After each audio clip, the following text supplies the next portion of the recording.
Business Technology Toshiba Studios. Sacramento's official home of the 49ers. San Francisco. Sacktown Sports, 1140.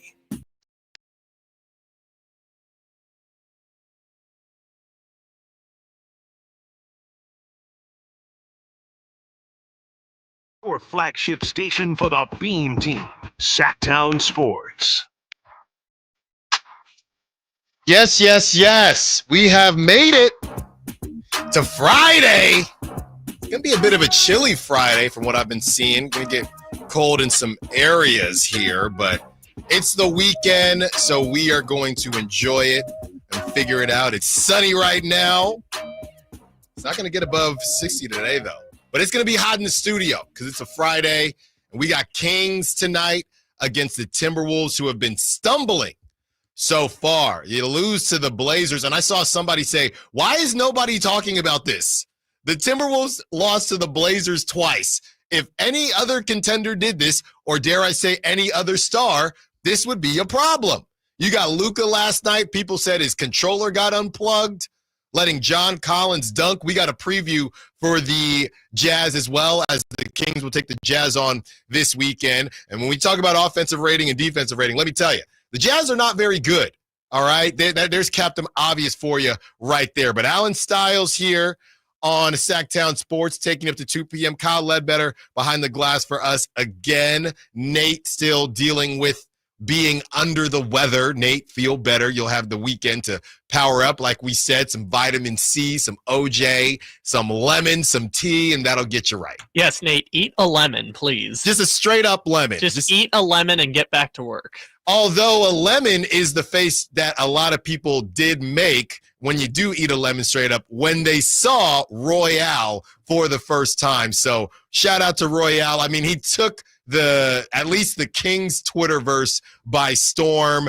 Everybody talking about the new mascot. Don't worry, Slamson is not going anywhere, but a lot of people talking about how much they like the jersey, but how much they did not necessarily like the new mascot, the new kid on the block. We don't know how much we'll see Royale. We know that we will see him at least when the Kings wear those City Edition jerseys, paying homage to the Cincinnati Royals. But what will the current Kings do tonight as they take on the Minnesota Timberwolves? We have a preview. We have a breakdown of that game. NBA Cup action kicks off tonight for the Kings, and there's a lot of NBA Cup action everywhere, which means we will rank the ugliest court.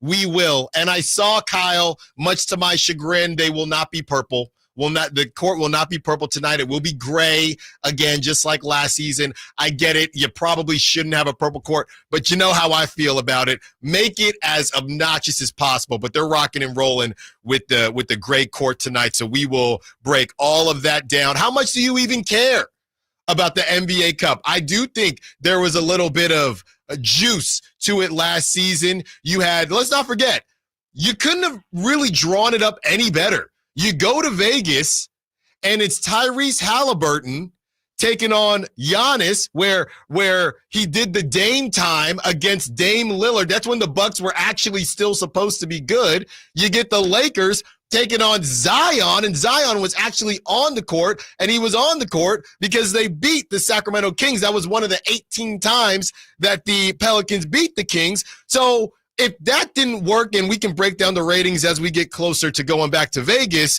and if the Kings do win, I will try to make my way to Vegas. But if you're Adam Silver, you couldn't have really drawn that up any better. So I'm a little bit curious. I guess, Kyle, you talked yesterday about, is it just about the TV money, and now they have that? But I mean, you're just hoping that you get good draws anywhere, because if this turns into another, it doesn't look like the Pelicans are going to do anything right now. Nobody's healthy, but two teams, you get a Magic in there, even though Paolo Banchero's out, and a Western Conference team that is maybe even the Thunder. I know people like Shea, but if it's Magic Thunder, that's a problem. That's a problem. Sure. For those who weren't listening yesterday, my theory is that because the NBA signed their big television contract last year, they don't have an incentive to market the tournament as much this year.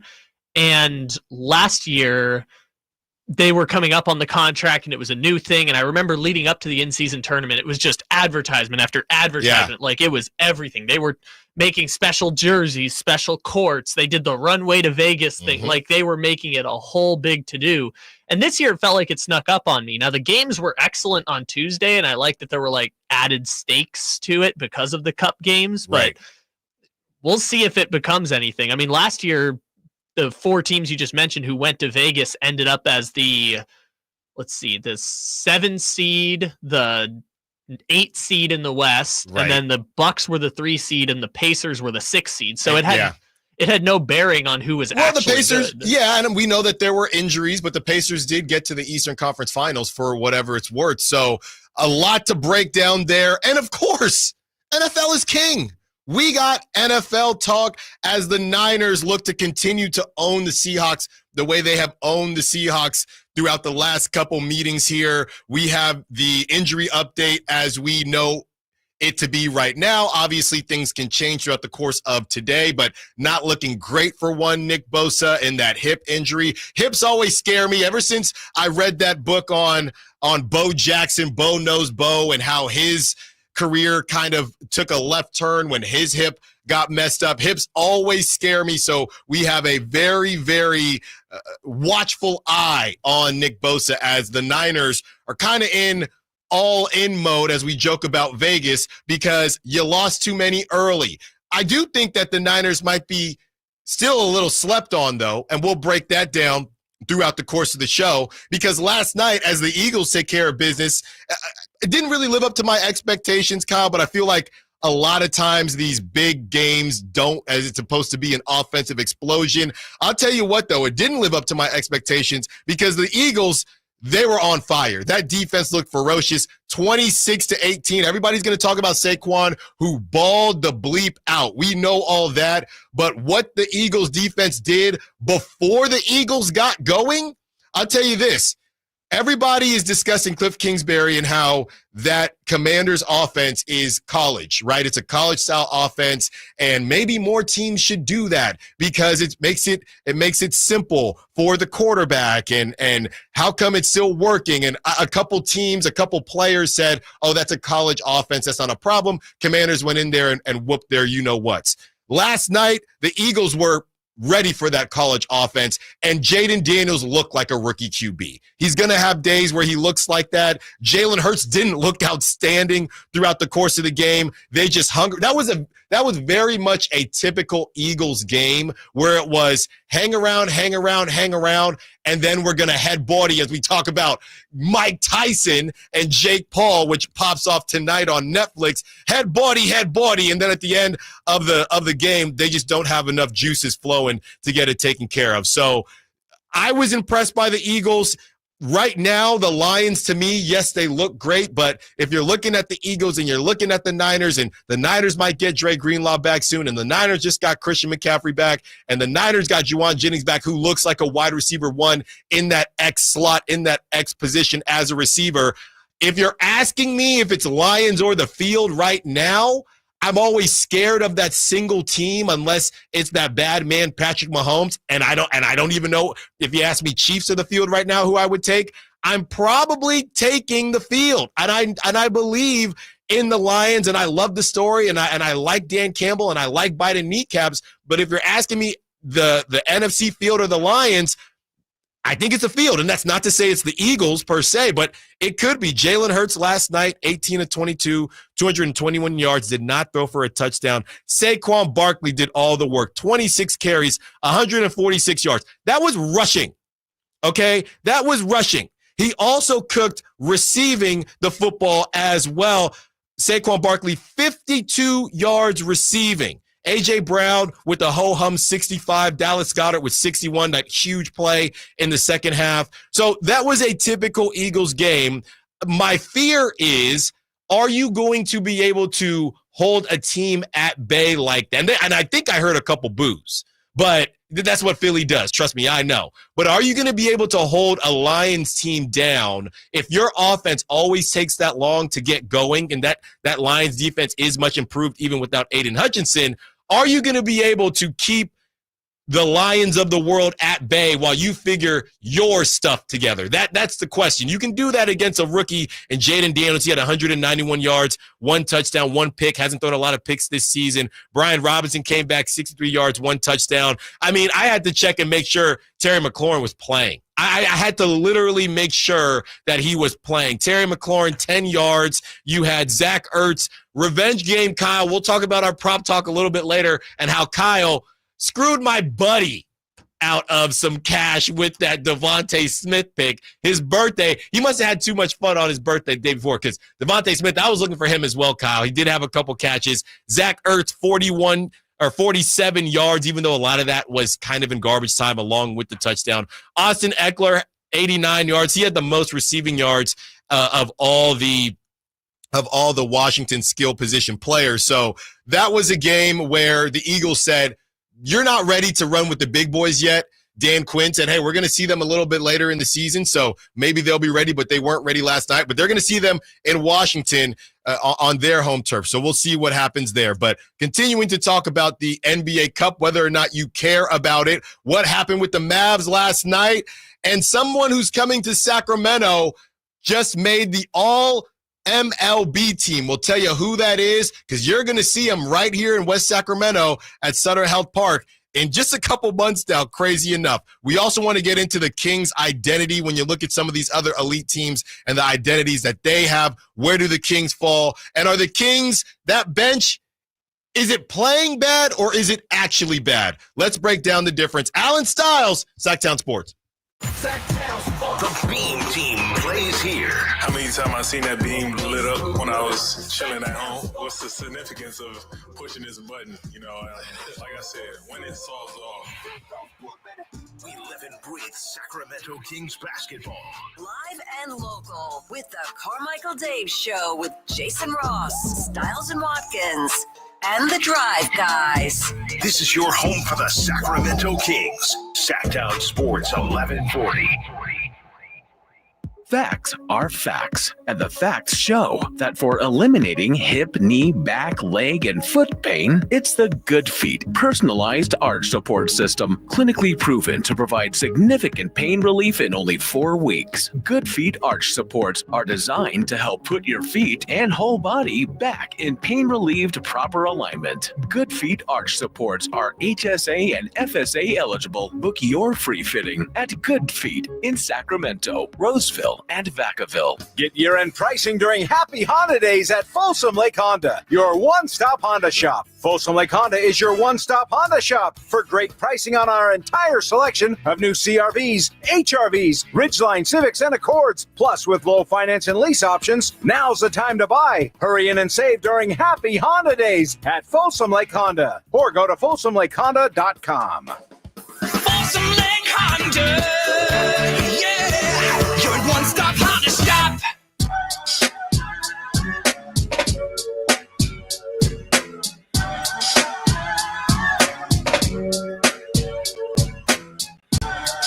Live and local, 6 a.m. to 6 p.m., Monday through Friday. Sacktown Sports. Sacktown Sports, Allen Stiles here.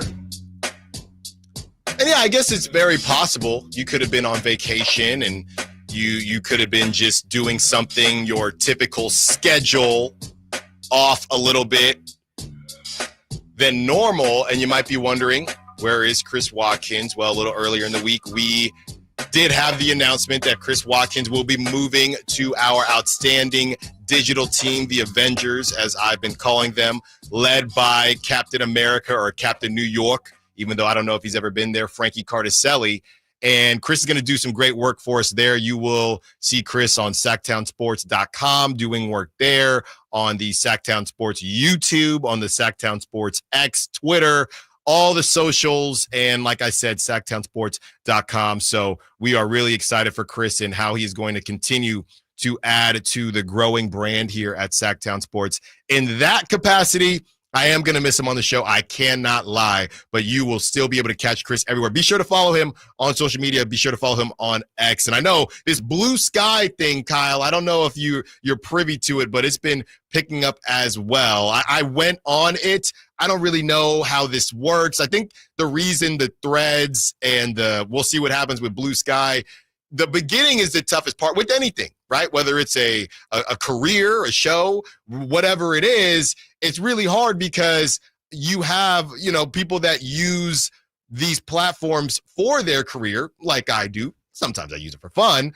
Now I'm thinking, okay, am I going to tweet? And then I don't even know what they're calling it. Am I going to Blue Sky? And then am I copying and pasting the same thing? So this is the hardest time for them. And this is the hardest time because you got to convince people to only post there because you get tired of it. I mean, I was running social back in the day for one of my kind of tech jobs. Startups, you do a lot. Don't ask questions, Kyle. And there's 3 different Instagram handles. Then you got to put it on Facebook. And I know there's a lot of systems out there that do it for you automatically. But if it's just a little old you and it's, okay, now I'm going to tweet and now I got to put it on Blue Sky and now I got to put it here. So this is the toughest part, but people seem to like Blue Sky. I've been on it a little bit, but I'm still mostly on Twitter. I would like to convert over to Blue Sky. I'm not at the saturation point yet, right? Like there's a really interesting kind of theory about like the bell curve is like at a certain point, once you get a certain amount of interest from people,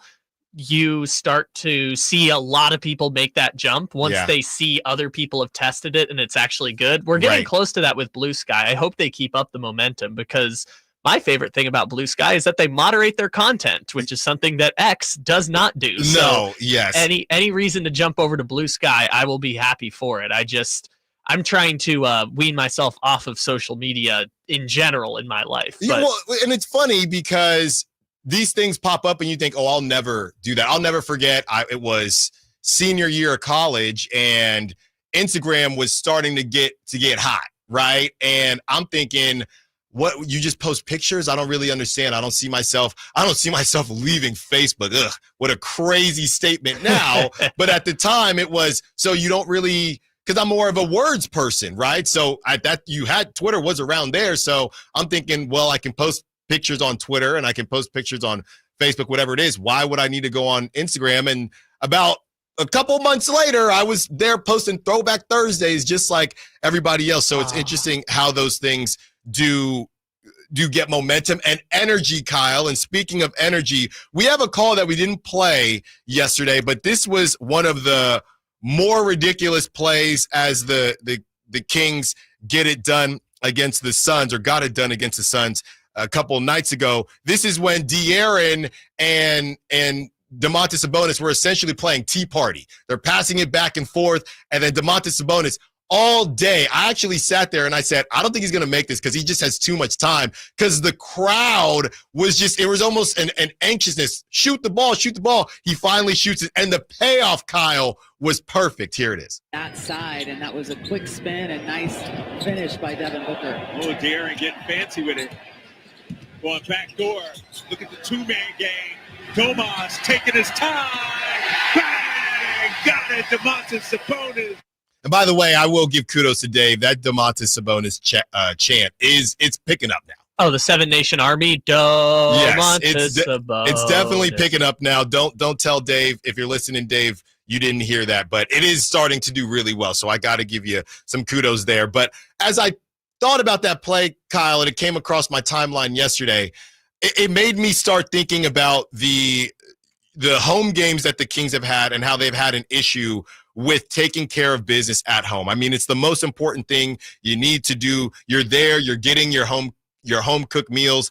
You got De'Aaron getting his Banditos tacos. Everybody should be feeling right, and you have to take care of business, especially in a Western Conference like that, or that they're in right now. So that's just one play. I'm not sitting here and saying that, oh man, I heard that and maybe they're turning a corner, but you take care of business against the Suns. You get the Timberwolves tonight, who haven't been playing well. Yes, you will be shorthanded with no Malik Monk, and you have DeMar DeRozan, who is doubtful. Then you get the Jazz tomorrow night off a back-to-back. Again, the schedule is doing you pretty nice with these back-to-backs. You've had a Toronto Raptors back-to-back. You've had I think the Spurs back-to-back. The Suns, who have been shorthanded. You get the Jazz. So this is all you can ask for as far as back-to-backs are concerned. So you look at this Timberwolves, maybe you get this W, maybe you don't. You don't have DeMar DeRozan. Tomorrow you get a Jazz team. You get a Hawks team on Monday. Could this be where the Kings start to finally harness the energy of Golden One? Because I do think there is a level of anxiety or anxiousness from the Kings when they play at home because they know how good their home court advantage is, and they want to pay it off. So what I saw in that one play was Domantas Sabonis, and I'm going to go Dragon Ball Z here, harnessing the energy like a Kamehameha, okay, like Goku, Gohan, whoever you want to call it, going Super Saiyan on people, because I thought he was going to miss. Typically the Kings, in that situation where the whole crowd is ready to erupt, that's where you see Clank Master Flex. And Domantas Sabonis said, not today. We're going to keep this thing rolling. We're going to make this thing as electric as possible. And I know, Kyle, it's just one play, but it did give me some hope. Yeah, and I think a lot of the anxiety comes from last year. The Kings, for most of the season, were worse at home than on the road. At the end of the season, it evened out. But for most of the year, it was like, God, they're dropping home games to Detroit. They're dropping home games to Charlotte, to San Antonio. And it was just like, we couldn't really figure out what was happening there. Yeah. And I think the home court advantage that you were just talking about begins starting tonight, because a lot of times when you're coming off of a road, this is an interesting phenomenon in the league. When you're coming off of a road trip, the first night that you're back at home is often like an additional road game, because you've just had to do travel. Sure, you get to sleep in your own bed, but it's like everyone just has a big exhale when they get back, but you've had to travel anyways. So I think now that they're going to be at home for the next 7 days, because their next road game isn't until next Friday. So they're going to be at home now. They've been here for yesterday. They had practice, shoot around today. They're going to be at home for 8 days. I think tonight is kind of when you'll see if what you're talking about becomes a phenomenon, if home court or home cooking and home court advantage actually serves as an advantage, especially for tonight's game, just because tonight's the only game they're playing a team above 500 on the homestand. And Coach Mike Brown has been very open about it. Hey, we need to take care of business at home. That is, I don't even want to call it the great equalizer, but that is what great teams do. You have to create the home court advantage. We know Kings fans are going to be there every night, loud as heck. You have to pay that off. You have to harness that. You have to make that be worth something. They're going to be loud either way, unless you start bricking. And I remember Malik being mad at Kings fans. Well, not mad, but saying, I don't want to hear boo. And you know what I said? Well, then make some shots. I mean, they're not booing you because we all know that you're not trying to miss. But if you are going to be one of the elite teams, you got to pay off what we're doing. So I never had a problem. With the booing, but hopefully there's no booing, Kyle, and the Kings take care of business. I was about to ask the question, are you worried about tonight? The 916, what are we doing, 916? It's a feel-good Friday. Randall, 34 points tonight. Well, he had one less than that in their first meeting. He had 33 points. I believe he was 5 of 6 from three-point range. He was cooking. DeMar DeRozan was on him for majority of the game. It won't be DeMar DeRozan tonight. So how do you slow down Julius Randle, and how do you, of course, slow down Anthony Edwards? And again, if the Blazers can beat the Timberwolves twice, you should be able to get it done. When we return, let's open up the phone lines. It's Friday. Somebody got paid. What is the Kings' identity? If somebody said, hey, you're a Kings fan? Yeah. Well, what's their identity? What do they do well? What would you tell them? 916-339-1140. Call line, text line, Sac Chat. Let's get it going. Allen Stiles, Sacktown Sports. On the move? Got somewhere to be? Take Sacramento Kings basketball with you. The Sacktown Sports app will let you stay connected to your passion. Never miss a moment of Sacramento Kings basketball with the Sacktown Sports app.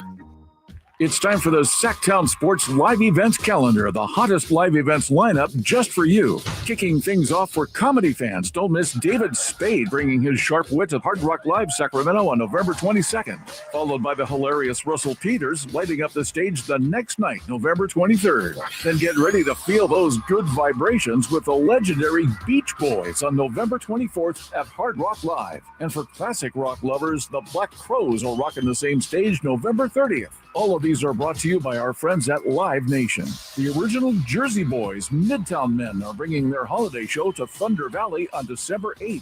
Then kicking off the year in style, country stars Dylan Scott and Jackson Dean are hitting Thunder Valley on January 10th. And the one and only Bill Engvall will be there too, cracking up the crowd on January 11th. Don't miss these incredible events coming your way, and stay tuned for more info. To get details, head to SacktownSports.com. Black Friday savings on now on the all-new 2025 Silverado at Maida Chevy. With $8,000 off MSRP after rebates, every new 2025 half-ton LT, RST, LTZ, and High Country in stock at Maida Chevy. Maida Chevy has one of the largest selections of new 2025 Silverados in the Sacramento area. $8,000 off new 2025 Silverado at Maida Chevy. Now that's big, huge. MaidaChevy.com. Together, let's drive. Not available with special financing, leasing, and other offers. Ends 12/1/24. Source internet search 11/2/24. Hey, this is Greg Papa. Are you working through a major insurance claim? SunPoint Public Adjusters can help. SunPoint prepares, presents, and negotiates your claim with the insurance company, working only for you, making sure you get everything you're entitled to, not what just some adjuster working for an insurance company thinks you should get. Call SunPoint today at 888-247-7865 or contact us at sunpoint.us. SunPoint Public Adjusters, the gold standard in public adjusting. License number 2N14884. It's Capital Casino, Sacramento's #1 poker room. And guess what? Primetime football is back. Capital Casino's giving away $500 per game in high hand bonuses for every Sunday, Monday, and Thursday night primetime game. As always, offering the best food, the best service, and the best action with the most variety of games in the region, conveniently located in downtown Sacramento. So check them out, Capital Casino, and always remember to gamble responsibly. 1-800-GAMBLER. The year was 1948. The Sacramento Symphony was founded. Harry Truman was president. Jerry Mathers from Leave It to Beaver was born. And Walter Keyes opened his first Naturewood home furnishing store 76 years ago on 25th and Broadway. Hi, I'm Frank LaRosa with Golf to Go. All those many years ago, the Keyes family promised integrity and quality in serving families just like yours and mine. Near as I can tell, Walter would have been pretty proud to know that those same values are evident today at Naturewood Home Furnishings. The Naturewood team takes great pride and significant effort to offer Northern California families a vast selection of home furnishings. Furnishings that not only last for generations, but also lead to everlasting memories of cherished times. Visit Naturewood Home Furnishings now during their Veterans Day Save the Tax sale and get started making your own brand of memories. The Keyes family would love to hear them. Naturewood Home Furnishings off Highway 50 at Hazel. Look for the water wheel. Twin Peaks is the best in the game. Here, the ultimate lunch lineup boasts wall-to-wall sports and scenic views. When you're hungry and in a hurry, the Scratch Kitchen delivers lunch in the clutch. I mean, where else can you order a 29-degree draft beer and a quickie combo on your lunch break? Only at Twin Peaks, the #1 sports bar. Twin Peaks Scratch Kitchen scores every time. Dig into hand-smashed burgers, chef-inspired flatbreads, and more at your local lodge. Hey, what's up, everybody? It's your boy Drapes, Kyle Draper from Mercedes-Benz of Stockton. And now that the holidays are here, there is no better time than right now to head down to Mercedes-Benz of Stockton. The Mercedes-Benz Holiday Love Celebration is back from now through January 2nd. You may say, Kyle, what is the Holiday Love Celebration? Well, let me tell you. At Mercedes-Benz of Stockton, you can discover exceptional offers on a new Mercedes-Benz, like the 2025 GLC 300 SUV. It's just $559 a month for 36 months. They also have a full lineup of SUVs, vans, electric vehicles, and of course, certified pre-owned vehicles with rates as low as 2.99% APR up to 72 months on select vehicles. Mercedes-Benz of Stockton believes in the true Mercedes car buying experience. So make the short drive down I-5 to Mercedes-Benz of Stockton and see what a true car buying experience is really about. Or of course, you can go online at mbofstockton.com. It's time to check out Capital Casino, conveniently located at 411 North 16th Street in downtown Sacramento.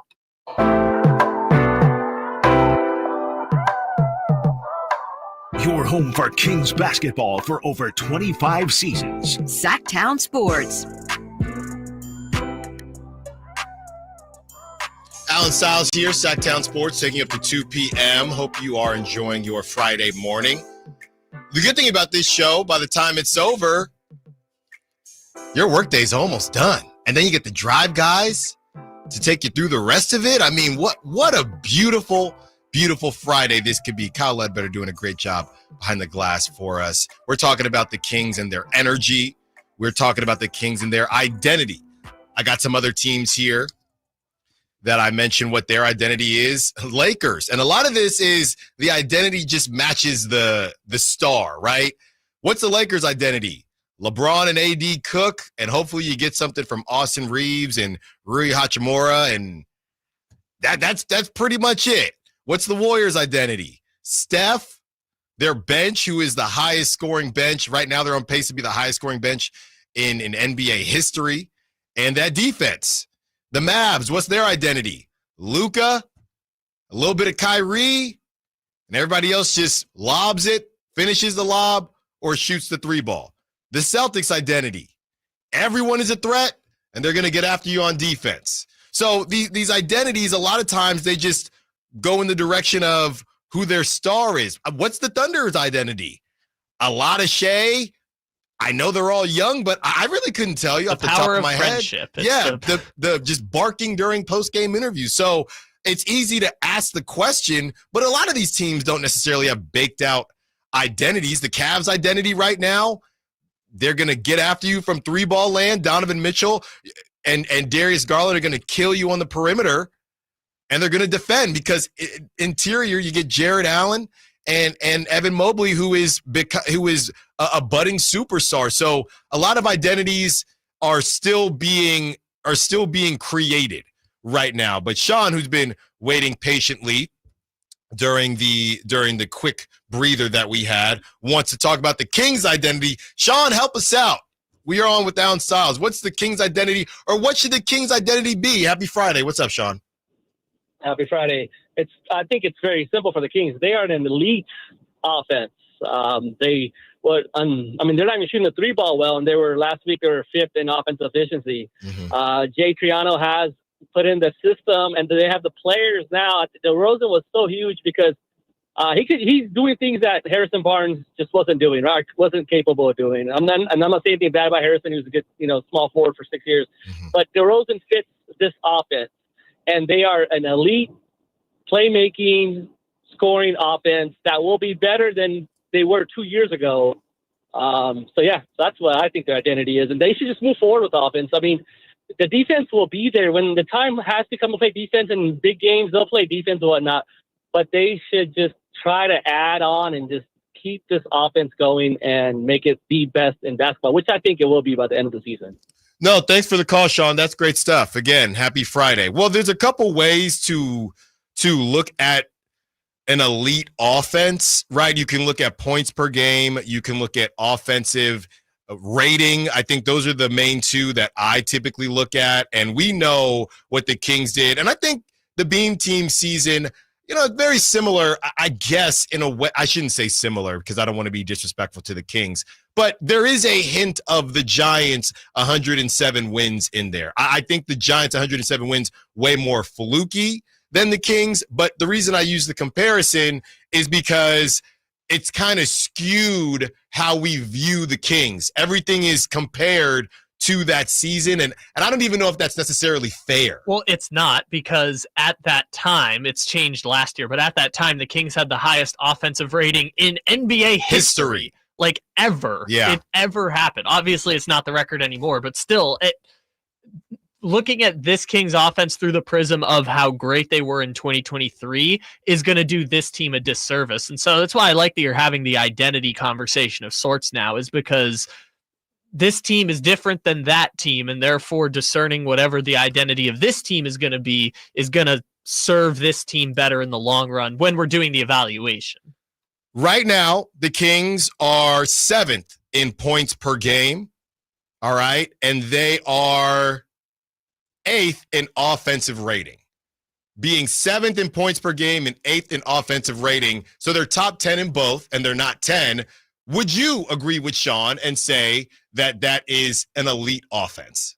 Well, it's not an elite offense, but it's a very, very good offense. It is a great offense given the asterisk or the precursor that we know they're a bad 3-point shooting team. Right. And that's a good point. And Sean also made that point. If you're top 10 in offensive rating and points per game, and I think they still might be dead last in 3-point shooting, that's actually one of the more impressive things I think I've ever come across, especially in this day and age and in this NBA. So to that point, and yes, they finally have the 3-point explosion against the Suns. To that point, and it's funny to say because we think of the Kings as a good shooting team or an elite shooting team.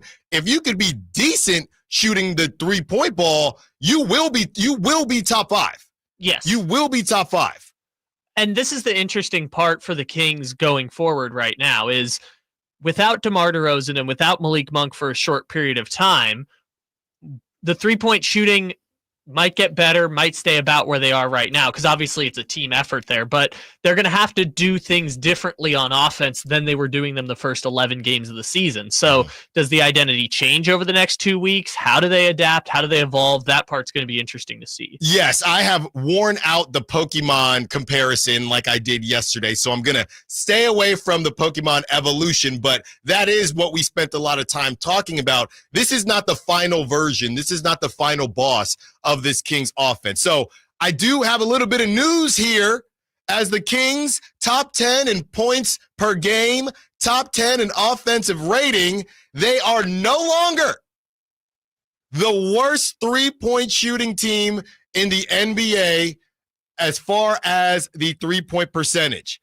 They are second to last. Woo! Take that, Portland. They are, well, it's the Orlando Magic. Oh, take that, Contavious Caldwell Pope. There you go. The Kings, they were 30.9 prior to or going into the game against the Suns. They now sit at a hefty 31.8 as the Orlando Magic are at 30.6. They are barely behind, 0.1 behind the Rockets at 31.9. So look, you could blink here. Another good night, another good weekend, and the Kings could find themselves maybe in the mid-20s or maybe even the early 20s. So you have a great weekend, which starts tonight against the fumbling Minnesota Timberwolves right now. And again, I don't know why the Kings keep getting a desperate Anthony Edwards. I don't like that. I don't need that in my life, but you got to deal with the cards that you're dealt, and you got to show up even if you don't have DeMar DeRozan and Malik Monk.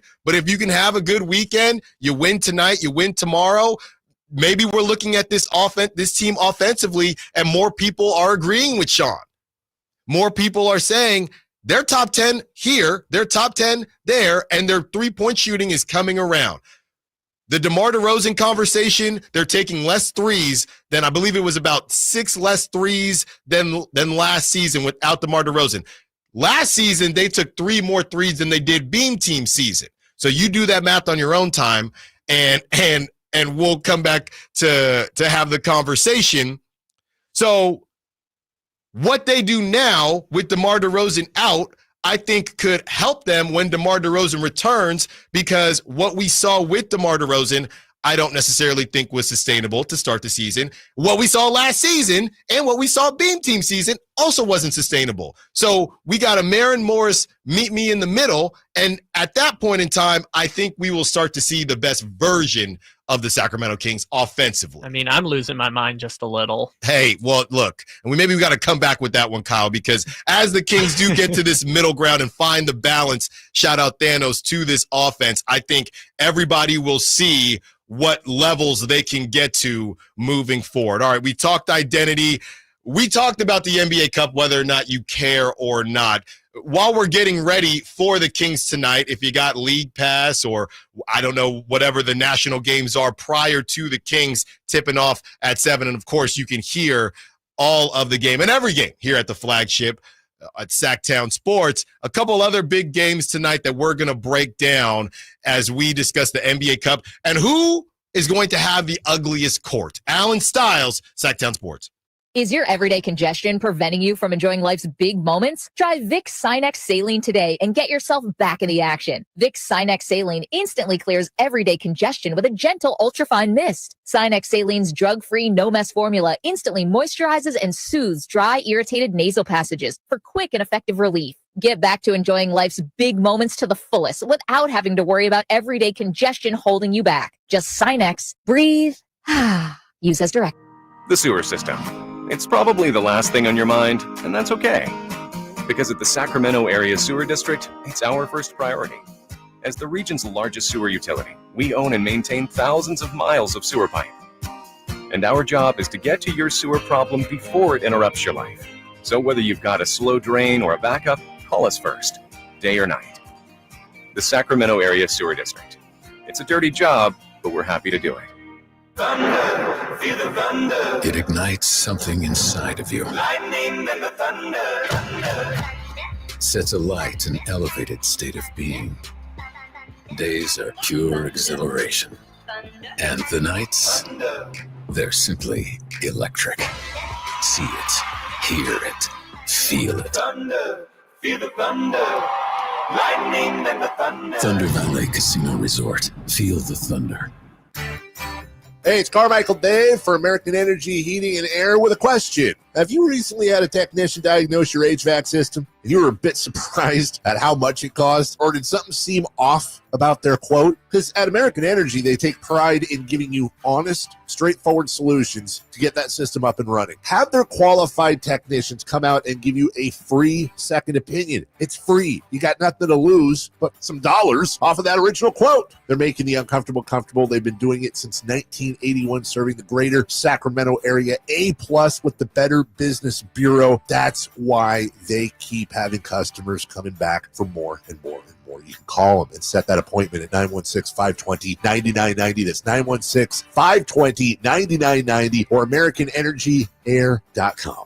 Call 916-520-9990 now. At the law offices of Dale R. Gomes, we understand that when you're facing a crisis, you need more than just a lawyer. You need a team. Our dedicated attorneys work together, combining decades of experience to guide you through personal injury or criminal defense matters with care and expertise. We're committed to supporting you every step of the way, ensuring your voice is heard and your rights are protected. With offices in Sacramento and El Dorado County, reach out to the law offices of Dale R. Gomes today, 916-999-9033, or online at dalegomslaw.com. Golf to Go is brought to you by the Hagen Oaks Golf Super Shop. Here's Frank LaRosa. David Dusek writes in Golf Week that according to FootJoy, about 65% of golfers wear the wrong size golf gloves. A properly fit and maintained golf glove will help you stay connected to the club without extra tension, which can mean more speed. Snug is the name of the game. A perfect glove should fit like a second skin, wrapping tightly around your palm and fingers. If the glove is too loose, the extra material can bunch up and lead to a bad connection between your hands and the grip. The fingers of the glove should extend just to the tips of your fingers. If there's too much space at the end of your fingers, try a cadet version of the glove made for golfers who have shorter fingers and wider palms. The Velcro closure should only require a slight pull to secure it. If you're stretching the strap significantly, the glove is too small. Natural leather offers superior feel and touch. Synthetic leather gloves tend to cost less and probably last longer. After your round, air out your glove to maintain softness and flexibility. That's your Golf to Go. I'm Frank LaRosa.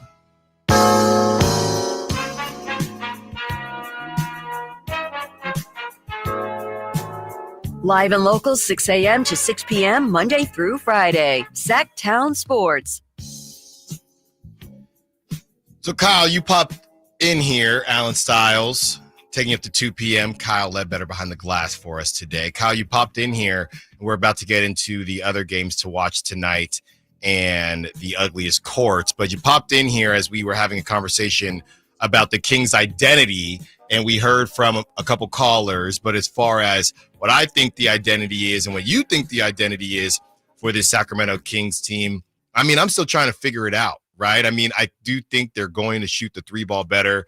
And at 11 o'clock, we will break down the bench as far as what they can do offensively and defensively, and a deep dive into their 2-point scoring, which is outstanding right now. But I might be stealing a little bit of your answer as you came in and you talked about what?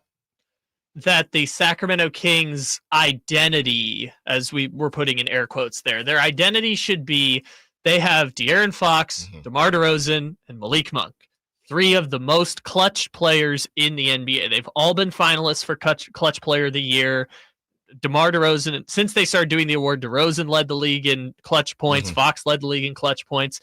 Kings of the fourth quarter should be their identity. And I guess you can expand that out to Kings of the second half this year because they've been a remarkably good team in the third quarters this year, which was not the case during the Beam Team season and was definitely not the case last year. They've been a very good third quarter team this year. So expand that out to second half merchants or Kings of the fourth quarter, whatever you want to do it. But that's their identity is when the game gets into crunch time, the Kings are the last team you want to face because they are elite at creating their own shots and getting buckets in the final 5, 12, 15, 20 minutes of a basketball game. So I got a couple things here. You know, I love a good catchphrase or I love a good shtick. So I had written when you came in, and this thing is going to evolve, right? If the 3-point shooting returns the way we all hope it will, maybe there will be some blowouts or more blowouts like we saw earlier this week against the Suns, but keeping it close and closing it out late. Basically, the idea is it's going to be really hard to blow out the Kings. They're always going to be in the game, and then when it becomes money time, it could be a problem for you because most teams aren't going to have 2 clutch players. I know some people calling them the clutch bros, whatever it is, and we're going to be in the mix. So I got this one, Kyle. If we don't get blown out, we will clutch you out. Huh? Say it one more time for me real quick. Give it to me one more time. If we don't get blown out, we will clutch you out. I like it. Let's leave it up to the Sack Chat to see how they feel about it. Because I personally am like, yes, can we put that on a billboard? Yes. Can we, like the billboard down I-80 going towards exit 9, can we blaster across that billboard, Sacramento Kings 2025? If we don't get blown out, then we will clutch you out. And honestly, the better way to write that would be, nope, I think that was perfect. We don't get blown out. We will clutch you out. No, I like the first one better. I like the first way better. If we don't get blown out, we will clutch you out. If you don't blow us out. Yes. If you don't, well, which is crazy. If you don't blow us out, then we will clutch you out. That's right. 916-339-1140. What is the identity of the 2024-2025 Sacramento Kings? Michael Baldacci on the Sack Chat is given an E and 18 H's. If we don't get blown out, we'll clutch you out because... No, if you don't blow us out, then we will clutch you out. But that's how I had it initially written. I like the other way better. I'm just saying. Because the way I see it is they've been, right? We look at the record of 7-5, but they've been in every game, which I guess would go against my catchphrase there. But the idea is that they are not getting blown out the floor. And the last game against Phoenix, which I know the final score was 23, and that might not seem like a blowout. But again, Phoenix went on a 20-3 run in the middle of that game. So it should have been a larger win for the Kings. That game, they blew them out because 35 points in the first quarter, hit their first 7 shots from the field. Fox and Keegan go 9 for 10 in the first quarter. Like, that was the first time they really came out the gate and really started hitting shots immediately. Scored 35 points in the first quarter, and yes, the Suns ended up coming back, but for the most part, they were holding a double-digit lead for 60% of the game. Brandon Deitzman on the Sack Chat, if you can't find them, grind them. Brandon, what does that mean? What does that mean, Brandon? I don't know what that means. Find them? Like, find the Kings? I don't know. We can't find Royale? Is that who we're trying to find? Because he's only around for the special jersey. You're not going to keep finding a reason to bring up Royale today, okay? Today is a day of rest for Royale. He had a tough day yesterday. Well, is he coming out tonight? I don't know. What jerseys are we wearing? I don't think it's – I don't know. I haven't Yeah, let's find that out. There's a uniform tracker that I follow. Okay. So I'll get to that. So you know how back in the 2000s, Slamson would come down from the rafters and do the swinging on the ropes for like Kings playoff games? Need Royale pyrotechnics, the ludicrous drop down from the ceiling. That's how I need Royale to enter for his first game. Yeah, the thing is, Royale, he's just got big shoes to fill because Slamson, that man be on stilts, or that lion be on stilts. He's on skates. He is a part of is Royale gonna learn the dances? Because Slamson dances with the dancers. So if Royale, you're gonna show up, this is a high bar out here. Slamson is a top tier mascot. You know what I need Royale to show up with? You know those old like first generation jetpacks where the guys would shoot it on the water and fly in the air? I'm gonna need one of those, like a pressurized jetpack, so that Royale can fly across the court. There you go. I mean, somebody should honestly. Somebody should see if that is even a thing anymore, because that was really big and we were supposed to get V2 and then we just never had it. It just went away. All right. Yes, because it was ridiculous. It was ridiculous. All right. As we talk about ridiculous, Kyle, did you find the courts? Yes, I have found the NBA Cup courts for us to decide what is the absolute worst. Well, here are some of the notable games tonight for the Cup: Heat, Pacers, Knicks, Nets, Bulls at Cavs, Suns at Thunder, Grizzlies at Warriors, which will be around the same time as the Kings. But all the other games will be prior to the Kings. So my guess, and I know there are other games going on, these are just the ones that I would even think about watching. I'm surprised they even allow the Knicks to do anything. I think the Cavs might be pretty ugly. Or the Pacers, they could have a weird blue. That could be ugly. The Pacers one is bad. So here's the Pacers one is blue, but in addition to having the blue, here it is. So it's blue and then yellow on the sidelines for the Pacers. But the thing that's terrible about it is on the court in like font that's like faded underneath the court. You know how everyone has like a little design or something underneath the court? Yeah. Theirs says boom, baby. The Pacers? The Pacers in big letters says boom, baby. Why? On the court. I don't know. I'm like, are we in Austin Powers? What is happening here? Okay. Right now? What else looks bad? The Houston Rockets one is just a dartboard. It's straight up a dartboard. What color is it? It's red, but it has alternating between red and like maroon color. Okay. In fairness, the Wizards are kind of doing the same thing. It's just a different shade of red.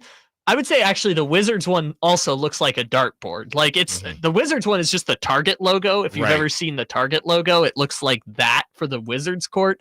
The Rockets one just looks like a dartboard for some reason, where it's like alternating red and darker shades of red. That one really is not good, but I'm going through them and I think the Pacers one is the worst, I think. From a basketball perspective, Nets-Knicks might actually be a good game because Jordy's got those guys playing really hard and the Knicks are still trying to find their sea legs. Suns, Thunder, obviously Chet is out. They still don't have Isaiah Hartenstein. And the Suns are missing KD. We don't know if Bradley Beal is going to be back. Bulls, Cavs are the Cavs. I guess the Cavs, that's the most intriguing just because the Cavs are undefeated. So every game is going to be huge. So yeah, a lot of games, a lot of opportunities to watch some basketball before your Sacramento Kings tip off. And of course, we will have all the action here on Sacktown Sports, the flagship. Let's talk about the bench, the Kings bench. Are they actually bad or just playing bad? More of your calls, more of your texts, more of your Sack Chat. Allen Stiles, Sacktown Sports. Subscribe to Sacktown Sports on YouTube and watch the Carmichael Dave Show with Jason Ross, Stiles and Watkins, and the Drive Guys. Live Monday through Friday from 6 to 6. Plus view archive shows and exclusive content. Subscribe at youtube.com/Sacktown Sports. The holidays are always a great time to get together with family and friends, but nothing beats the thrill of Stockton Honda's deals. During Happy Honda Days, find the perfect ride in person or online. With over 400 new Hondas ready to go, now is the time to buy at Northern California's #1 Honda dealer, Stockton Honda. Anytime, anywhere, it's all here. Kia.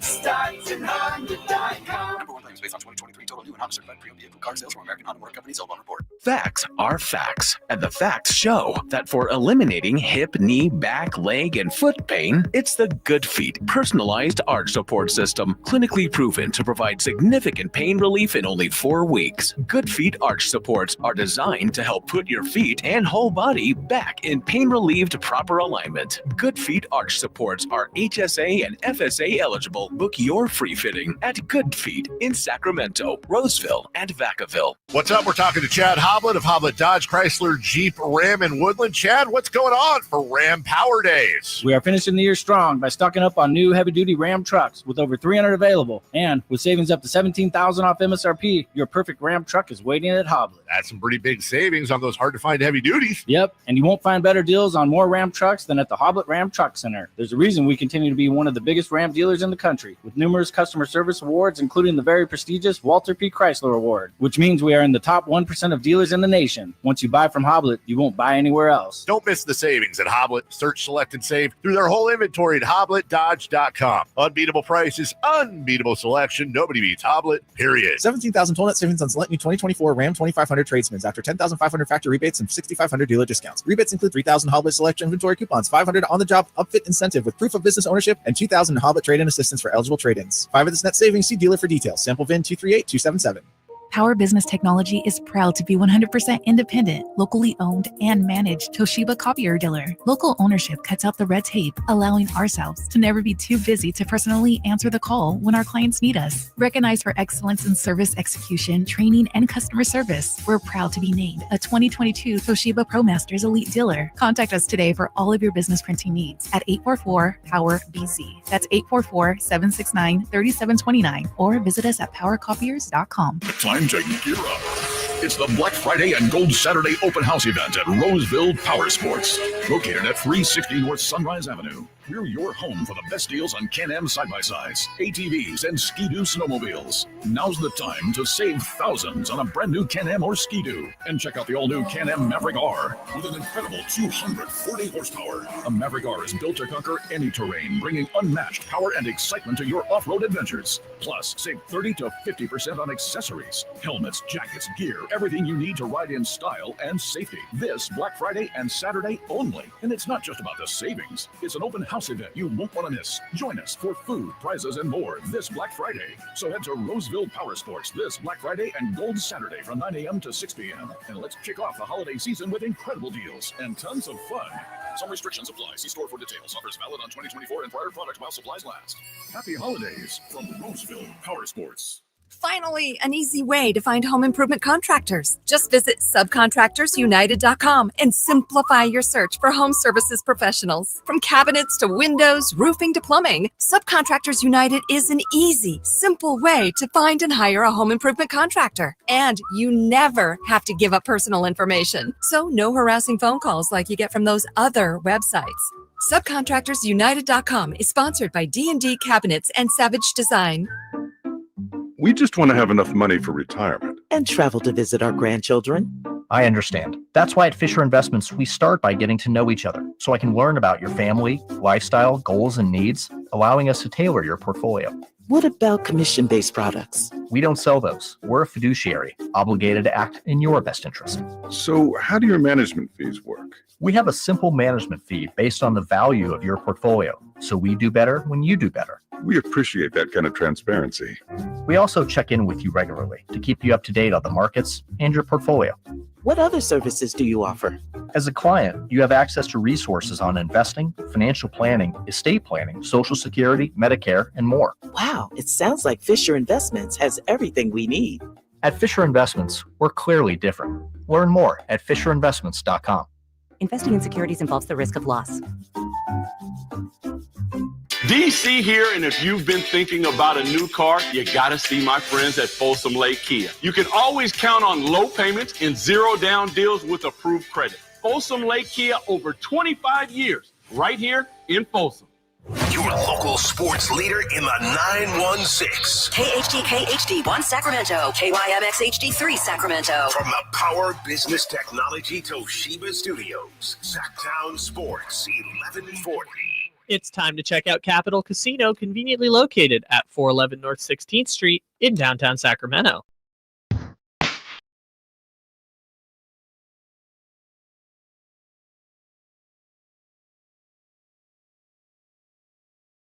Your home for Kings basketball for over 25 seasons. Sacktown Sports. 1 hour down, 3 to go. Beautiful Friday. Could have a Friday beam, could have a Saturday beam. A back-to-back beam. That's always nice. Just leave it up. Just leave it up all weekend. Well, the Plains, I know you can't, but no, they can. They can leave it up as long as they want. I thought no, I'm pretty sure they got to take it down at about midnight. Well, they choose to take it down at midnight. They can leave it up as long as they can. The reason they're allowed to do it at all is because no planes fly over the Golden One Center area. There you go. They had years ago when they first started doing it, they had to clear it with the FAA, and they were like, yeah, sure, you're fine. You know, a lot of people were talking about the girth of the beam, the last beam that they had. And, well, I guess the prior beam, G-Man was talking about it. A lot of people were talking about the beam looking a little heftier. I'm going to do some investigation. See, are you guys, is the beam a little stronger? Has the beam been on muscle milk a little bit? What's going on? It's definitely stronger than it was the first year. I don't know about last year to this year. I apologize to whoever is running this Twitter account that keeps a map of where there's been beam sightings in Sacramento. Yes. Again, isn't it Beam Tracker?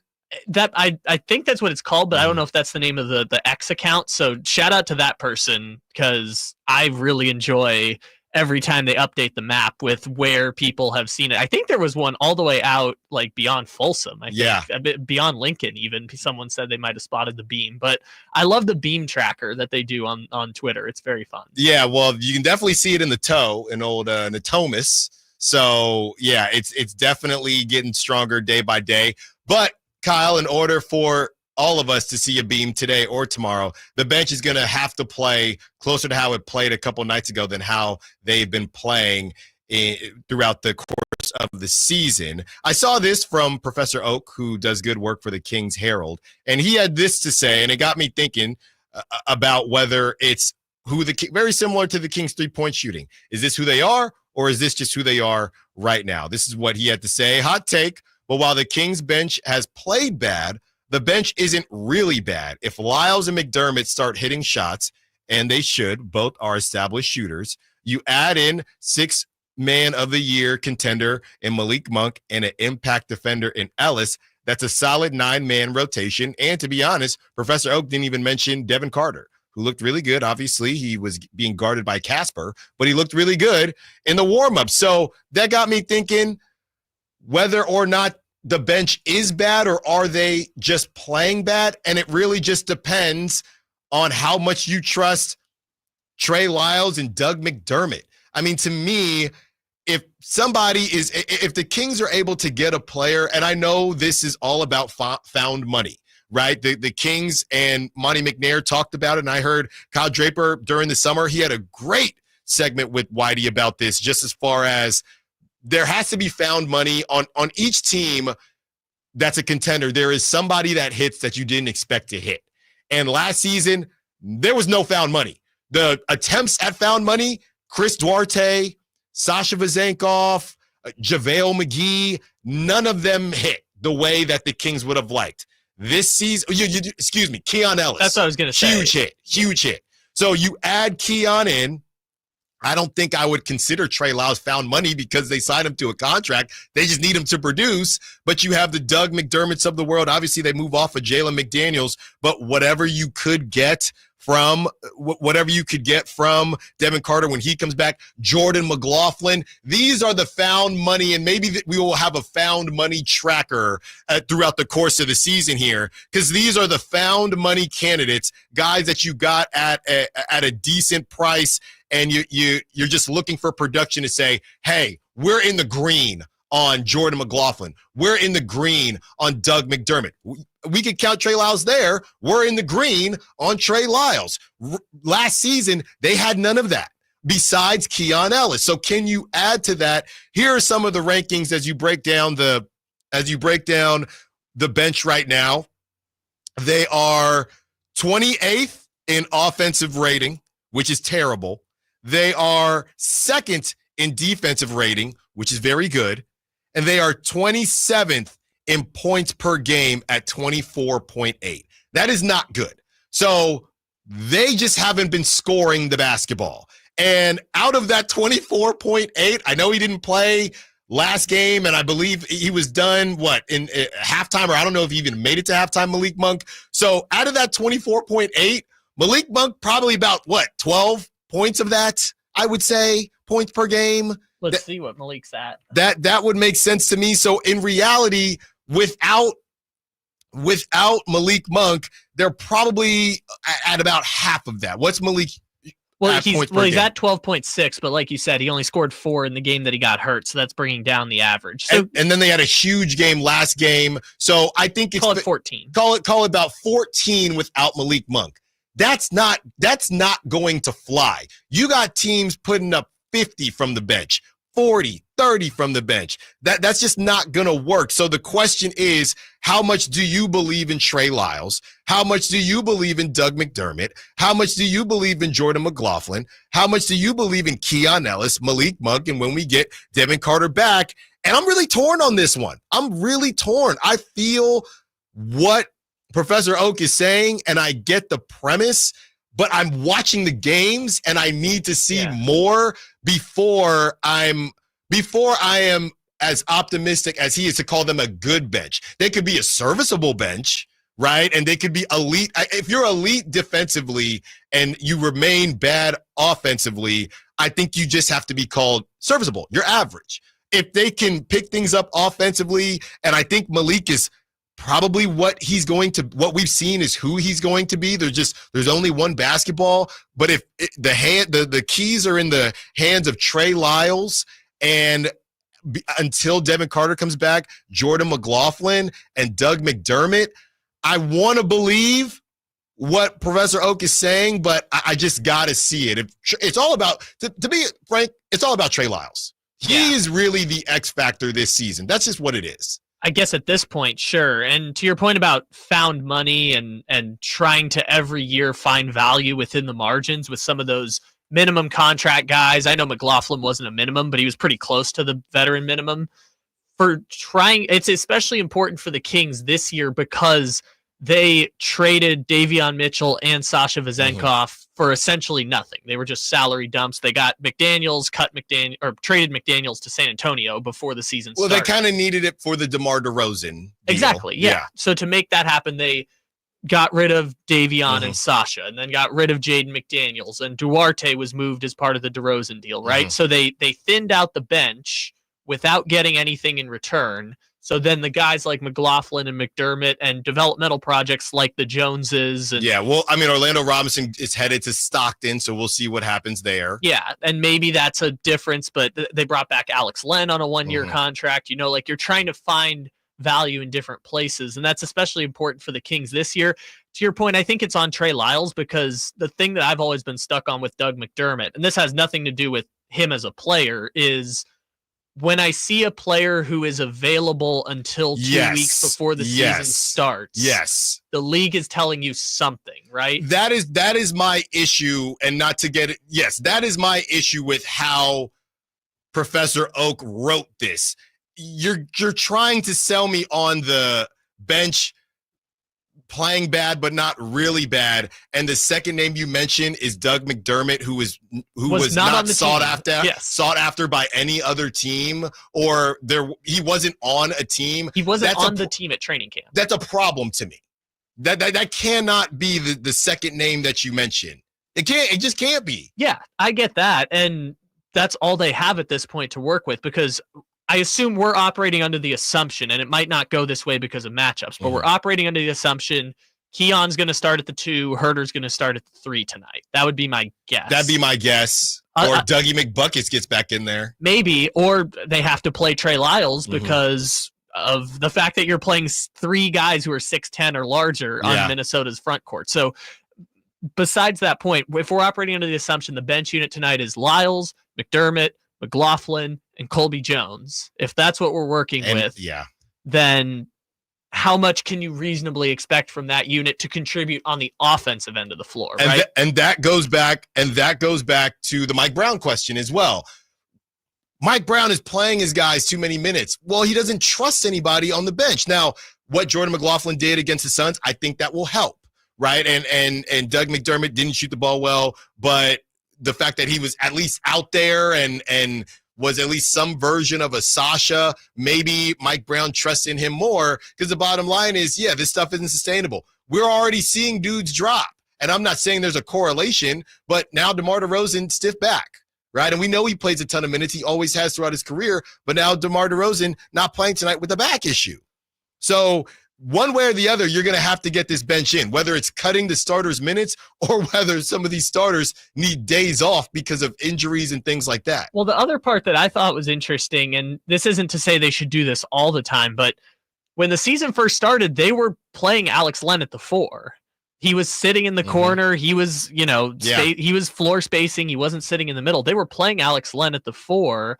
And now he's just gone back to DNP CDs, which is fine if these are the 8 guys that Brown wants to play. I'm not going to be like, you have to get Alex Len in the game. That's fine. But he will probably, I would imagine he would see some time tonight. I imagine he's going to play tonight, especially because if Domas or Keegan gets into foul trouble, what are you going to do? You can't move DeRozan to the 4 like they've gotten away with a couple times this year. So I'm just curious how I said coming into the season, I didn't know how they were going to get these rotations to work out. And initially it was the 8 guys from last year, add in DeRozan in place of Harrison Barnes, and we're going to run the same 8 rotation as last year. And now as injuries have started to stack up, they've started to have to evolve that. We've seen more Doug McDermott as he's gotten more comfortable in the offense, I guess you could say, compared to the first 3 games of the season. And so now we're kind of seeing that mix match of rotations, but we're also not getting bench production. But to your point, their defense off the bench is still very good, which I would give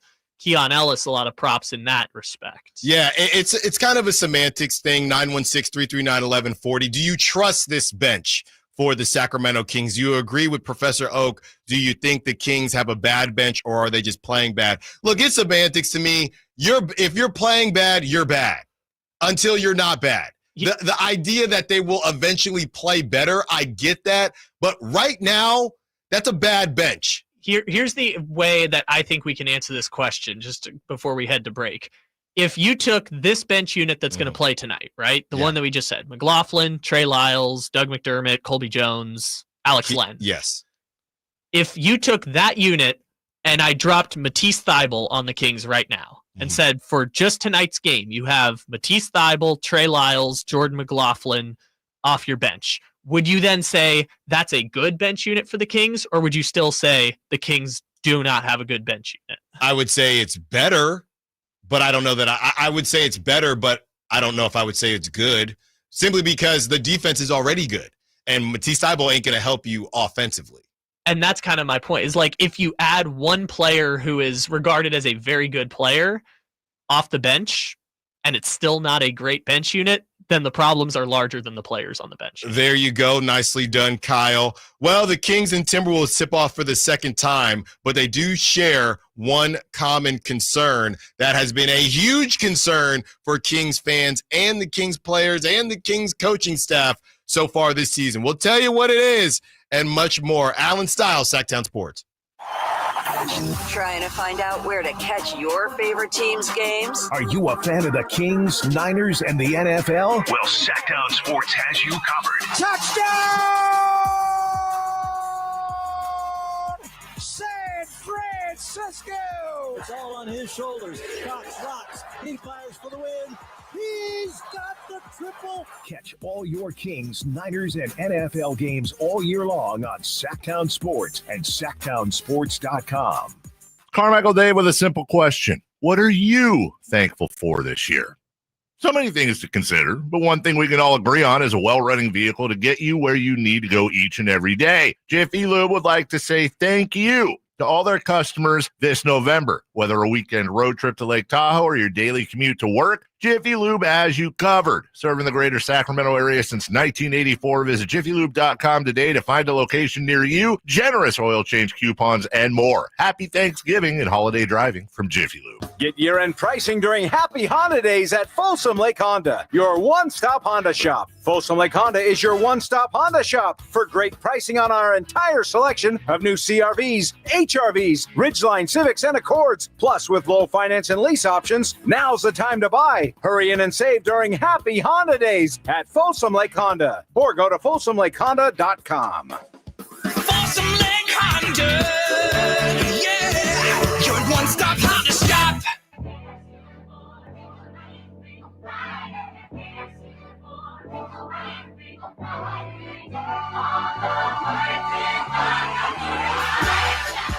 The only station in Sacramento giving you local sports coverage from 6 a.m. to 6 p.m. Monday through Friday. Sacktown Sports.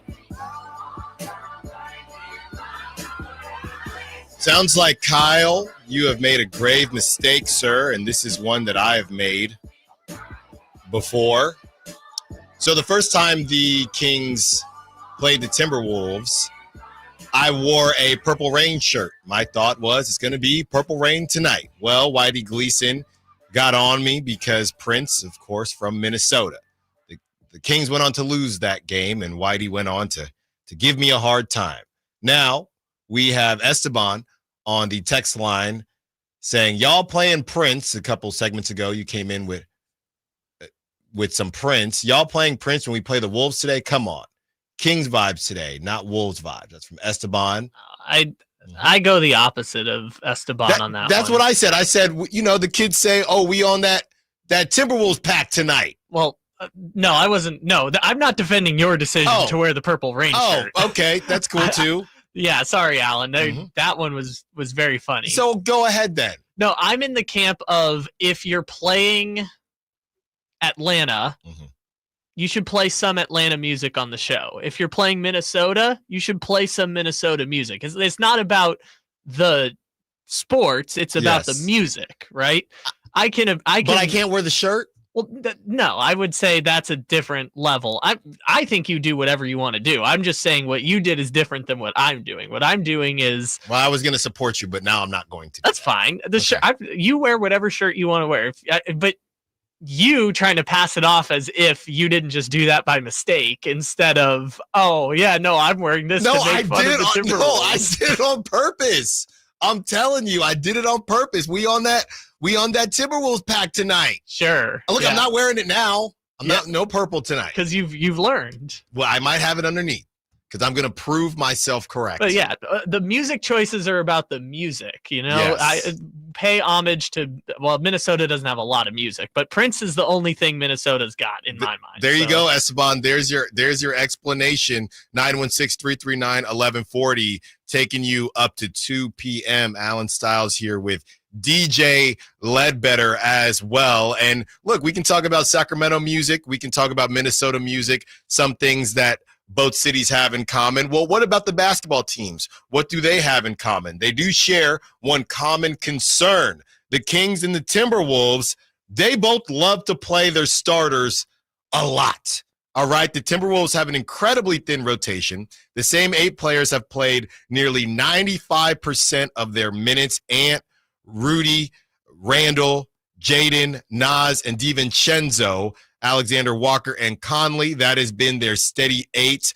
I'm really surprised. I know I saw Rob Dillingham score his first buckets. It was a nasty move. This was last week or a couple weeks ago. He hasn't been able to get on the court. I'm assuming, I'm trusting Coach Finch that there's a reason for that. Maybe he's just defensively, he's just not there yet. Total minutes played this season, NBA ranks. Anthony Edwards is 8th. You have Julius Randle at 26th, Rudy Gobert at 49th, Jaden McDaniels at 70th. Keegan is at 5th. De'Aaron Fox is at 6th. DeMar DeRozan is at 11th, I think because he was injured, to be completely honest with you. And Sabonis at 12th. That last game changed a lot. We're still early enough in the season that we're going to see some swings here if you have a blowout game, to where these guys, if I'm not mistaken, all these guys were in the top 5.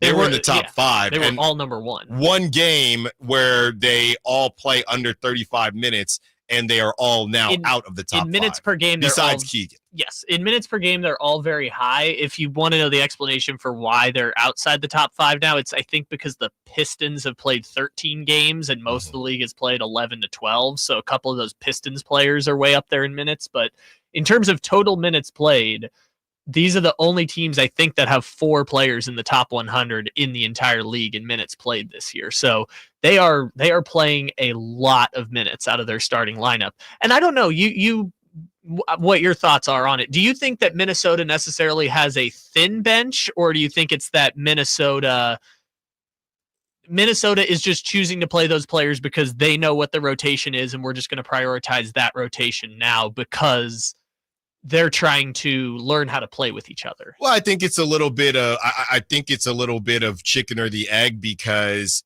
your starting lineup, and to a lesser degree your bench, you need to build a lead in order to give the bench more time. If you're in a dogfight, you're not going to hand the keys over to your bench. I'm looking here, the 2 games against the Blazers, it's the same exact thing. Dante DiVincenzo, when you look at the bench, Naz Reid, Alexander Walker, Josh Minott, Dante DiVincenzo, just 4 guys. And really, you got Naz Reid playing 34 minutes, Alexander Walker playing 27 minutes, Dante playing 18. Dante, to me, has been a bit of a letdown this season so far. I mean, he's not with his buddies, the vibe. He's not getting flashbacks to Villanova when he was that dude, and he has not played very well for the Timberwolves. So the starters have to give you a reason to be able to put them on the bench. You would think between 2 Blazers games that if I gave you an over-under Rob Dillingham and say, hey, he hasn't played very much, but the Timberwolves are going to play the Blazers twice. His over-under, I will set the over-under on his minutes at 10. You would take the over, all day long. In 2 games, you know how many minutes Rob Dillingham played against the Blazers, who are in the Cooper Flag sweepstakes? 9. And it was all in 1 game.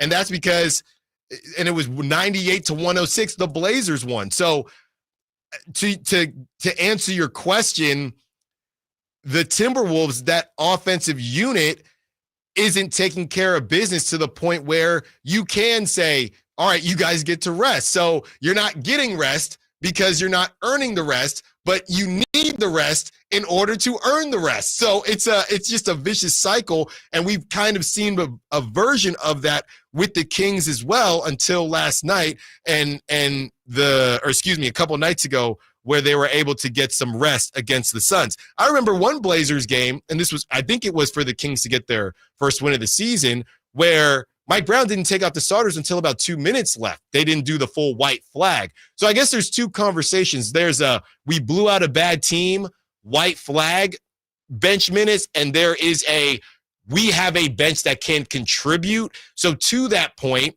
most teams, they're not going deeper than 8 or 9 as far as contributing bench players. And the Timberwolves, and I think the Kings, even though the Kings bench isn't shooting well, they have 3 to 4 contributing bench players, but it's not all coming together enough to give them the long leash at the end of the game. But what's interesting about Minnesota is that their offense is not very good. Their offense is currently 16th in the league in scoring. They're 12th in offensive rating. So their offense is worse than the Kings. Yeah. But they're still opting to only go about 8 deep. And I'm not saying Minnesota was not an elite offense last year. They were kind of middle of the pack last year as well, because their offense was so give the ball to Anthony Edwards and let him work. And that's Carl what it is now. Straight threes. Yeah, but this year it's different. And I feel like Minnesota and New York have the same problem. And this is why I was asking you the question, I think, is both of them look like they're having struggles learning how to play with each other, which is normal when you're starting out and you've just made this big franchise shifting trade, and now you have 2 new players coming in on each side who are getting significant minutes. Like when Minnesota first traded for Rudy Gobert, it took them a whole season to figure it out. And then you saw the results of that last year. They were an elite defensive unit with an above average offense, and that was good enough to beat the Denver Nuggets in the playoffs, right? But it took them that entire 2023 season to get to that point. And part of that was Karl Towns missed like 55 games that year, but it took an entire season for them to learn to play with each other. You're seeing those same growing pains again right now for Minnesota, in that they're 6-6 and they're dropping games to Portland, dropping games to the Lakers.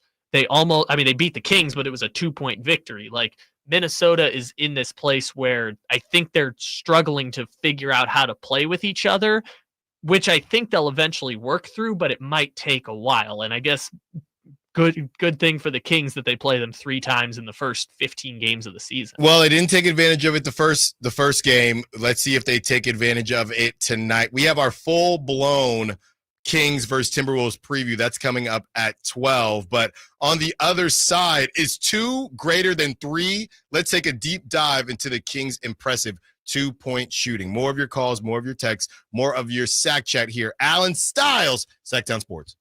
Keegan Murray plays here. Keegan scores another three-pointer. Keegan Murray knocking it down for 23 points. Match De'Aaron Fox for game scoring honors. Sacktown Sports is your proud home of the Sacramento Kings. The year was 1948. The Sacramento Symphony was founded. Harry Truman was president. Jerry Mathers from Leave It to Beaver was born. And Walter Keyes opened his first Naturewood home furnishing store 76 years ago on 25th and Broadway. Hi, I'm Frank LaRosa with Golf to Go. All those many years ago, the Keyes family promised integrity and quality in serving families just like yours and mine. Near as I can tell, Walter would have been pretty proud to know that those same values are evident today at Naturewood Home Furnishings. The Naturewood team takes great pride and significant effort to offer Northern California families a vast selection of home furnishings. Furnishings that not only last for generations, but also lead to everlasting memories of cherished times. Visit Naturewood Home Furnishings now during their Veterans Day Save the Tax sale and get started making your own brand of memories. The Keyes family would love to hear them. Naturewood Home Furnishings off Highway 50 at Hazel. Look for the water wheel. DC here for Folsom Lake Kia, where they make car shopping easy with a huge selection of new Kia models, low payments, and 0 down deals with approved credit. Folsom Lake Kia, your trusted dealer in Folsom for over 25 years. FolsomLakeKia.com. It's Capital Casino, Sacramento's #1 poker room, and guess what? Primetime football is back. Capital Casino is giving away $500 per game in high hand bonuses for every Sunday, Monday, and Thursday night primetime game. As always, offering the best food, the best service, and the best action with the most variety of games in the region, conveniently located in downtown Sacramento. So check them out, Capital Casino, and always remember to gamble responsibly. 1-800-GAMBLER. Facts are facts, and the facts show that for eliminating hip, knee, back, leg, and foot pain, it's the Good Feet personalized arch support system, clinically proven to provide significant pain relief in only 4 weeks. Good Feet arch supports are designed to help put your feet and whole body back in pain-relieved proper alignment. Good Feet arch supports are HSA and FSA eligible. Book your free fitting at Good Feet in Sacramento, Roseville, and Vacaville. The Hagen Oaks Golf Super Shop is the only store in the world to be named the top 100 shop for 40 years straight. Yes, the only golf shop in the world. Hagen Oaks Golf Super Shop is your unsurpassed spot to find the hottest golf gear, best pricing, and elite expertise. Try any club on the shelf on the driving range for free and let our staff show you everything you need to look and play better. You love golf. The Hagen Oaks team loves golf too. Hagen Oaks Golf Super Shop, Fulton Avenue at Business 80. Learn more at hagenoaks.com or 916-481-GOLF. Whitey here reminding you that not all grills are created equal. Give your family a real treat. Bring out all the flavors of the upcoming holidays with the amazing Napoleon Prestige line of outdoor cookers. Napoleon grills features other grills can't match. They're built different, built better, built to last, complete with a lifetime warranty. All made with premium steel that boasts absolute quality. Just because it's November does not mean we can't barbecue outside. Visit California Backyard now for your best selection of grills and Napoleon Grills accessories. It's time to check out Capital Casino, conveniently located at 411 North 16th Street in downtown Sacramento.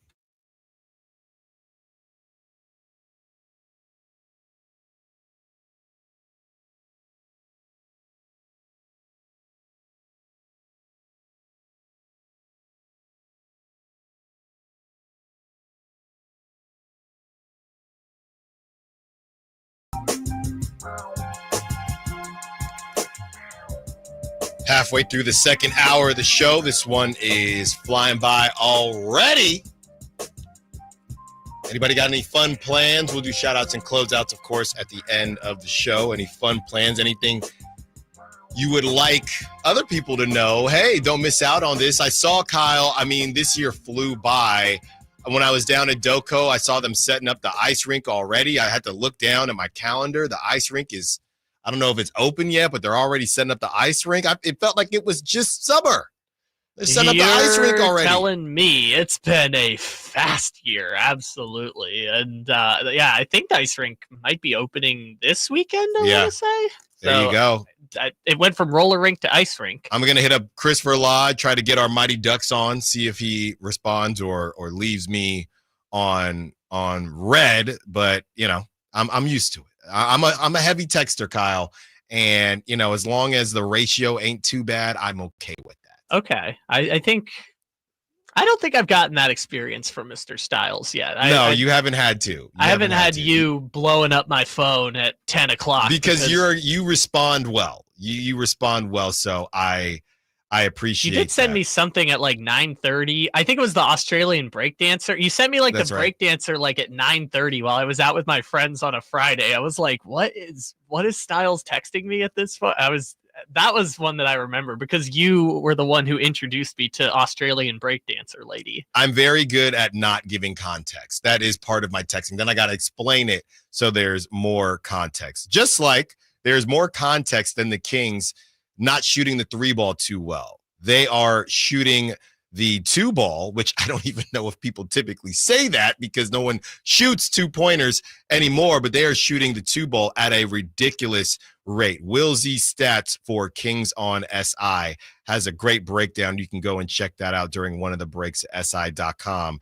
And he talks about how everybody is discussing the Kings and their lack of 3-point shooting, but nobody is talking enough about their 2-point shooting and how efficient it has been. Here are some of the stats that he brings up. Domantas Sabonis has the 4th highest 2-point percentage in the league right now at 68.4%. And he has a breakdown of the 2-pointers and the areas of the 2-pointers. And this is pretty ridiculous stuff here. In the restricted area, they are shooting 72.6%. That's 4th. And it's not like they still got JaVale McGee or prime JaVale McGee. They don't got a Skywalker in there throwing down dunks all the time. All right. So they're shooting 72.6% from the restricted area. They're shooting 55, which is good for 4th in that area. They're shooting 55% from the floater area, which is good for 1st. And from the mid-range, they're shooting 48.9%, which is good for 3rd in the league. So they're 4th, 1st, and 3rd in all areas of the restricted area of the mid-range, or just the 2-point area in general. Between Domantas Sabonis, this is what Will Z writes, between Domantas Sabonis, De'Aaron Fox, and DeRozan, the Kings have an elite finisher on all 3 levels inside. Sabonis at the rim, Fox in the floater area, and DeMar DeRozan in the mid-range. 3-point shooting will come and go throughout a season, as we've seen so far with the Kings. However, elite 2-point shooting is more sustainable throughout 82 games. And I will go on to say that I think it's more sustainable in the playoffs as well. They're playing more playoff type basketball. Now, you're not going to see, or we haven't seen a lot of games like last game where you blew a team out of the water. That Suns team was not the Suns team that they want other teams to see moving forward, especially when it gets to the playoffs. But to me, it's just all about having a counterpunch. And the Kings had not had that counterpunch these last couple seasons. If the 3 wasn't working, give it to Domas, shoulder, shoulder, shoulder. Let me pump fake 18 times. Maybe I'll get you, and we can get a 2-pointer that way. Or De'Aaron, come save us and shoot a mid-range, something like that. So they now have a counterpunch. The problem is they kind of lost their right hook, right? Their 3-point shooting. So if you can get that back, even if it doesn't have as much mustard as it has in the past, very similar to Mike Tyson, what we're going to see tonight, can you still get it done? And I think you can. So a lot of people throughout the time that I've been here, and it's not just Kings fans, it's a lot of basketball fans. That's why there are questions about the viewership and the amount of people that want to watch a Chuck Fest, as I call it, as a bunch of three-pointers just go up. And not everybody is Steph Curry or prime Klay Thompson, so they're not shooting it at the same clip as the Boston Celtics and teams like that. So it's just not great basketball. I asked the question to the Kings fans out there, are you okay with the new version of this? A lot of you were all over. Too many three-pointers, too many three-pointers. Well, now you've seen the other side, and you've seen it at an elite level. Is this what you thought it would look like? Do you want, is there anybody that's going to be bold enough to say, hey, Allen, I almost said, hey, Al. You're not talking to Royale right now. Hey, Mr. Al. Hey, Mr. Al. Hey, Royale. I was one of those people that said the Kings are shooting too many threes. Now I look at where they're at, and they're 7-5, not in a bad spot, on track to be playing around with that 6 through 10 again. Now I look at what they've been doing, and yeah, maybe they need to shoot a little bit more from the three-point line. Or it's no, I like what I'm seeing. Let's not forget, they shot 53% from three a couple nights ago. That wasn't on high volume either. Nope. So is that the best version of the Kings? You're not going to shoot 53% every single night. So maybe that volume needs to go up. Mike Brown, when they shot 11%, what was that last week? Mike Brown said they didn't shoot enough threes. That's what it was. They shot 26 in that game. They got a little gun shy once they started missing. So do you like what you're seeing from the Kings? Do you think that it could be better in some aspects? Should they shoot the three ball more? Because that first game against the Timberwolves, it's not as if Anthony Edwards was particularly efficient. Okay, to put it nicely, he was nowhere near that. And they got that W because everybody was just chucking threes. And the Kings didn't take enough or make enough. So there are going to be games where 3 is worth more than 2, and there will be games where 2 is worth more than 3. I'd argue if you are going to be the team where it's 2 is worth more than 3, that defense better be legit. That 3-point defense better be legit. So it's interesting because I think your underlying point is correct. As long as you're great at something, then you're going to be fine. Mm-hmm. And the Kings are great at mid-range 2-point shooting, and Domantas Sabonis getting that little 11-foot elbow jumper and getting to the rim and I mean, Sabonis has been physically dominating some of these centers that they played this year. So as long as you're great at something, then your offense is going to be fine. Where teams get into a rut is, okay, our 2-pointers aren't going, we're not getting to the rim, we're not getting fouls. Now we're going to turn to the 3-point line, and the 3-point line's betraying us, and all of a sudden you have a bad offense and you don't have answers, right? So as long as you're great at something, you're going to be fine. And it's what Mike Brown says after every game is that we need to take more 3-pointers. And I work the game broadcast here at the station a lot, and during one of the pregame shows, an assistant coach was talking to G-Man. I can't remember if it was Luke Laux or Jimmy Alapag. It was one of those assistant coaches, and he was talking about we want to be around 32 to 35 3-pointers a game. If we can get somewhere in that number of attempts, then we're happy, because that means we're averaging 100 possessions a game if we take 60 shots from 2-point, 35 from 3, and we're getting to the line 20 times a game. Our offense is going to be excellent because of DeRozan and Sabonis and all the 3-point shooters that they have. The spray threes to Keegan, to Herter, Keon Ellis, McLaughlin, Doug McDermott. You know, they have 3-point shooters spread out across the floor. So I think that the bigger thing more than the misses is they're getting gun shy from 3 and just going to the 2-pointer all the time, which is, like we talked about, 3-point shooting will come and go. The Kings are the best 2-point shooting team in the league right now at a not historic rate, but the best the league has seen in a couple of years. Yes. That's going to come down to earth at some point. And you better, and if you're going to continue to go that route, you better defend the 3-ball. Again, the Kings are 23rd in 3-point attempts per game, sitting at 33.6. All right, we continue the conversation. Also going to get into some NFL, as NFL is king, and there are some big games happening this weekend. There was a big game last night. So we take a trip around the NFL. More of your calls, more of your texts, more of your Sack Chat. Allen Stiles, Sacktown Sports. Did you miss any part of our live local shows? Don't worry, you never have to miss them again. Check out SacktownSports.com and search our podcast page and play our shows when you want. The Carmichael Dave Show with Jason Ross, Stiles and Watkins, and the Drive Guys. Plus, other podcasts like Return of the Empire, Return of the Roar, the Stingers Up podcast, and Golf to Go with Frank LaRosa.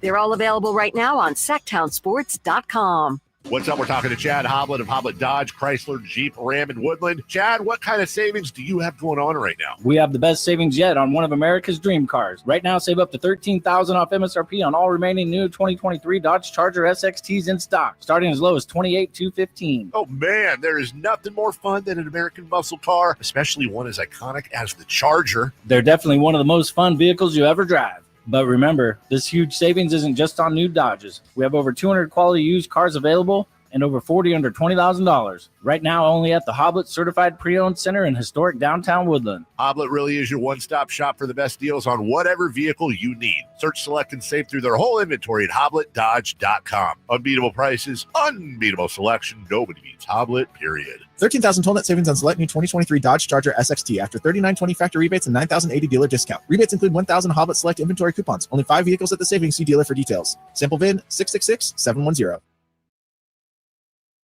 Huh? That's why you should shower with Old Spice Super Hydration Body Wash instead of plain old bar soap. Love your skin by super hydrating it with vitamin B3 and glorious notes of vanilla and shea. Did you know that my super hydrated skin is the second largest organ of my body? The first is my heart. Old Spice. Men have skin too. Old Spice Super Hydration Body Wash. 24/7 renewing moisture. With daily use. Everywhere you look, things are getting more expensive. So at Consumer Cellular, we're lowering the price for those 50 and up. Now you can get unlimited talk, text, and data for $30 a line when you buy 2. That's just $60 a month for 2 unlimited lines. So if you're 50 and up, make the switch and save. Come on, you've earned this. Call 1-888-FREEDOM or visit consumercellular.com today. Requires 2 lines of service, age validation, and credit approval, subject to system and area limits, taxes, and other fees apply. At the law offices of Dale R. Gomes, we understand that when you're facing a crisis, you need more than just a lawyer. You need a team. Our dedicated attorneys work together, combining decades of experience to guide you through personal injury or criminal defense matters with care and expertise. We're committed to supporting you every step of the way, ensuring your voice is heard and your rights are protected. With offices in Sacramento and El Dorado County, reach out to the law offices of Dale R. Gomes today, 916-999-9033, or online at dalegomslaw.com. Get in on the action at Sky River Casino in Elk Grove. With over 80 table games, more than 2,100 slot machines, and a thrilling high-limit room, you'll enjoy a casino experience on a whole new level. Visit skyriver.com today. Gambling problem? Call 1-800-GAMBLER. Hey there, you in aisle 2. I see you by the fiber and laxatives. You still using those to manage your constipation with belly pain? If your symptoms keep coming back, you may have irritable bowel syndrome with constipation, or IBS-C. So you may need more than over-the-counter treatments to manage it. Ask your doctor about how Linzess can help you get ahead of it. Linzess linaclotide is a prescription medicine that treats IBS-C in adults. It's not a laxative. It's a once-daily pill that helps you get ahead of your symptoms. It's proven to help you have more frequent and complete bowel movements and helps relieve overall abdominal symptoms, belly pain, discomfort, and bloating. These symptoms were studied in combination, not individually. Do not give Linzess to children less than 2. It may harm them. Do not take Linzess if you have a bowel blockage. Get immediate help if you develop unusual or severe stomach pain, especially with bloody or black stools. The most common side effect is diarrhea, sometimes severe. If it's severe, stop taking Linzess and call your doctor right away. Other side effects include gas, stomach area pain, and swelling. Learn more at linzess.com or call 1-800-LINZESS. Mita Chevy saves you $8,000 off MSRP on every new 2025 half-ton Silverado LT, RST, LTZ, and High Country in stock after rebates. All of them. Black Friday savings now at MitaChevy.com. Together, let's drive. See dealer for details. Ends 12/1/24.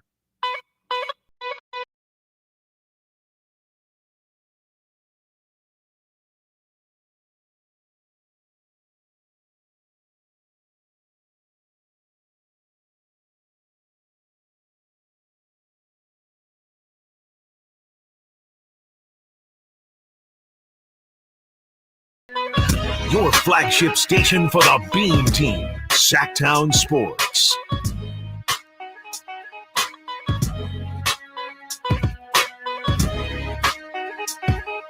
About to get into some around the NFL.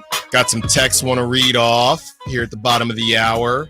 Got the Kings Timberwolves preview coming up at 12 o'clock as well at the top of the hour. From the 530, some of the more frustrating losses last year were games against teams like the Heat and the Knicks. They just couldn't hang with that style of ball, kind of that bully ball.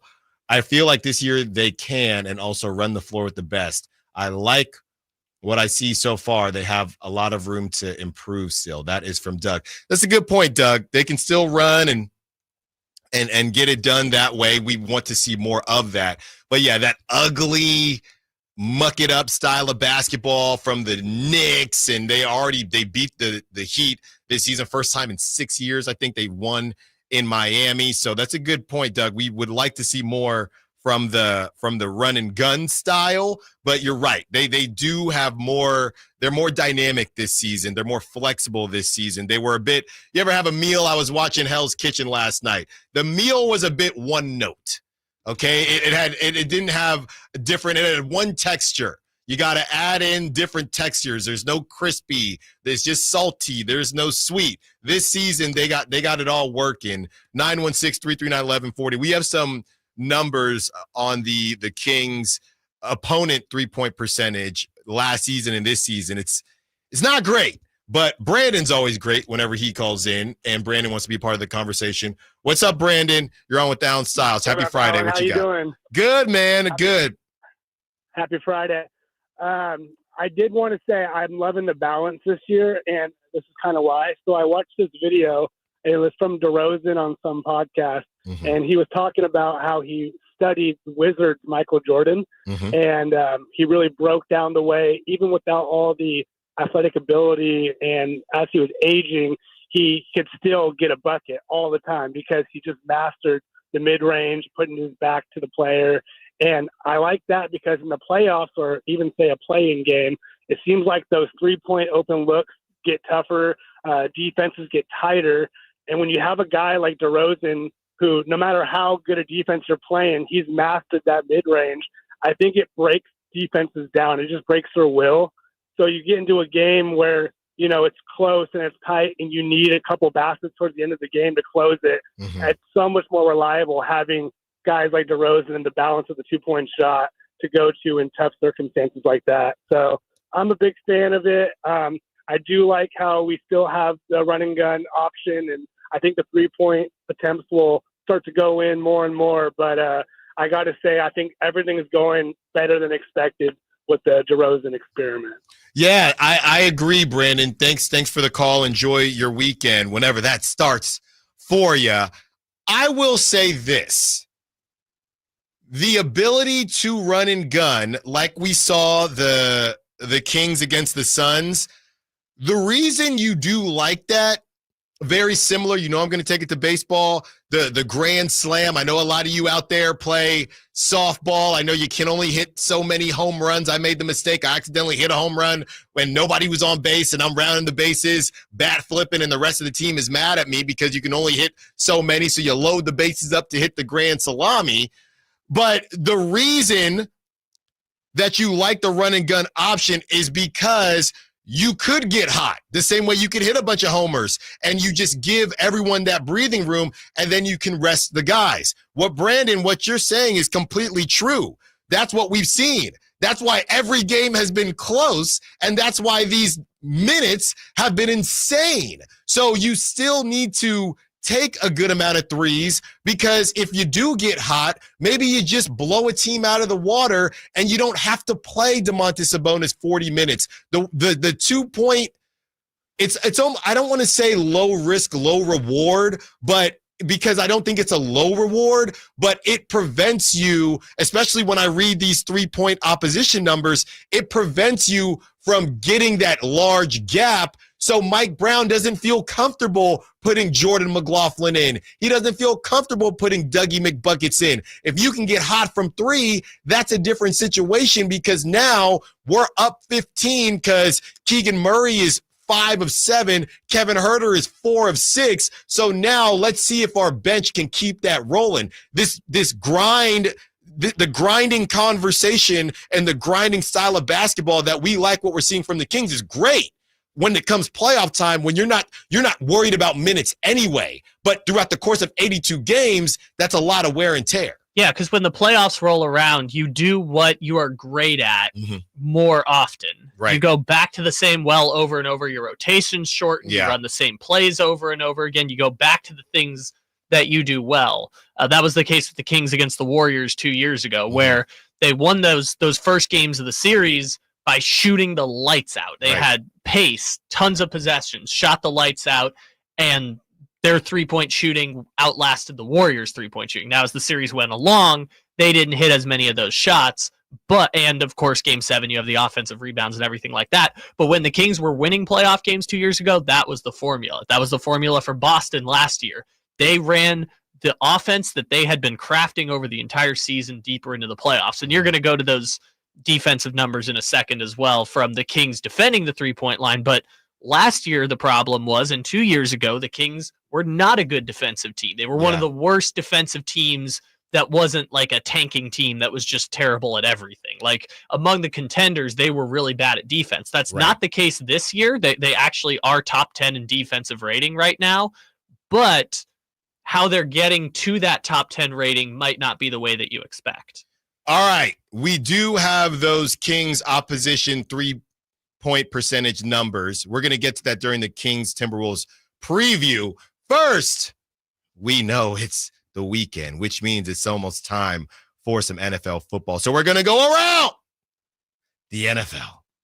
Oh, a new one. Okay. All right, Kyle. All right. Want me to start it off here? Let's do it. All right. So our first story from around the NFL. Did you see what our buddy Ashton Jeanty, the star Heisman Trophy candidate at Boise State, said? And I don't know why you're smirking like that. Because it's my favorite quote. So Ashton Jeanty is going to be a first-round pick in the NFL this year. Phenomenon in college football. If you're going to watch any college football game this weekend, watch Boise State. Ashton Jeanty was asked a little while ago about who he might want to play for in the NFL, and he had a funny response. The Arizona Cardinals. Because, quote, I could get down with Kyler. We're going to be the shortest backfield in the NFL. Yes. What is the thing you call it? The Zont Squad? Yes, it will be the Zont Squad. Ashton Jeanty standing at 5'9", Kyler 5'10". A lot of people were saying, I don't even think Kyler's 5'10". They did this not too long ago with the Cardinals because Greg Dortch isn't tall. They had somebody else, but they had 3 receivers that were all under 6 foot. They had Rondale Moore last year. That's right. Who was also, I think, 6 foot tall. Yeah. So, yeah, the Cardinals should be your favorite team, Styles, because they are. Not only are they the Zont Squad, they're averaging 30 points a game over the last 3 games. So, there you go. Your Zont Squad wants Ashton Jeanty. They're not going to draft him because they just took Trey Benson early in the draft last year, but Ashton Jeanty wants to play with his Zont King, Kyler Murray. Well, they're running James Conner into the ground, so it doesn't seem like... You know what? At this point with James Conner, I'm just looking at it as he's on my fantasy team. I'm just like, enjoy the ride as long as it goes. Like, he should have flamed out 2 years ago. He's in like year 8. Pittsburgh didn't even want him. Yeah. And he looks maybe better than he did in Pittsburgh. Other than that one really good season he had in Pittsburgh when Le'Veon Bell was holding out, he's had a career revitalization in Arizona. But they're going to ride him until the wheels fall off. Why not? They should have 2 years ago. All right, what's next? All right, so Trevor Lawrence, the quarterback for the Jacksonville Jaguars, he's got a major shoulder injury. He was ruled out earlier this week, and Shad Khan, the owner of the Jaguars, said before the season started this was the best roster the Jaguars have had in 25 years, and it's not going great for Jacksonville right now. So I wanted to ask you this, Mr. Styles, as someone who is on board with the Raiders tanking and going for Shadur Sanders and all that junk. The Jaguars currently have the number 1 pick in the NFL draft right now. They're 2-8, worst team in the league. would you just sit Trevor Lawrence the rest of the season at this point? He's obviously hurt. Just decide to try to move him? Well, they don't have to move him or not, but just saying we're just going to punt completely on this season. It gives them more flexibility moving forward. They probably move off of Doug Peterson. And, I mean, here's the question. Trevor Lawrence is on that ridiculous contract, which wasn't ridiculous. I don't think when he signed it, they did the same thing with Jordan Love. But who has more value, Trevor Lawrence or Bryce Young? I guess maybe Bryce Young simply because he's on a rookie deal. No, Trevor Lawrence, I think, has more value, but no one can trade for Trevor Lawrence right now because the contract is just too giant. Well, that's what I'm saying, right? If you're a team, if people are calling about Bryce Young. I mean, you would get more value for Trevor Lawrence. I mean, Trevor Lawrence, as much as people are dunking on Trevor Lawrence, I understood why he got that contract. You don't have to be the best quarterback in the NFL. You just have to be good enough. And good at the right time as well. Went to the playoffs and people said, hey, we might have something here. All right, Kyle, what's next? The Jaguars are going to get pummeled by Detroit this weekend. Oh, yeah. Absolutely. Oh, yeah. We're not going to expect – when we do our picks at the end of the game, that will be a quickie. Yes, and then last, my beloved Kansas City Chiefs are taking on Buffalo this weekend. Buffalo's favored, actually, in this game, so I just wanted to check in with you as our football aficionado here. Kansas City obviously owns them in the playoffs. Mahomes has 3 times knocked Josh Allen out of the playoffs, but Buffalo's won the last 3 regular season games between Kansas City and Buffalo. So Buffalo's favored. I just wanted your thoughts on that. Yeah, I have my hot take on this has been deep down Andy Reid doesn't want the Chiefs to lose, but he wouldn't mind them losing. I mean, you go into the playoffs undefeated, that's going to add a whole new layer. Some of the teams that they face, they got the Bills is another big one, and then they have the Texans, I believe, as well. I think that Andy Reid wants to win this game, but I don't think he wants the headache that he knows is going to come with being undefeated, and I think he gets his wish. I think the Bills take care of business. Yes, Kansas City will be favored in every game the rest of the season outside of this one. They have some tough teams, but no juggernauts left on the schedule. So if they're going to lose any game, this is the one they're going to lose, and Buffalo's beat them 3 in a row in the regular season, even though one of them was because Kadarius Toney lined up offsides. Got to check in. I think Amari Cooper might play. He hasn't played the last couple games. He might, but Dalton Kincaid is out. Dawson Knox. I thought Dawson Knox was going to be a dude for a while. I mean, he was. He was for a hot second. They just needed a better dude. That's right, as teams will typically do. On the other side, back into some Kings talk, we preview the Kings, Timberwolves, and I give you those pretty interesting opposition 3-point percentage numbers. Allen Stiles, Sacktown Sports. The only place you'll find Malik Monk is Sacktown Sports. Oh my, what an athletic move that time by Malik Monk. Hey Sacramento, it's Malik Monk and you're listening to the home of the Sacramento Kings, Sacktown Sports. Your local sports leader.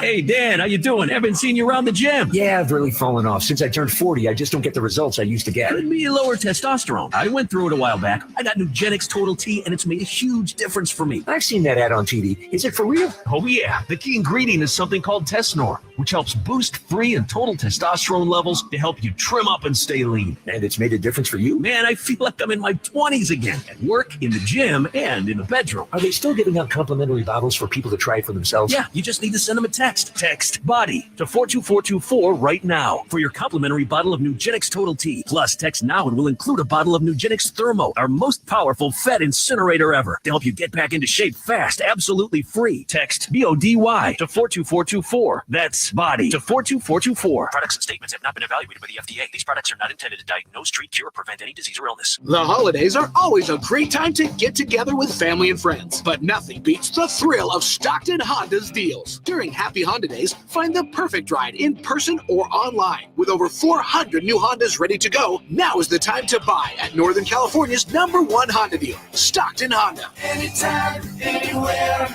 it's all here. StocktonHonda.com. Number one claims based on 2023 total new and Honda certified pre-owned vehicle car sales from American Honda Motor Company's L1 report. With the cooler seasons upon us, Advanced Infusion Center remains focused on your health and comfort. Whether you're dealing with a chronic illness or in need of IV therapy, we provide tailored treatments to meet your unique needs. Our caring team is here to make sure your experience is safe, comfortable, and stress-free. With convenient locations in Sacramento and Yuba and flexible scheduling, you can easily access the care you deserve. Explore Advanced Infusion Therapy today. Visit advancedinfusion.com for compassionate care right where you need it. Time to gear up. It's the Black Friday and Gold Saturday open house event at Roseville Power Sports, located at 360 North Sunrise Avenue. We're your home for the best deals on Can-Am side-by-sides, ATVs, and Ski-Doo snowmobiles. Now's the time to save thousands on a brand new Can-Am or Ski-Doo. And check out the all-new Can-Am Maverick R with an incredible 240 horsepower. A Maverick R is built to conquer any terrain, bringing unmatched power and excitement to your off-road adventures. Plus, save 30 to 50% on accessories, helmets, jackets, gear, everything you need to ride in style and safety. This Black Friday and Saturday only. And it's not just about the savings. It's an open house event you won't want to miss. Join us for food, prizes, and more this Black Friday. So head to Roseville Power Sports this Black Friday and Gold Saturday from 9 a.m. to 6 p.m. And let's kick off the holiday season with incredible deals and tons of fun. Some restrictions apply. See store for details. Offers valid on 2024 and prior products while supplies last. Happy holidays from Roseville Power Sports. The Hagen Oaks Golf Super Shop is your unsurpassed spot to find the hottest golf gear, best pricing, and elite expertise. Every club on the shelves can be tried for free on the driving range. 3 TrackMan units and a Hagen Oaks team of skilled fitting professionals provide the finest club fitting experience. Our personable Super Shop staff will show you the newest to help you look and play your best. You love golf. The Hagen Oaks team loves golf too. Hagen Oaks Golf Super Shop, Fulton Avenue at Business 80. Learn more at hagenoaks.com or 916-481-GOLF. When it's all on the line, you need a Big Tom closer. That's especially true when it comes to your garage door. That's why I proudly recommend National Garage Door. Whitey Gleason here for National Garage Door. And whether you're looking to repair an existing door or get a brand new one installed, you need National Garage Door. Family owned and operated. They've been around since 1974 because service is their number one priority. National Garage Door are the region's BSE broken spring experts, and the styles, prices, and quality of the new doors will amaze you. I know they amazed me. Our garage door was starting to sound kind of like a box of scrap metal tumbling down the stairs. So Kevin from National Garage Door came out. He said patching up the old one was an option, but we're going with a new garage door, and we're as excited about that as you can be about a new garage door. National Garage Door sells quality Rainer-branded garage doors. They offer sales, service, and installation on all residential and commercial doors and operators. If you have garage door needs, old ones coming apart, or you're looking to improve your curb appeal, let National Garage Door come through for you in the clutch and be your closer. 338-4554 National Garage Door. At Elk Grove Honda, our recipe for happy holidays is to think Happy Honda Days. Let's explain. Happy is a good thing. We all like happy. Honda stands for quality, reliability, comfort, design, peace of mind, value at resale, and a lot more feel-good words. Days is how long you have left to take advantage of Elk Grove Honda's year-end clearance underway right now. Elk Grove Honda is located in the Elk Grove Auto Mall, Highway 99 at Elk Grove Boulevard, or visit us at elkgrovehonda.com. I gotta get an Elk Grove Honda. KHD HD1 Sacramento, KYMX HD3 Sacramento. Your home for Kings basketball for over 25 seasons. Hammer time thrown down by Malika. From the Power Business Technology Toshiba Studios. Sacktown Sports, 1140. It's time to check out Capital Casino, conveniently located at 411 North 16th Street in downtown Sacramento.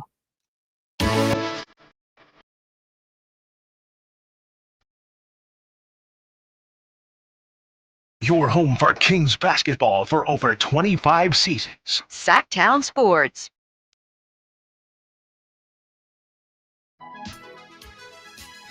It's time for our Kings versus Timberwolves preview, as we have, I wouldn't say we've clowned the Timberwolves, but as we've talked about with the Timberwolves, they have struggled as of late. They are 6-6. One of those 6 wins is against the Sacramento Kings, but they also have 2 losses. They've also have 2 losses against the Portland Trail Blazers. That was a back-to-back November 12th and 13th, both in Portland for whatever that's worth, but they lost both those games.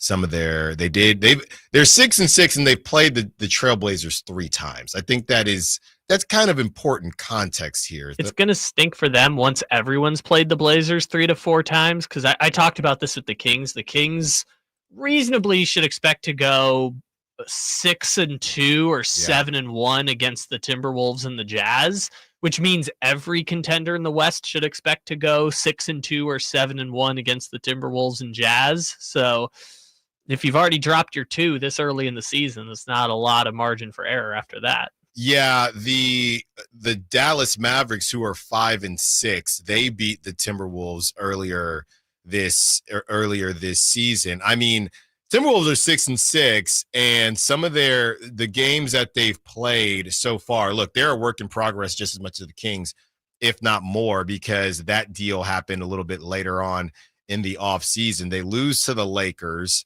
the Lakers were world beaters at that time, but they lose to the Lakers. They lose to the Mavs, who the Mavs, again, that was late October. The Mavs are struggling a little bit as well. Their bad losses they're 6-6, and they've played the Raptors, the Spurs, the Hornets, the Bulls, and the Blazers twice. That's just a yuck sandwich. So 7 games they've played bad teams, and they're sitting at 6-6. So they've gotten. We talked about the Kings having opportunities to, get warmed up and get their sea legs under them. The Timberwolves have definitely had an opportunity, and they have not done it. And they've been out there. I mean, the main guys have been out there. We discussed their bench, but yeah, you lose to the Blazers 2 nights in a row. I say all this to say they're going to be very, very hungry. Straight off, Kyle, we talked yesterday about intermittent fasting. This is going to be like their first meal in a long time. They feel comfortable. They got their first W of the season against the Kings, and they're coming off 2 losses to the Blazers. Well, not to mention the most important thing, it's an Emirates NBA Cup. That's true. That's true. You want to go to Vegas? This is how it happens. You know who wants to go to Vegas? Anthony Edwards. I'm sure he does. Anthony Edwards wants to go to Vegas. This is the interesting part for the Timberwolves tonight, is that they know they have the lengthier team. The Kings, before DeRozan got hurt, were not a very lengthy team. It's why they struggled last year against the Pelicans of the world and Minnesota, even though I think they went 3-1 against Minnesota last year, but each game came down to the wire, including that cup game last year against the Timberwolves.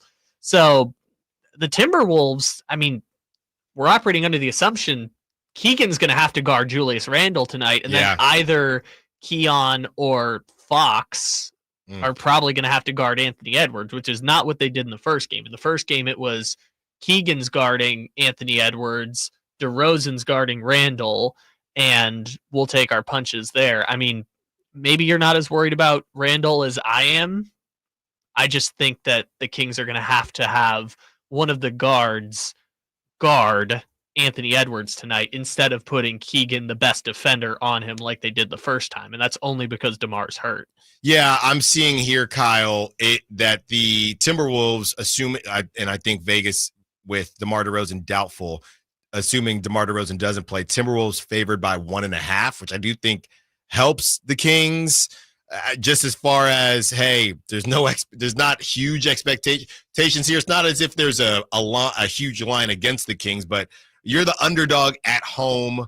The Timberwolves just lost 2 in a row to the Blazers. They really need this game. The Kings are going to try to tread water without DeMar DeRozan and Malik Monk, but I'm honestly almost a little surprised. I think the line is only 1.5 because of the Timberwolves tricking off games to the Blazers. It should be higher in favor of the Timberwolves, if we're being honest. Sure. I mean, if the Timberwolves were 8-4, I think it would be less concern about this season being a work in progress or them learning how to play together, all of that stuff with the Timberwolves. And so they're 6-6. We know they're a good team. They were in the Western Conference Finals last year, and while most people believe that they ended up on the worst end of the Karl Anthony Towns trade, I mean, Julius Randle and Dante DiVincenzo are supposed to help them offensively.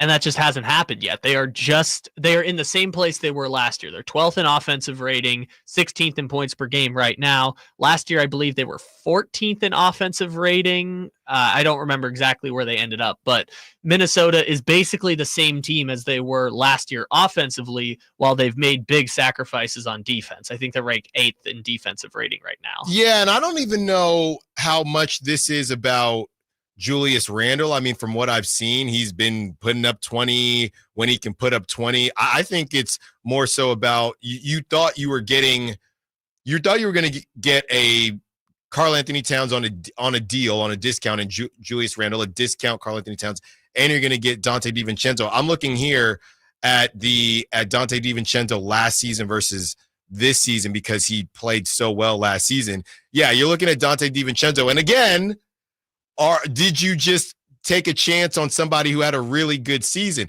Donte DiVincenzo, first time in his career, he averaged 15.5 points per game last season. Now he's averaging 9.4, which if you look at his career is more in line with what he normally averages. So you're hoping to get Julius Randle, and you thought maybe you would get the Donte DiVincenzo from New York, but that guy was also chucking.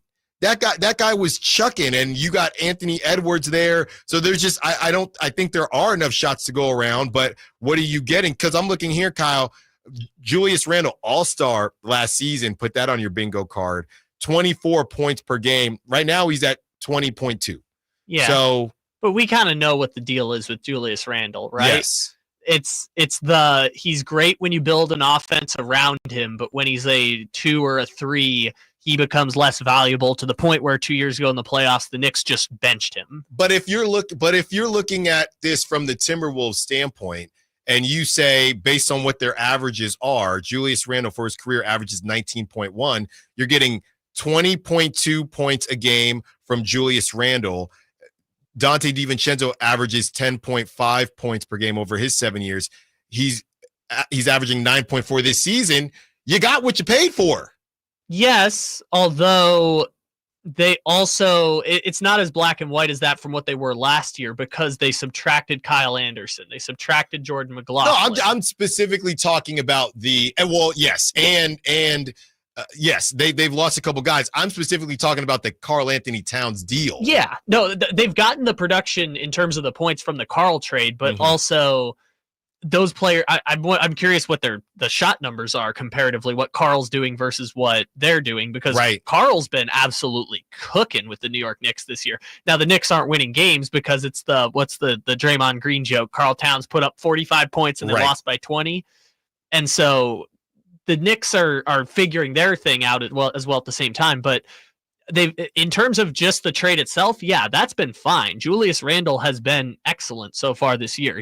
Him by himself is not as good as Karl, but then when you add in DiVincenzo and what they were supposed to be getting from Dillingham, then they're not playing him. Yeah, exactly. And that's why I think Minnesota is still trying to figure this thing out, because it's easy to look at Minnesota as a whole and just say, oh, they got rid of Karl Anthony Towns, but look at what they added. But you subtract Kyle Anderson, who was integral to that team last year. You subtract Jordan McLaughlin, who was giving them important minutes, and you look at the team in totality, and they're not there. No. And a big part of that is that Rudy's still playing great defense, but not a lot else. I don't think we really gave.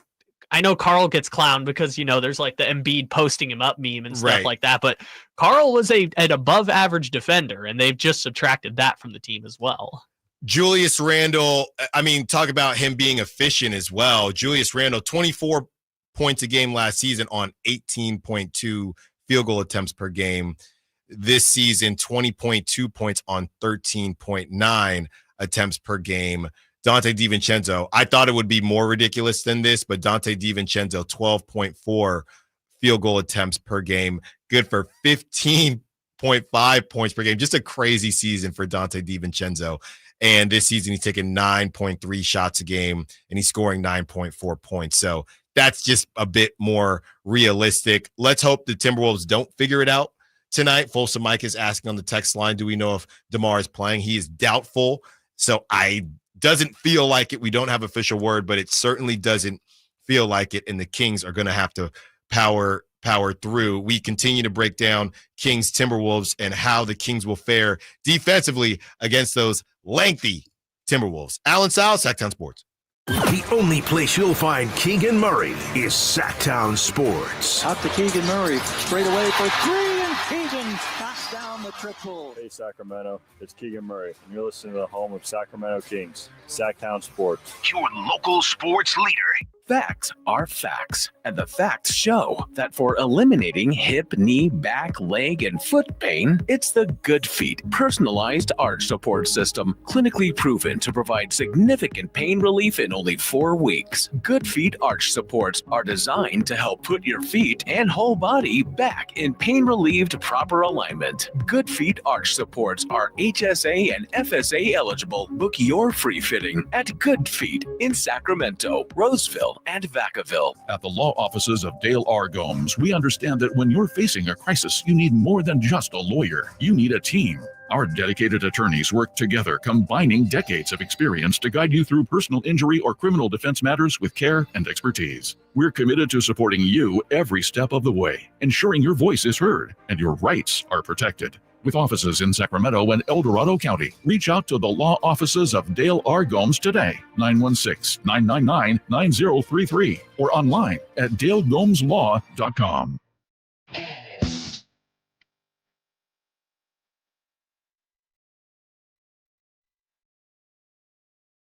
The only station in Sacramento giving you local sports coverage from 6 a.m. to 6 p.m. Monday through Friday. Sacktown Sports.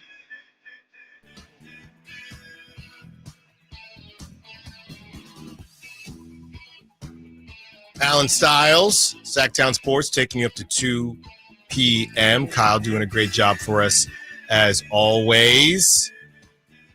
Just getting some text that it's pretty cold outside. Guess there might be some freezing temperatures around. What's happening? Well, not freezing. I mean, that's only occasionally overnight in the winter. It gets into the 30s. I have a friend in Calistoga.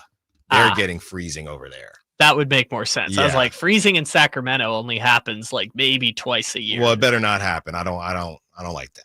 One time, it was one of the coolest things that's happened to me. I was driving back into Sacramento early in the morning, and everything was frosted. Mm-hmm. Oh, that was so cool! Just seeing frost on every car, every tree. That is a very grass. California statement. Sure, I've never seen snow before, so that's just perfect for me.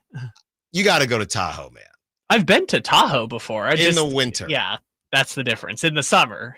I've seen snow one time in my life, but I've never seen it actually like falling from You never the sky. touched snow. I've touched snow on the ground, but never while it's falling out of the sky. I see what you're saying. Only one time when it was like it had snowed overnight, and for those from San Diego, Julian is our version of Tahoe, and so you drive up there and there's snow and all that good stuff. There you go. Hey, well, we're gonna get you up to Tahoe. It's Frankie said it's easy. Frankie Cardicelli, I was talking to him about putting chains on your car, and Frankie made it seem chains are easy. I've never even considered the possibility of chains are easy. Chains are easy. Don't worry about it. I said, okay, Frankie, you can come do the chains then. Yeah, but you're from Philly. You've had to do chains on the car before, No, I didn't right? drive in Philly. Oh, okay. Absolutely not. Never? No, I was on the train. That's fair. I'm not driving out there. Black ice. I'm not messing with that. Come on now. We could ask Draper. Maybe Draper drove in the snow, but I was not driving. Draper lived in Boston for a decade. He's definitely he's probably a pro. Draper should probably be. He knows how to put on some. He knows how to put on some chains. I'm gonna tell you that much right now. All right. Well, let's hope that the Kings will not get chained up by those lengthy T-Wolves in game one. And real quick, the ratings for the Timberwolves, they are 13th in offensive rating, 9th in defensive rating, and 10th in net rating. So they're solid. That's a team that, and I'm just clowning them, but that's a team that should not lose to the Blazers twice. If you're 13th in offensive rating and 9th in defensive rating and 10th in net rating. Which I'll give the Wolves credit because I looked it up during the break. They were 16th in offensive rating last year. So this is technically a slight improvement. What were they in defensive rating? They were number one. Yeah. They were number one far and away last year. They were the best defense by a long shot last year. Well, yeah, they are trying to find themselves. So they are better offensively, which is interesting because maybe this is a trade that might end up being more even than it feels right now, but it doesn't seem like it from what the Timberwolves have been doing, unless they're playing the Kings when they got that W. But how will the Kings fare defensively against those lengthy Wolves? In game one, DeMar DeRozan got absolutely cooked by Julius Randle, while Keegan did fairly well against Anthony Edwards. DeRozan is likely out tonight versus Minnesota, which likely means that Keon Ellis, Kevin Huerter, or both start, or Trey Lyles at the 4. Really interested to see what happens there. Keegan versus Randall, Keon Ellis versus Anthony Edwards. Don't love that. Jaden McDaniels guarded by Kevin Huerter. Now, here's a game. I sound like Chris Collinsworth. Now, here's a game I would love to have. This is going to sound random. Devin Carter. Devin Carter, to me, Devin Carter thinks he can guard 1 through 4. Now, he might not be able to do that, but I do believe that Monty McNair and the Kings powers that be, they believe he can guard 1 through 3. This would have been a great game to see Devin Carter on Anthony Edwards, and unfortunately, we're not going to get to see it. So now we're going to get to see Keon Ellis. Let's not forget, you could see De'Aaron Fox on Ant, too. I was just going to say that same thing, which is Fox has been an incredible on-ball defender this year. They had a stat on the broadcast on Wednesday that opponents' shooting percentages in matchup situations, he's one of the best in the NBA this year. So maybe they just say, I know Fox primarily is guarding point guards, but and there is a size disadvantage when you're putting him against a larger Anthony Edwards. But I guess you might just bite the bullet and say, you know what, we're just going to have De'Aaron Fox play against Anthony Edwards and have Keon guard Mike Conley. And then, And McLaughlin, I know McLaughlin Anthony Edwards would have the size advantage. He would kind of have the size advantage on everyone, except Keegan. Besides Keegan, but then it's a quickness conversation. But I think the thing with De'Aaron, what I envision happening is that this could be a second half thing. Anthony Edwards is not a grifter. He's not a foul merchant, but he knows how to get to the line. And the last thing you need, the reason we might not see, now that I'm thinking about it out loud, the reason you might not see De'Aaron on Anthony Edwards, definitely not early, but maybe not at all, because you can't have De'Aaron in foul trouble. There have been a couple games where he's gotten in foul trouble. You literally can't afford it with probably no DeMar, and we know no Malik. So that might be a reason where Mike Brown is thinking, y'all, the Jordan McLaughlins of the world, Keon Ellis, y'all can do what you can do against him. If you get into foul trouble, we'll figure it out. But De'Aaron can't get in foul trouble. Or this is the night to bring back the 2 big lineup or the 3 forward lineup. I'll throw that in there too, like the Keegan, Trey Lyles, Sabonis lineup playing together. Yeah. This is probably the night to bring that back if Mike Brown is going to do that. But we'll see. It's not going to be extended minutes, I wouldn't guess. No. I would imagine it's going to be the same thing we've seen all season, where Fox is going to go 36 minutes, Domas is going to go 38 minutes. Foul trouble might dictate how much Huerter and Ellis play, but Huerter had 36 minutes in the last game against the Suns, so it's not unreasonable to expect heavy minutes for Kevin Huerter too. From the 415, shout out to 415. Happy Friday, all. You guys are doing a great job holding it down. Anyway, I just want to express that if the Kings do actually win tonight, in my opinion, that would probably be the most impressive win for the Kings this year, given they don't have Monk and probably won't have DeMar tonight. Yeah, 415, I think you're right. I mean, they're only 1.5 point underdogs. They are at home.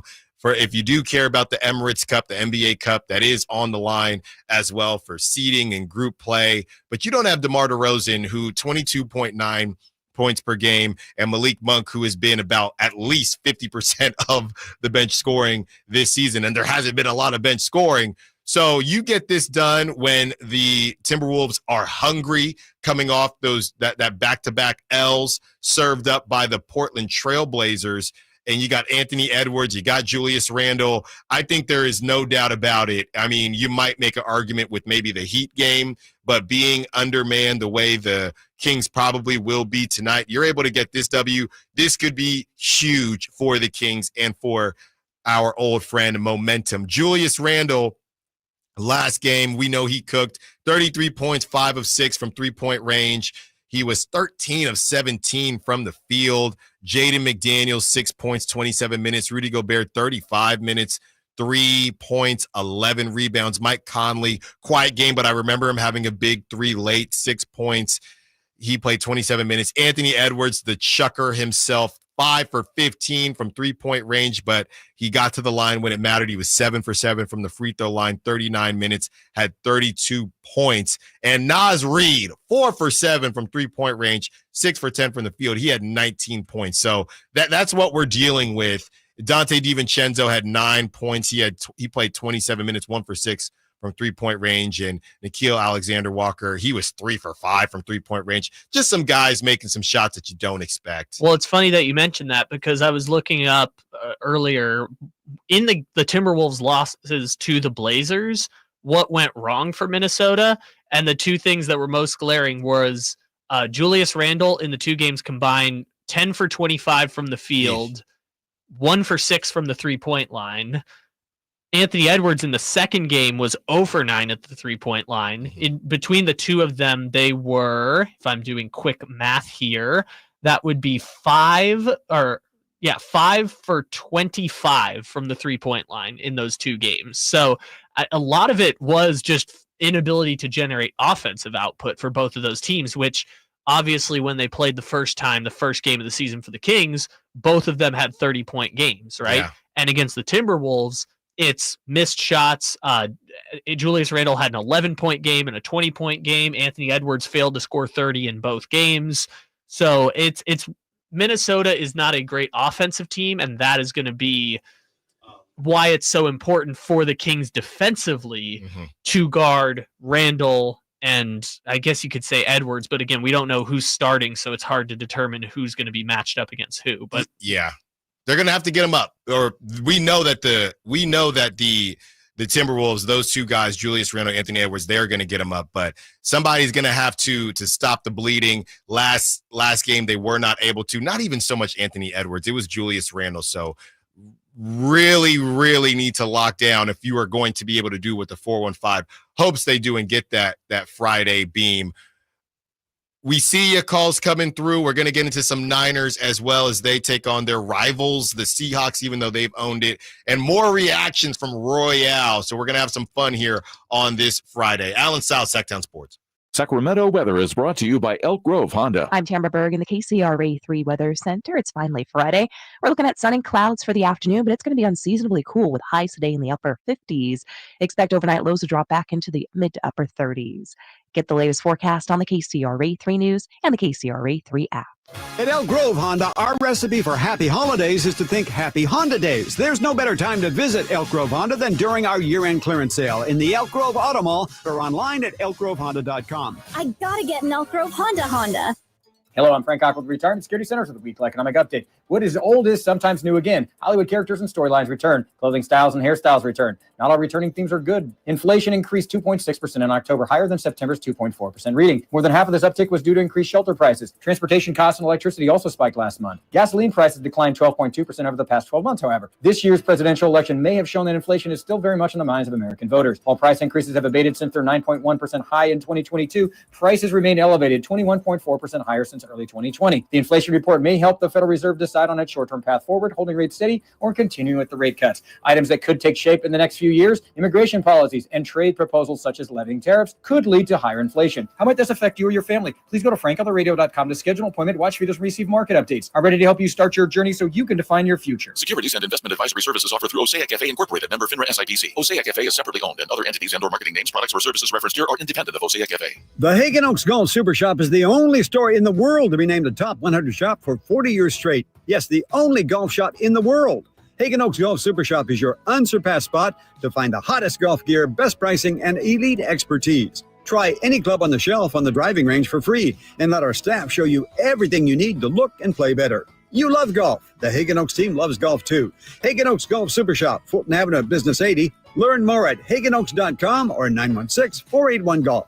Carmichael Dave here from my good friends at American Energy. Cool weather, if not cold weather, is in our future. You know that. It'll eventually get there, and American Energy wants to make sure your system is operating safely and properly. So now is the time to take advantage of the $49 fall tune-up inspection. That's regularly $119, but includes a full safety and duct inspection. And if your system's over 10 years old, it's free. The tune-up is on American Energy. Give them a call right now. They're offering $50 off your first recommended repair, or if you need a new furnace, that's half off the price of a new unit. American Energy been serving the greater Sacramento area since 1981. A+ with the Better Business Bureau. You can check them out at the AEWay.com for an instant quote. That's the AEWay.com. Tell them Carmichael Dave sent you. Call 916-520-9990 now. Bonneville International Radio Station contests are open to participants at least 18 years of age and older that are residents of California and who reside in one of the 6 counties that make up the Sacramento metro area, unless otherwise specified. Employees or agents of the station, Bonneville International Corporation, other area radio stations, or any entity associated with the contest are not eligible to win, unless the station otherwise specifies in its own discretion. Persons who have won in the last 30 days from a station contest or event may not be eligible. For a copy of the general contest rules, visit khtk.com. Whitey here reminding you that not all grills are created equal. Give your family a real treat. Bring out all the flavors of the upcoming holidays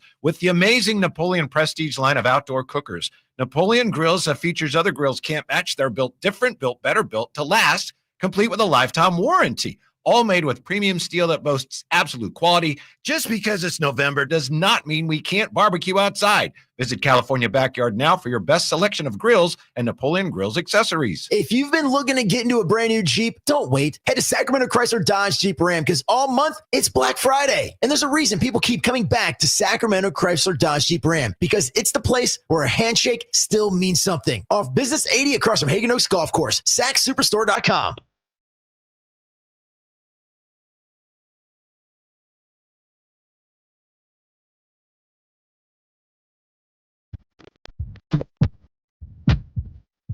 Your flagship station for the Beam Team, Sacktown Sports.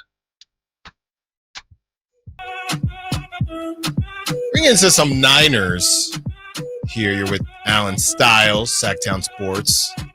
Taking up to 2 p.m. Going to hand you over to the Drive guys. Kyle Ledbetter is doing some quick work and quick editing of something that we want to play for you. So as we know, De'Aaron Fox or Royale has been released to the public. And there are some people that are, well, I was going to say there are some people that are fans of Royale and some people that are not. Haven't really seen the fans yet. Everybody, they are fans of the jerseys themselves. But Sean Cunningham, friend of the show, friend of the station, Sean Cunningham just met up with De'Aaron Fox doing a quick chat today before the game pops off and asked De'Aaron Fox if De'Aaron Fox has seen Royale yet. You releasing the mascot? For when you do the city edition. Oh, I have not seen it. Okay. I have no idea. Yeah, I'll make sure to show it to you. For the jerseys, we got a new mascot? We got a new mascot It's, just for the jersey. Oh, what the Meet Royale. His name is Royale. Royale. Yeah. He looks like he'd work at a fast food restaurant. Well, I guess that gives us more freedom, Kyle, because if De'Aaron is saying that about the mascot and he's on the team, I think we can say whatever we want. Oh, can we? Can we say? No, I think I'm kidding here, but De'Aaron. Can I say the jokes that I wasn't going to say yesterday on the show? Let's get through Friday. Let's get through Friday. But De'Aaron, that was ridiculous. Not a fan of one. Royale is going to have a tough time these first couple games as people get. You have to keep Slamson with him. Slamson has to say, hey, this is my guy. No, guys, he's cool. He's cool. You know, when you meet new people and you're introducing somebody, no, he's cool. He's cool. I don't think that you can just have Royale out there on his lonesome. Do not think. But I tell you this much.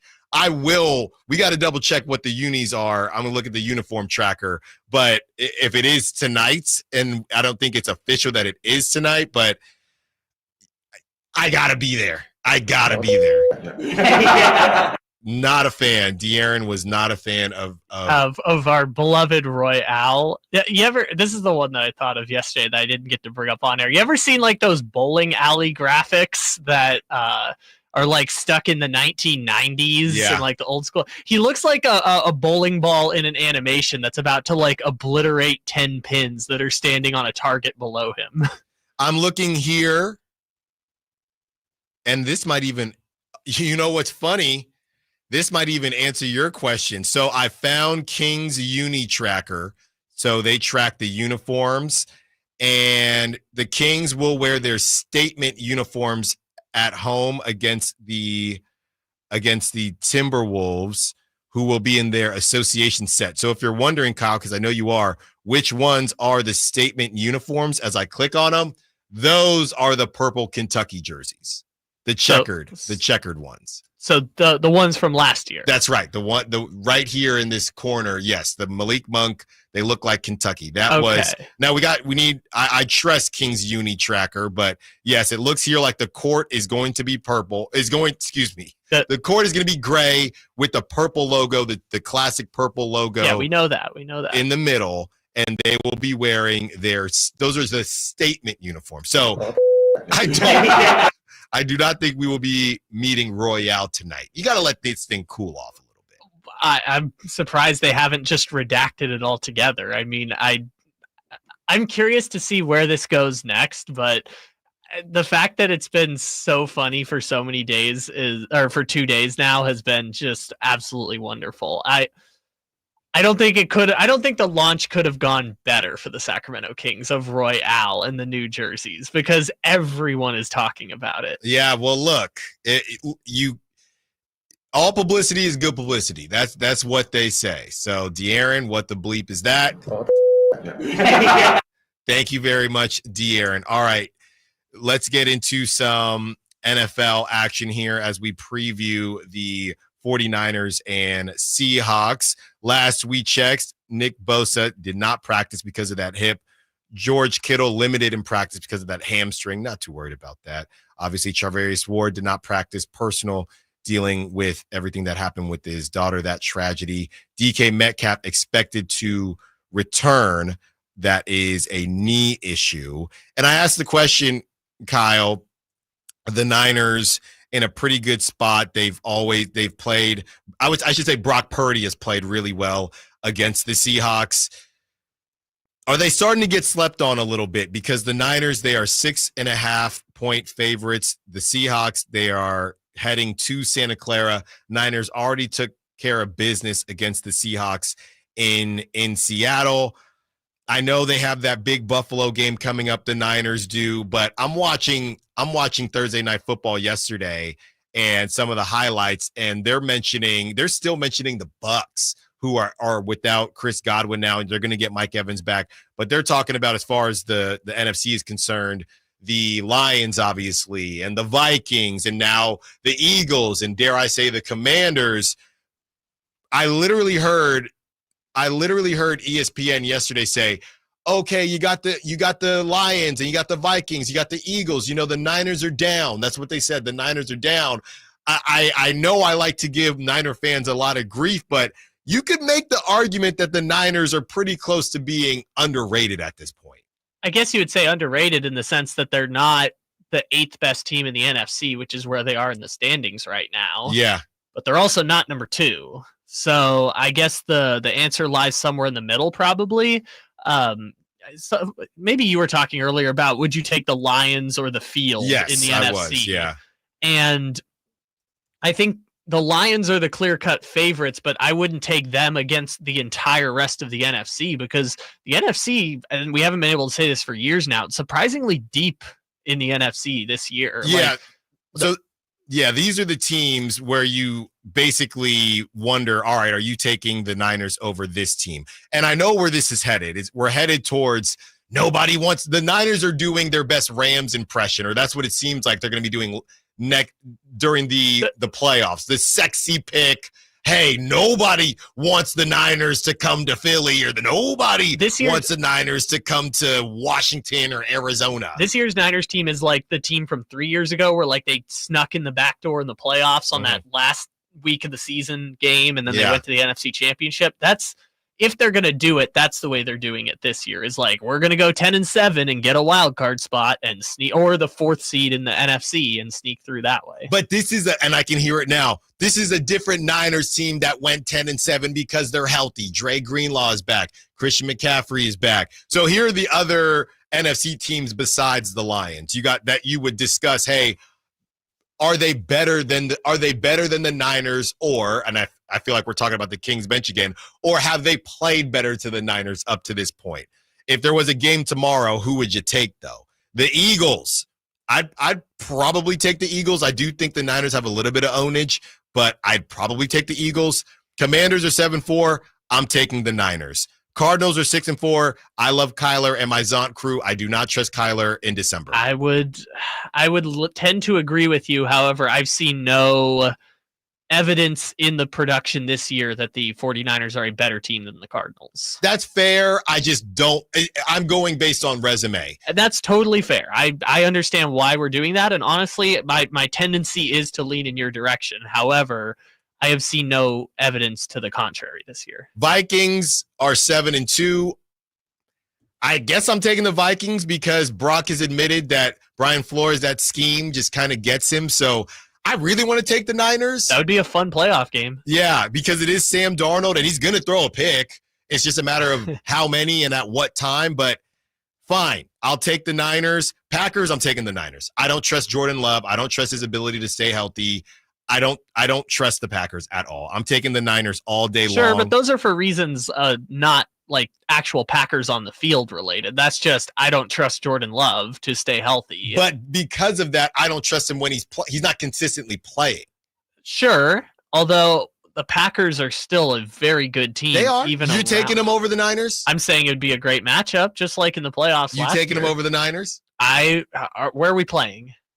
Are we playing in Santa Clara or are we playing in Lambeau? So are you taking the home team? I'm saying the home team would be favored. I'm saying it's a close enough matchup that the home team would probably be favored. Falcons 6-4. Yeah, I'm taking the Niners. Yeah, I mean that's just a Falcons. That's just there's no. You're telling me a Kirk Cousins led Falcons team is going to beat anyone in the playoffs? There's no chance. Post Achilles, and I know they got weapons. So I got the Lions, the Vikings, who I didn't really want to say, and the Eagles. That's only 3 teams. That's only 3 teams, more like 2. So sure, but there's some teams in there that you can make a compelling case for. It's not like the Niners are blowing those teams out of the water. No, I don't think so either. But if you're making me use someone else's U.S. dollars, they would be going on the San Francisco 49ers. Around the NBA, when we return, Allen Stiles, Sacktown Sports. Domantas Sabonis plays here. He finds Sabonis, put the frosting on the cake, put the cherry on the sundae. Sabonis with a 2-hand flush makes it 114-106. Sacktown Sports is your proud home of the Sacramento Kings.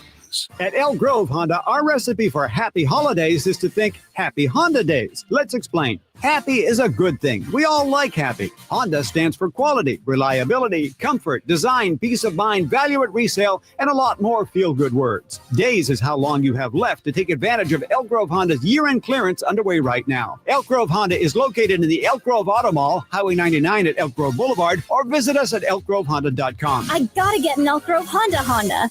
Power Business Technology is proud to be 100% independent, locally owned, and managed Toshiba copier dealer. Local ownership cuts out the red tape, allowing ourselves to never be too busy to personally answer the call when our clients need us. Recognized for excellence in service execution, training, and customer service, we're proud to be named a 2022 Toshiba ProMasters Elite Dealer. Contact us today for all of your business printing needs at 844-POWER-BZ. That's 844-769-3729, or visit us at powercopiers.com. It's Capital Casino, Sacramento's #1 poker room. And guess what? Primetime football is back. Capital Casino is giving away $500 per game in high hand bonuses for every Sunday, Monday, and Thursday night primetime game. As always, offering the best food, the best service, and the best action with the most variety of games in the region, conveniently located in downtown Sacramento. So check them out, Capital Casino, and always remember to gamble responsibly. 1-800-GAMBLER. Don't you wish your life came with a warning app? Stop. That dog does not want to be petted. Just a little heads up before something bad happens. Move your coffee cup away from your computer. Oh, no. So you can have more control. Stop. You're texting your boss by mistake. Uh-oh. Well, life doesn't always give you time to change the outcome, but prediabetes does. With early diagnosis and a few healthy changes like managing your weight, getting active, stopping smoking, and eating healthier, you can stop prediabetes before it leads to type 2 diabetes. It's easy to learn your risk. Take the 1-minute test today at doihaveprediabetes.org. Warning. The cap is loose on that ketchup. Ugh. Don't wait. You have the power to change the outcome. Visit doihaveprediabetes.org today. That's doihaveprediabetes.org. Brought to you by the Ad Council and its pre-diabetes awareness partners. DC here, and if you've been thinking about a new car, you gotta see my friends at Folsom Lake Kia. You can always count on low payments and zero down deals with approved credit. Folsom Lake Kia, over 25 years, right here in Folsom. It's time for the Sacktown Sports live events calendar, the hottest live events lineup just for you. Kicking things off for comedy fans, don't miss David Spade bringing his sharp wit to Hard Rock Live Sacramento on November 22nd, followed by the hilarious Russell Peters lighting up the stage the next night, November 23rd. Then get ready to feel those good vibrations with the legendary Beach Boys on November 24th at Hard Rock Live. And for classic rock lovers, the Black Crowes are rocking the same stage November 30th. All of these are brought to you by our friends at Live Nation. The original Jersey Boys, Midtown Men, are bringing their holiday show to Thunder Valley on December 8th. Then kicking off the year in style, country stars Dylan Scott and Jackson Dean are hitting Thunder Valley on January 10th. And the one and only Bill Engvall will be there too, cracking up the crowd on January 11th. Don't miss these incredible events coming your way, and stay tuned for more info. To get details, head to sacktownsports.com. Don't you deserve healthcare you can count on? Well, you can count on United Healthcare with Medicare plans that fit your life today and as your needs change tomorrow. You can enjoy reliable coverage and low out-of-pocket costs with a Medicare Advantage plan from United Healthcare. United Healthcare Medicare Advantage plans, made for California, trusted everywhere. The Medicare annual enrollment period ends December 7th, so go to uhc.com/Medicare today. It's time to check out Capital Casino, conveniently located at 411 North 16th Street in downtown Sacramento.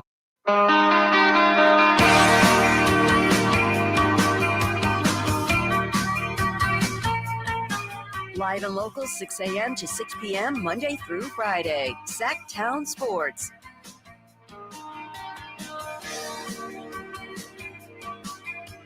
Allen Stiles, Sacramento Sports, taking you up to 2 p.m. We will also have a Kings Jazz preview as the Kings take on the Jazz tomorrow, hopefully coming off a W tonight. So I would assume if DeMar doesn't play tonight, good chance he doesn't play tomorrow. I mean, once I read off these offensive, defensive, and net ratings for the Jazz, you're probably going to sit there and say, yeah, DeMar DeRozan shouldn't play. So we will have that coming up for you in the 1 o'clock hour. But now it is time to go around the NBA. Well, as I talk about the Jazz, who aren't very good, and they are close to last or dead last in a lot of the efficiency ratings as far as offensively and defensively, they did manage to get a win last night. It was the only game. So pretty funny because it was the only game last night as they sit at 3-8. One of those wins is what they got last night against the Dallas Mavericks, who fall to 5-7, because Luka Doncic, his controller got disconnected. All right. It's the last play. They're in a position to win the game.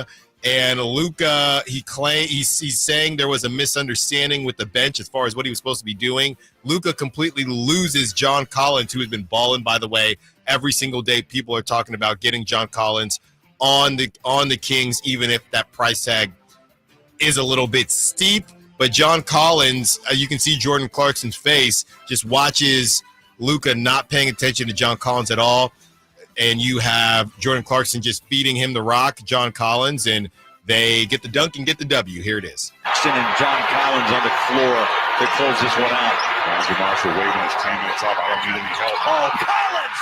JC put the Mavericks to sleep and fired a strike on a line to Collins. Now, it's funny that they said put the Mavericks to sleep because the Mavericks did have an opportunity to win it. They get it to – I was really surprised, especially after that play that Luka didn't put it up. Luka had Colin Sexton on him, passes it out to Najee Marshall, and no disrespect, had a decent game. No Kyrie in that game, by the way, for whatever it's worth. Najee Marshall misses the three to win the game, and the Jazz win. But I know Colin Sexton's a dog, but I was really surprised. Luka, after getting cooked like that and getting embarrassed really in front of the basketball world when there wasn't one other game going on, Luka doesn't try to get to the line, doesn't take that shot. I don't know what the deal was there. Yeah, I feel like you trust your best player to make the play at the end of the game, whether it's pass, whether it's shoot, whatever, but that was a little strange. Utah, I know people have been saying all year, like, why don't they just tear it down? Why don't they trade Jordan Clarkson? Why don't they trade John Collins? It's like, well, those are players who can make winning plays. They are, and it is confusing. And I know Keontae George has been in and out of the lineup a bit, but one game Jordan Clarkson starts, the next game Colin Sexton starts. So I don't know what those are the guys that maybe it is a weird situation. That's been the case for 3 years now.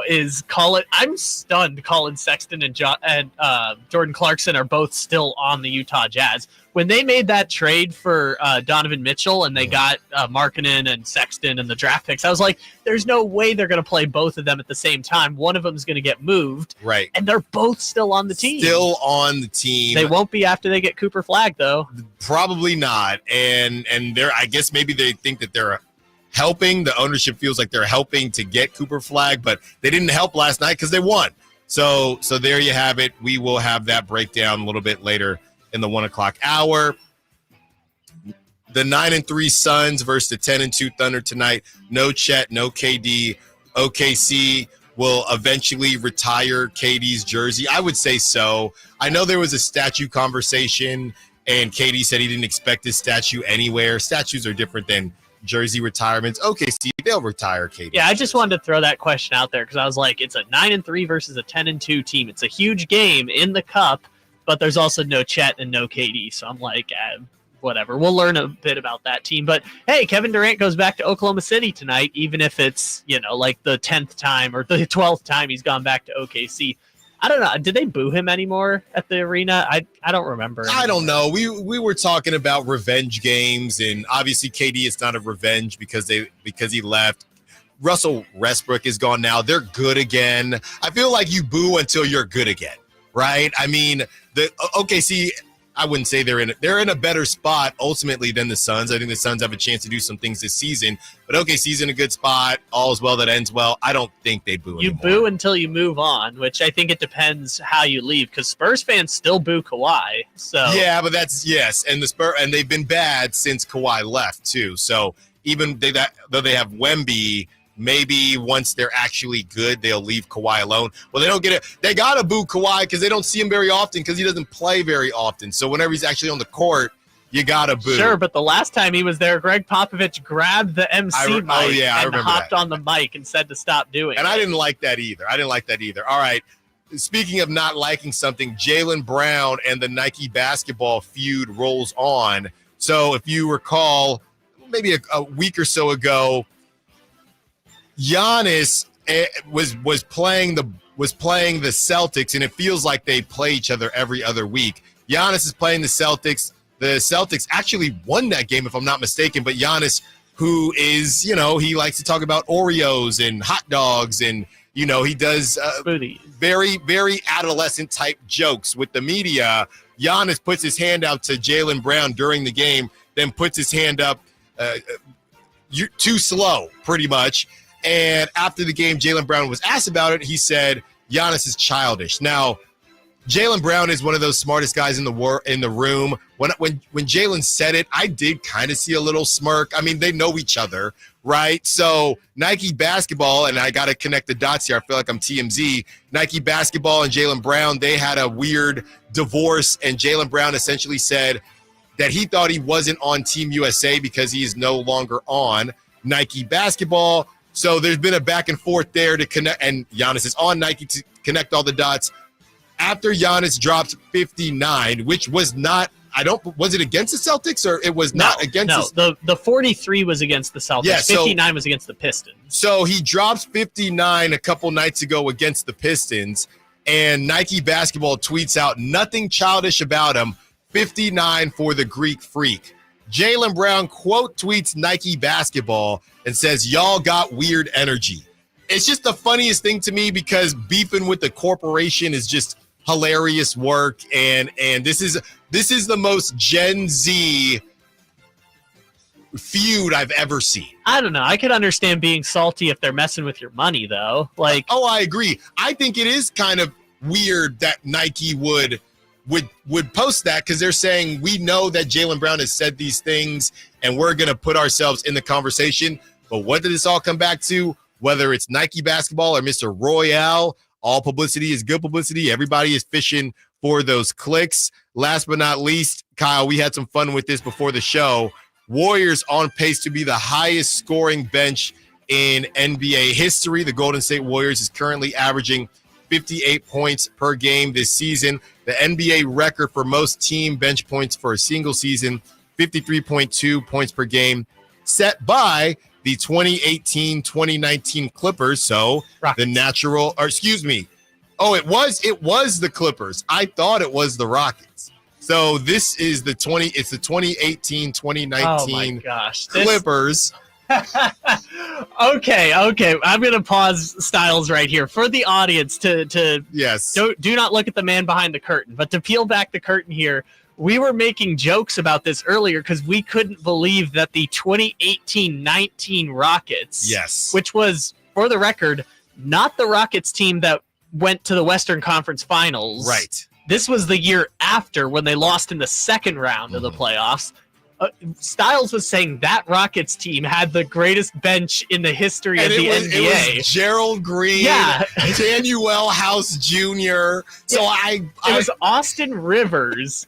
Styles was trying to gaslight me into thinking that a bench of Austin Rivers, Gerald Green, Kenneth Faried, and Daniel House, bubble legend, Daniel House, was the greatest bench unit in the history of the NBA. Okay. Well, I do have the Clippers here, sitting at the game started versus games played. Some of the guys, you got Patrick Beverley on that squad. It was Patrick Beverley, Lou Williams, Danilo Gallinari started. You do have, who else is there? Does it matter at this point? No, it still does to me. Tobias Harris started. You got Avery Bradley. Well, this actually makes less sense to me. Makes less sense to me now. Rookie Shai Gilgeous-Alexander should be there. Yes, but he started. He did? He started 73 games. Really? Yes. Montrezl Harrell, he played in 82, didn't start a game. This makes sense. That is a deep, great bench. Sindarius Thornwell as well. Oh, what a great March Madness legend, Sindarius Thornwell. No, this makes sense. A bench of Lou Williams, who probably won Sixth Man of the Year that year. Yeah. Montrezl Harrell, Patrick Beverley, Boban. See, that makes sense. You were trying to make me think that Daniel House, Austin Rivers, and Gerald Green was the greatest bench unit in NBA history. Zubac, Landry Shamet, JaMychal Green. Yeah, that's a pretty good bench. Yeah, this was a great bench. Not the 2018-2019 Not Nene and Rockets. Iman Shumpert. All right, great stuff. Top stories at the top of the hour. On the other side, we get back into some Kings talk. We preview Kings Jazz, and also we make our NFL picks. What will the Niners do this weekend against their rival, the Seattle Seahawks? Allen Stiles, Sacktown Sports. Keep ordering takeout. I plan to rearrange my closet, but I stopped after picking the clothes up off the floor. Accomplishing goals is hard, but when your goal is to learn a new language, Babbel makes it easy. In just 15 minutes a day, Babbel's award-winning language learning app will help you start speaking another language. Start having conversations in as little as 3 weeks. Comment tu t'appelles? Comment tu t'appelles? Vous êtes où? Vous êtes où? Babbel's bite-sized lessons make it easy to learn words and phrases you'll actually use. So when someone asks, "How's your French going?" you can say, Babbel est amusant et facilite grandement l'apprentissage des nouvelles langues. Et cela ne prend que 15 minutes par jour. when you want to really learn another language, it starts with Babbel. Babbel, language for life. Celebrating 10 million subscriptions sold. Now try Babbel for free at Babbel.com. Just go to Babbel.com and start learning a new language today. That's Babbel.com. Babbel.com. Did you know your skin is the largest organ of your body? Huh? That's why you should shower with Old Spice Super Hydration Body Wash instead of plain old bar soap. Love your skin by super hydrating it with vitamin B3 and glorious notes of vanilla and shea. Did you know that my super hydrated skin is the second largest organ of my body? The first is my heart. Old Spice. Men have skin too. Old Spice Super Hydration Body Wash. 24/7 renewing moisture. With daily use. Everywhere you look, things are getting more expensive. So at Consumer Cellular, we're lowering the price for those 50 and up. Now you can get unlimited talk, text, and data for $30 a line when you buy 2. That's just $60 a month for 2 unlimited lines. So if you're 50 and up, make the switch and save. Come on, you've earned this. Call 1-888-FREEDOM or visit consumercellular.com today. Requires 2 lines of service, age validation, and credit approval, subject to system and area limits, taxes, and other fees apply. The holidays are always a great time to get together with family and friends, but nothing beats the thrill of Stockton Honda's deals. During Happy Honda Days, find the perfect ride in person or online. With over 400 new Hondas ready to go, now is the time to buy at Northern California's #1 Honda deal, Stockton Honda. Anytime, anywhere, it's all here. StocktonHonda.com. Based on 2023 total new and Honda certified pre-owned vehicle car sales from American Honda Motor Company, Zellbon report. Time to gear up. It's the Black Friday and Gold Saturday open house event at Roseville Power Sports. Located at 360 North Sunrise Avenue. We're your home for the best deals on Can-Am side-by-sides, ATVs, and Ski-Doo snowmobiles. Now's the time to save thousands on a brand new Can-Am or Ski-Doo. And check out the all-new Can-Am Maverick R with an incredible 240 horsepower. The Maverick R is built to conquer any terrain, bringing unmatched power and excitement to your off-road adventures. Plus, save 30 to 50% on accessories, helmets, jackets, gear, everything you need to ride in style and safety. This Black Friday and Saturday only. And it's not just about the savings. It's an open house event you won't want to miss. Join us for food, prizes, and more this Black Friday. So head to Roseville Power Sports this Black Friday and Gold Saturday from 9 a.m. to 6 p.m. And let's kick off the holiday season with incredible deals and tons of fun. Some restrictions apply. See store for details. Offers valid on 2024 and prior products while supplies last. Happy holidays from Roseville Power Sports. Facts are facts, and the facts show that for eliminating hip, knee, back, leg, and foot pain, it's the Good Feet personalized arch support system, clinically proven to provide significant pain relief in only 4 weeks. Good Feet arch supports are designed to help put your feet and whole body back in pain-relieved proper alignment. Good Feet arch supports are HSA and FSA eligible. Book your free fitting at Good Feet in Sacramento, Roseville, and Vacaville.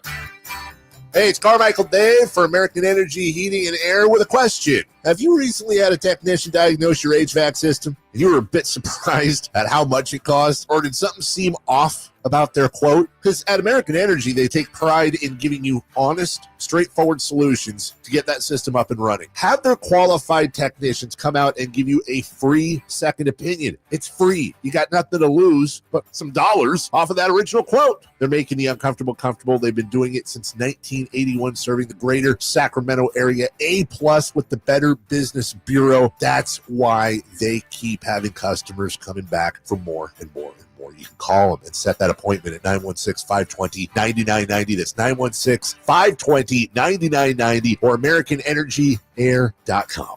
Call 916-520-9990 now. KHD 1 Sacramento, KYMX HD3 Sacramento. Your flagship station for the Beam Team.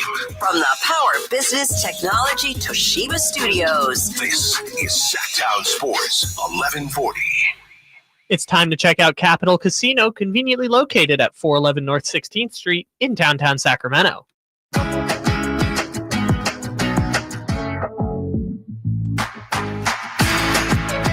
your flagship station for the Beam Team, Sacktown Sports.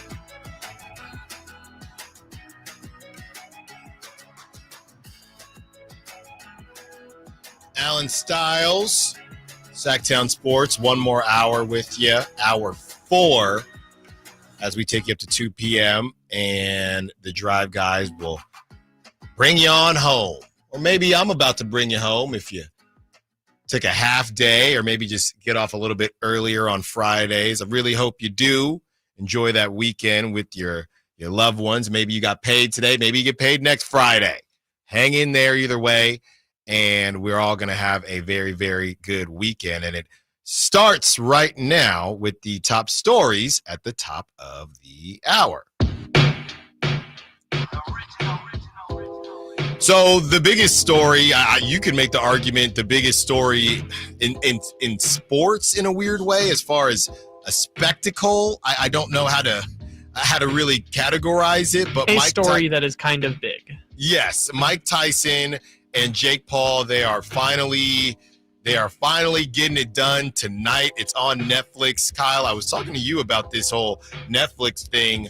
If anybody has been forced to watch Love is Blind like I have, I'm kidding. I probably make my wife watch it more. It's a good show. It's a great show. If anybody... I wouldn't say great. It's a good show. Yeah. If anybody watched that live Love is Blind reunion maybe a couple seasons ago on Netflix, it was a complete disaster. So I, number one, want to see how Netflix pulls this off, because there's going to be a lot of eyes on it, not going the pay-per-view route.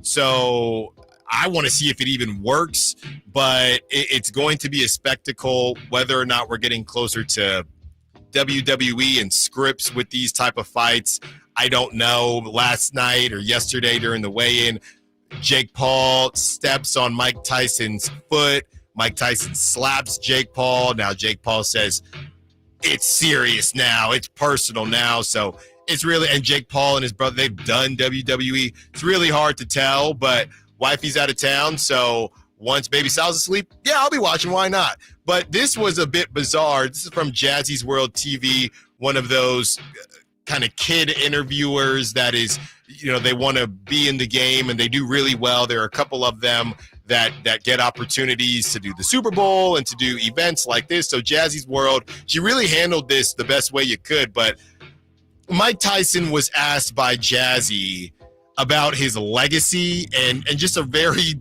standard question. And Mike Tyson kind of goes off the deep end. This is what he had to say to Jazzy. Looked a bit, I don't know if she's 11 or 12. And this is what Mike Tyson had to say. You'll hear her voice, so take a guess yourself. Take a guess yourself. Here it is. Over. Who cares about legacy after that? What a big ego. So I'm going to die. I want people to think that I'm this, I'm great. No, we're nothing. We're just dead. We're dust. We're absolutely nothing. Our legacy is nothing. Well, thank you so much for sharing that. That is something that I have not heard before, someone say that as an answer. Can you really imagine somebody say, I want my legacy to be this way when I get dead? Why do you want somebody, you think somebody really wants to think about you? What's the audacity? I think, I want people to think about me when I'm gone. Who the f*** cares about me when I'm gone? Well, my kids, maybe, or grandkids. True. Go check out the video during one of the breaks. She's just sitting there. That made me so sad. Yeah. Oh my God. I mean, she was probably a cool 12 years old, maybe 13. God, I hate everything about this so much. Yeah. And I'm normally a very positive person, and I genuinely dislike everything about this. I want to cancel my Netflix subscription out of protest for this. This all is making me so sad and so angry. Amid Rock says, hey, let them know young. You're headed nowhere, I guess. I don't really know what we're teaching them. The bottom line is, when you go, you go. Why is she doing this interview in the first place? This is a 58-year-old man who is about to go box. That's a good get for her. She's 12 years old. You get to interview Mike Tyson? 12-year-olds don't know who Mike Tyson is. I'll tell you this much. She just hit the jackpot. What do we keep talking about? I turned on ESPN last night, And what was on ESPN? Jazzy's World with that interview. Not because of her, because Mike Tyson looks like a you-know-what. But everybody is saying how well she handled it. So Jazzy's going to do just fine. Mike Tyson, I do not know. Is Jazzy going to do just fine, or is this going to be the thing that people always remember Jazzy for? No, I don't think. I think it'll be the start, but there will be more to Jazzy. Still got some more notes here on Tyson, Jake Paul. Now Jake Paul is saying I believe I could beat Mike Tyson during any phase of any part of his career, which is easy to say when we know that's not possible. Now we can sit there and say, Jake, you're tripping, but again, we can't say we don't know because it's not. He's saying something that we can't really dispute because it's not possible. But I have no clue why anybody would believe that that's possible. Because even if you go knock him out tonight, Jake, nobody is going to believe that. One more note on the spectacle: Netflix's Mike Tyson Jake Paul fight features $2 million, and Kyle might lose his lunch here, $2 million ringside seats at AT&T Stadium that include a 2-night hotel stay, pre-fight locker room visit. So you get to meet Mike Tyson and Jake Paul. Maybe you meet Jazzy too. A private green room with the open bar. Okay, now I might be listening. Autographed gloves from Mike Tyson and Jake Paul, and the closest seats approved by Texas regulators. You got a spare $2 million, Kyle? People have spent money on dumber things before. I know that to be true. All right, let's continue to move forward. 530 says, why wouldn't you want to watch Tyson box? It will be either a train wreck or a big upset. It's worth one night. What's so funny, what the 530 says, when he says big upset, or when they say big upset, I don't know who it would be. Is the upset if Jake wins, even though Mike Tyson's 60? The upset is if Mike wins, right? Jake Paul's a heavy favorite. Knock him out, Mike. Knock him out. I know Dave on the morning show said he wanted to knock him out. All right. Sounds like the Red Sox knocked Juan Soto's interview out of the park. Juan Soto was, quote, impressed. We bring the boom. That's what we do. By the Red Sox 3 hours presentation last night. Golly. 3 hours, Red Sox? Really? 3 hours? But, I know the Yankees are that brand. It was bizarre once the Red Sox said, hey, Mookie, you go on to do great things with the Dodgers, and he has. But you got to expect the Red Sox and that fan base, they don't want to stink for very much longer. So I would keep an eye on Juan Soto and the Red Sox. Sure, and they also got Chaim Bloom, the former president, out of there. So this is a new regime that is probably going to spend some money, I would imagine. From some things being surprising, like the Jake Paul, Mike Tyson fight, to some things not being surprising, Buster Posey, he was on the Giants flagship, says that he will not be writing the lineup cards. Recognizing Bob Melvin's decades of experience, Posey mentioned that Melvin does encourage dialogue on the lineup card from both sides. And my answer to that statement is, duh. Buster Posey writing the lineup card would be insanity. And I know Farhan did have a hand in it, but come on now. If you're going to write a lineup card, why would you have Bob Melvin even stand in the dugout? It's uniquely worded, right? He's not going to write the lineup card, but it doesn't say anything about influence over the lineup. Yeah, decisions. That's true. That's true too. Continuing some Giants news, Randy Wynn, has been named vice president of player development. Randy Wynn, great for the San Francisco Giants as a player. They're just going grassroots. We're getting guys that have been in the dirt. That's what we're doing here, and we'll see how it works out for the Giants. But let's go to West Sacramento now. Mason Miller, all MLB teams have been announced. Mason Miller, the stud muffin closer for the A's, has been named second team all MLB. And again, I was elated when the trade deadline was happening. And yes, the A's came out and said they weren't going to move Mason Miller, but I was elated when the clock struck midnight or 2 p.m. and they didn't actually move Mason Miller. I'm really excited to see him in West Sacramento. He is outstanding in what he does. He can really throw that baseball, and I think the city of Sacramento is really going to enjoy having a star like that. Yeah, Mason Miller had the last out at the Oakland Coliseum. Yeah. And he's the He's the best player coming in right now. Yes. You can have debates about who the face of the franchise or the face of the Sacramento era is going to be. Maybe it'll end up being like Lawrence Butler, but Lawrence Butler, Brent Rooker, Jacob Wilson, the young shortstop. But I mean, as of right now, Mason Miller is the best player going for the Oakland Athletics. So I like that. Beyond the Mason Miller of it all, I like that MLB did all MLB teams this year, which I think were fan voted this year. I think the all MLB teams were a fan vote concept, so I thought that was pretty fun. Saying with Major League Baseball, the Pittsburgh Pirates offer for anyone that finds this Paul Skeens card. So basically, they are doing a scavenger hunt. If you can find this Paul Skeens rookie card, and it feels like cards are having a resurgence here. A lot of people, I got buddies talking about they're getting back into cards and cards being worth a lot of money. But if you find this one-of-a-kind Paul Skeens MLB debut card, I don't know if you got to return it. I would assume not, yes. But you do have to. So that's the whole point. So the Pirates want the card so that they can display it at PNC Park. And to trade, they will give you season tickets behind home plate for 30 years, a softball game for 30 people, 30 of your friends at PNC Park, 2 Paul Skeens autographed jerseys, and a meet and greet with Paul Skeens for this one-of-a-kind. I mean, if you're willing to do that, this card's got to be worth a lot of money. Kyle, you find that card today. You go home after the show, you find that card. You calling up the Pirates? But that's not all, folks, because apparently Paul Skeens' more famous than him girlfriend, Livy Dunn, has chimed in and said, if you win, you can watch a game with her and her family in the Paul Skeens suite for a Pirates game. So wow.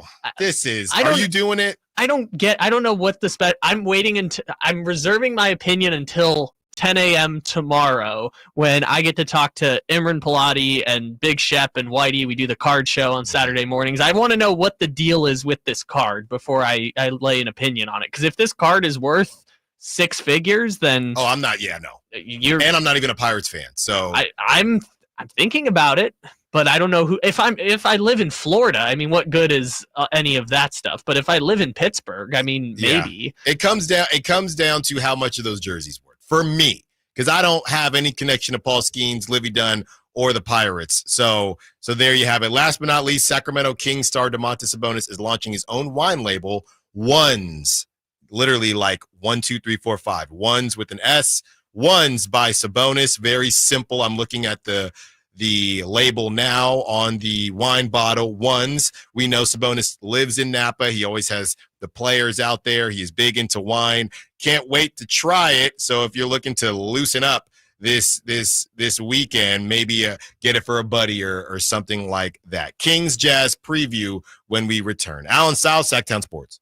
Wesley is a truck driver. I drive a truck, and I love what I do. A truck driver with IRS troubles. They told me I owed them $43,000. It got really bad. Quite a few letters in the mail. They were talking about wage garnishment, coming after my house, my car. Yeah, they don't play around. I seriously thought that I was going to lose everything. One sleepless night, Wesley finally made a call to Optima Tax Relief at 2 a.m. Kind of figured I'd get a machine, but I didn't. I actually got to talk to an actual person in the middle of the night. He found just what he was looking for. Oh, they were great people. You need a team of people that know what they're doing. Optima Tax, they know what they're doing. Optima Tax Relief came through with flying colors. I saved an incredible amount of money. Happy don't even come close. I was absolutely overjoyed. Take Wesley's advice. If you're in any kind of trouble with the IRS, call Optima Tax Relief.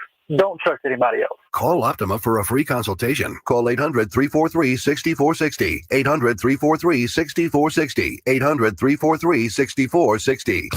Optima Tax Relief. Some restrictions apply. For complete details, please visit OptimaTaxRelief.com.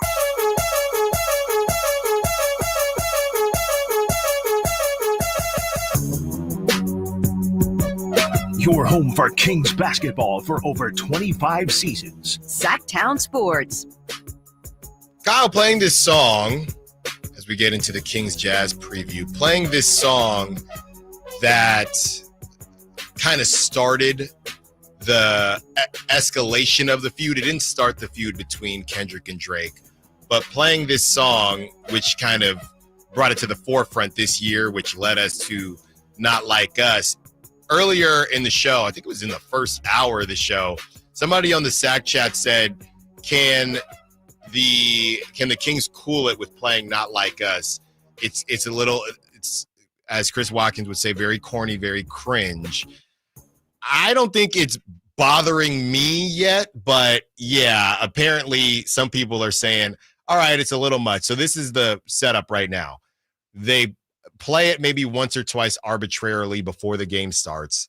They play it when DeMar DeRozan is announced, and then they play it when DeMar DeRozan scores a bucket, just to say an important bucket, dunk, three, something like that. So yeah, somebody on the text line mentioned that, and I hadn't really thought about it. I've been to a good amount of games this season, but it's I guess the question is, if it's 11 games into the season and you already feel like that, imagine where we're going to be 40 games in. So here's my reason why I say play it as much as you want without pause. Under normal circumstances, I would be like, okay, sometimes it's overkill, whatever. It's a song. It's caught on for some people. But Not Like Us was the most popular song maybe in America this year. It's not going to win like a Grammy for like Song of the Year, but like in terms of cultural value, that might have been the most important song and the most important music like the biggest song and biggest music video in America this year. And DeMar DeRozan was in the music video. Right. Like, that's so cool that the Sacramento Kings have the guy who was in the Not Like Us music video playing for their team. So for that reason specifically, I'm like, you gotta milk it. You can't play it enough. Yeah, I you mean, gotta milk it. That's unfortunately. Do you know how cool that is? That the guy in the music who's referenced in the song in the music video plays for the Kings. And here's the other thing too. The SAC chatter, to me, that sounds like somebody that has season tickets, right? Because you're at every game. We're as media, we're at a lot of the games, but if you go to 2-3 games a season, you might be tired of it from listening to the radio maybe, but it probably doesn't seem overplayed unless you're at every game. Maybe. And I would guess that you can hear it on the TV broadcast, but it's such a quick clip when he makes a bucket that you would have to go to a game to be fine-tuned to the fact that they're playing Not Like Us. Or to that point, that small clip annoyed you that much. It's not like they're just playing it for 3 minutes straight. Well, if he gets an and one, they play it for like 30 seconds. And to that point, maybe they should continue to do so. Milk it as long as you want. You have to. Kendrick did. He played that bad boy 6 times. If Kendrick had his way, I'm curious your thoughts about this. If Kendrick had his way, his Super Bowl halftime show would just be Not Like Us on repeat 5 times. Yeah, there will definitely be a Super Bowl prop. How many times will Kendrick play Not Like Us? Well, the Super Bowl halftime show is weird because, like, it's usually the artist gets, like, 1-minute clips of, like, 10 of their songs. You rarely, maybe, like, Rihanna did Diamonds in full at the halftime show, but, like, you don't usually see them do a full 2.5-minute song. It's a lot of like costume changes and 1-minute clips and stuff, but Not Like Us might be the song that he does the entire 4 minutes. Although I don't know how that's going to work with the NFL, because the NFL made him edit what's his famous song? All Right. They made him edit All Right the last time that he was at the Super Bowl. So we'll see what they end up doing this time. From the 209 asking Kings Timberwolves, as I said, we're going to get into the Kings Jazz preview. We did the Kings Timberwolves preview at 12, so you can check that out on the Sacktown Sports app, or you can rewind on YouTube. We are going to get back into Kings Timberwolves in our last segment as we talk prop talk and we have predictions and we do our dog segment along with shout outs and closeouts. But you didn't hear it wrong, 209. There's a back-to-back, so we wanted to give people a layout of the Jazz as well. But yeah, we kind of broke down the Timberwolves. The last 2 games they've lost back-to-back against the Portland Trailblazers. They're hungry for a win, and the Kings are down. They're 1.5-point underdogs at home. Probably not going to have DeMar DeRozan. Definitely not going to have Malik Monk. So we will get back into that in our last segment. Real quick, but to be fair, pretty quick preview for the Jazz. They stink. They are last in offensive rating. They are 27th in defensive rating. They are 29th in net rating. So the line isn't out yet. I tried to find it, but I think Vegas is waiting to see what happens tonight with the Kings, just as far as injury and whatever else. But yeah, the Kings need that game. Tonight's game, I don't care if you don't have DeMar DeRozan against the Jazz. Tonight's game, no DeMar DeRozan, no Malik Monk against a hungry Timberwolves team. Somebody earlier on the text line said it would be probably the best win of the season. I agree with you. And I would really like for the Kings to get this game, but I'm not holding my breath. But tomorrow night, I know that they have some good players. They are NBA players. Don't get me wrong. John Collins been playing well. Colin Sexton and his dog, we know that. You got Markkanen, of course. We get that, but you need that W. Well, and I'll add on to it also. Walker Kessler missed the last game with a hip injury, so probably not going to play on Saturday. Mm-hmm. Larry Markkanen left with a nose injury. He's always a little dinged up. I mean, he left the Kings game at halftime. So, yeah, Larry Markkanen had a nose injury, didn't come back. I mean, that sounds like he'll probably play. You know, you put a face mask on or something, unless it's like broken, which there hasn't been a new update yet. He's listed as day-to-day, but Walker Kessler's probably not going to play. Markkanen's day-to-day with a nose injury. Yeah, you need it. Yeah, they should be able with those guys. The Jazz are 30th in the league in offensive rating. That's a great point. So Jordan Clarkson, hey, no disrespect whatsoever. I don't want to square up with you because I seen you swing before. I seen you square up. So I don't want no problems. But I don't think the Kings should have any problems against the Jazz tomorrow night. All right, got our NFL picks coming up on the other side. Then we get into Prop Talk Dog segment and we finish the show with some Timberwolves Kings talk. Allen Stiles, Sacktown Sports. The only place you'll find De'Aaron Fox is Sacktown Sports. Spins away from the defender, in the paint, soft floater. That's a great play by De'Aaron Fox. Hey Sacramento, it's De'Aaron Fox, and you're listening to the home of the Sacramento Kings, Sacktown Sports. Your local sports leader. Drivers who switch and save with Progressive could save hundreds, which could be life-changing. I mean, you could put that money towards that zero-turn lawnmower you've always wanted. And after using its edge-shaping technology to meticulously sculpt the face of the Mona Lisa into your grass, you'll become the undisputed king of Saturday morning lawn care, leaving your neighbor and sworn enemy Gary to question his place in the delicate neighborhood ecosystem. And it's all because you could save money switching at Progressive.com. Progressive Casualty Insurance Company and affiliates, not available in all states.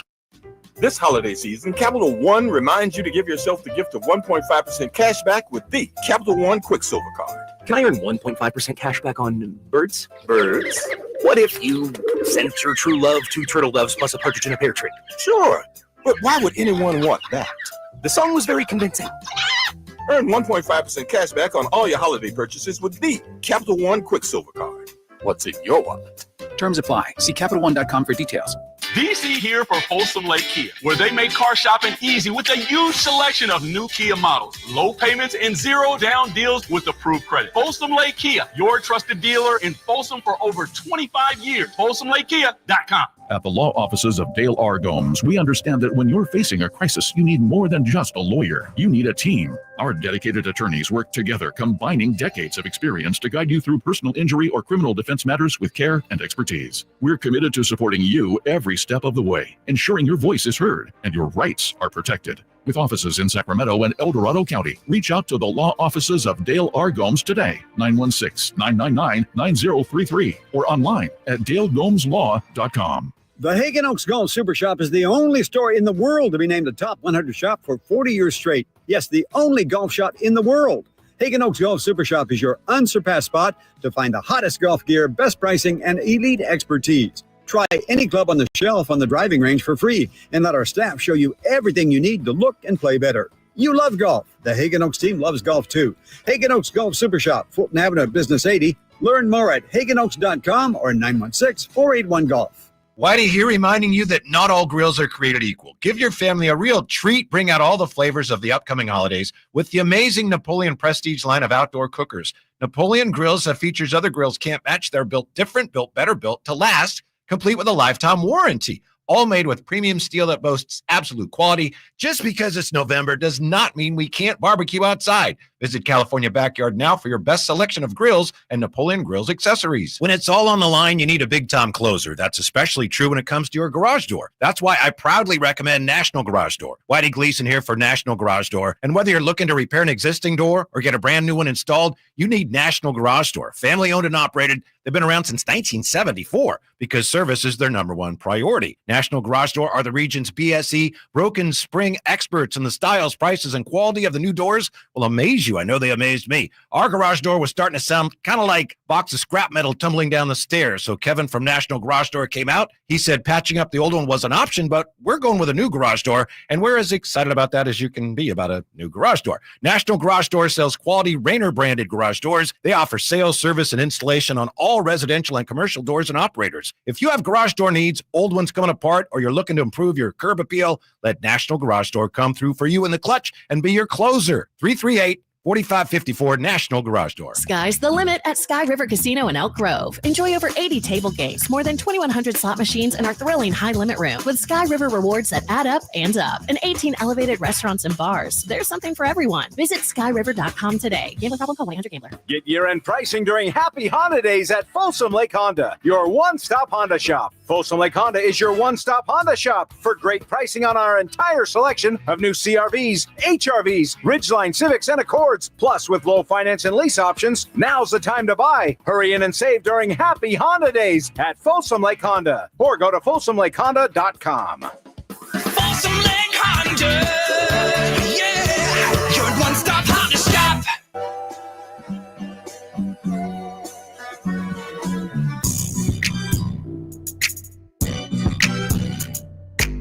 Live and local, 6 a.m. to 6 p.m., Monday through Friday. Sacktown Sports.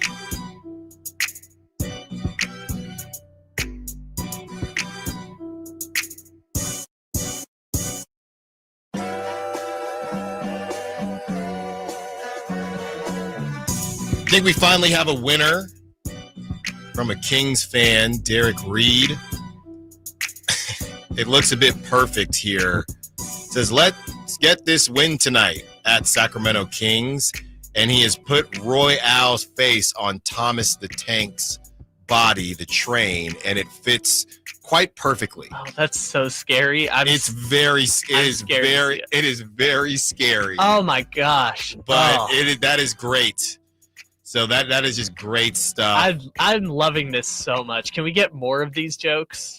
They're everywhere. So Thomas and Friends, time for a story. Thomas the Tank, and he put Royale's face on where Thomas's face normally is, and it fits perfectly. So great stuff there. And if any creatives out there, send them over to us at @the_Stiles Files. Styles with an I. Send it to me on social media. Maybe they can get on our YouTube, or maybe we'll post them. Let's have some fun with it. As well. I'll say this: if you send it to me, sportsdsd_ on Twitter, I will 100% repost it. There you go. Or just send it to the Sacktown Sports social media. I did have somebody reach out to me during the show on Blue Skies, my first interaction on Blue Sky, actually, Kyle. And they said they were listening to the shows from Rob Small on Blue Sky. And he said, hey, listening to Allen Stiles on Sacktown Sports. The question was, do the Sacramento Kings have a bad bench? In my opinion,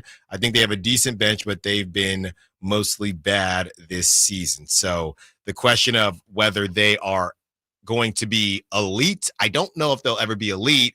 Can they get to that word that we've used today a couple times? Can they be serviceable? They're elite defensively, but can they be good enough offensively to be serviceable? I think they can. I liked what I saw from Trey Lyles. I know it was against the Suns missing their guys, but Trey Lyles had a little bit of bounce to the ounce. He had a little bit of swagger to him that I hadn't seen in a while. So let's hope that it continues tonight. Yeah, I'm excited to see how they match up against the Timberwolves tonight, knowing that they don't have DeMar DeRozan and Malik Monk. I mean, we're operating under the assumption the starting lineup is going to be Fox, Keon, Herter, Keegan, and Domas. Yes. You brought up maybe Doug McDermott pops in there. Maybe they go with the 3 forward lineup, but yeah. I think we're for now operating under the assumption it's Fox, Keon, Herter, Keegan, and Sabonis, and then they'll mix and match rotations after that. All right, Kyle, let's get into some NFL picks. All right. We've got, I believe, 11 games to go. You and I both nailed it on the Eagles yesterday, so it's a nice little pick-me-up. Let's start off here. We've got the Colts at the Jets. 4-6 Indy, 3-7 Jets. Both these teams, their seasons might be done, but Anthony Richardson is quarterbacking the Colts again. The Jets are 4-point favorites. No clue what Aaron Rodgers is going to do after the season, but I also don't really like what I've seen from Anthony Richardson. I don't want to watch this. I'm probably not going to watch this. It will not be on my multi-view for NFL ticket, but I will go Jets. I will go with the Colts. I hear you. Alec Pierce can go off for them, and they're injured too from a wide receiver standpoint.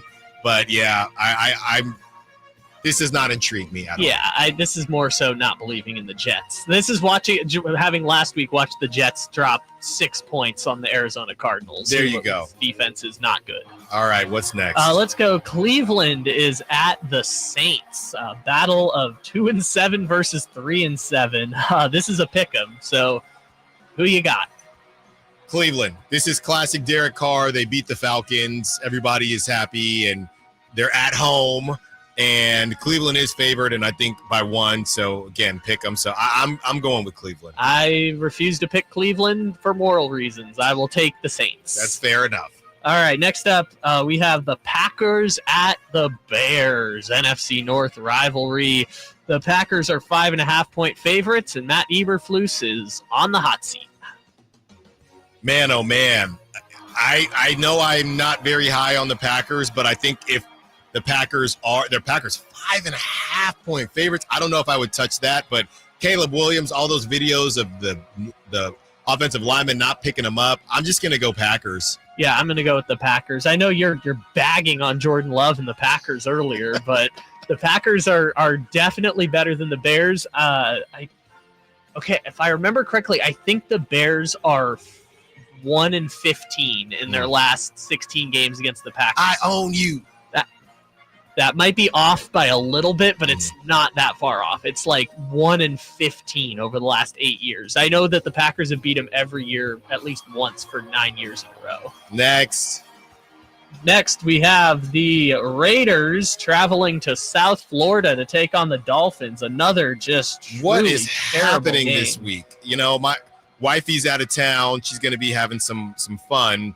I'm glad because I'm not going to get to watch a ton as in-depth as I typically do, but it doesn't seem like I'm missing much in the morning slate. Give me Miami just because, and I don't, it's like a quiet place, right? I just don't want to make a sound, or what's the one? Bird Box. And someone's going to have to make my eyes open. I don't even want to watch this, but give me Miami. Miami's a touchdown favorite, which I guess the Raiders are just that bad, but yeah Miami's going to win that one for sure. Next up, we've got, we're getting better slowly but steadily. We've got the Rams at the Patriots. That is a 4.5-point Rams favorite. God, this is a really bad 10 o'clock window. Rams, just give me the Rams, please. Make it stop. I'll take the Rams. That's just Jesus. 4.5-point favorites. The Rams are at the Patriots. I think we're in agreement there. Jesus. Jaguars at Lions. Give me the Lions. You know what? Going out on a limb. Stop it. Mac and cheese. Matt Jones. Yeah, the hometown. I guess that's the problem. He's away from Jacksonville, so his powers have betrayed him. Give me the Lions, and please don't allow it to come on my TV. I remember a few years ago the Jets were like 0-12, and they were playing the Rams, and they were like 14-point underdogs, and they won, but I just no, thank you. It's the Lions. Are we going to find any good game in the 10 o'clock window? Not yet. We've got Vikings at Titans. The Vikings are 6-point favorites. Vikings at Titans. Yeah, another rough one. Give me the Vikings, and I don't.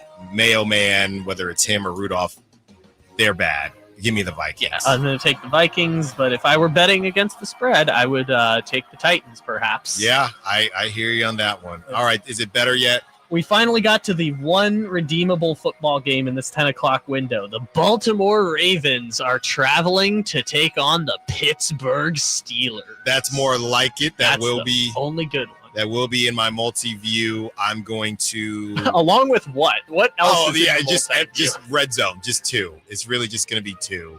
I will take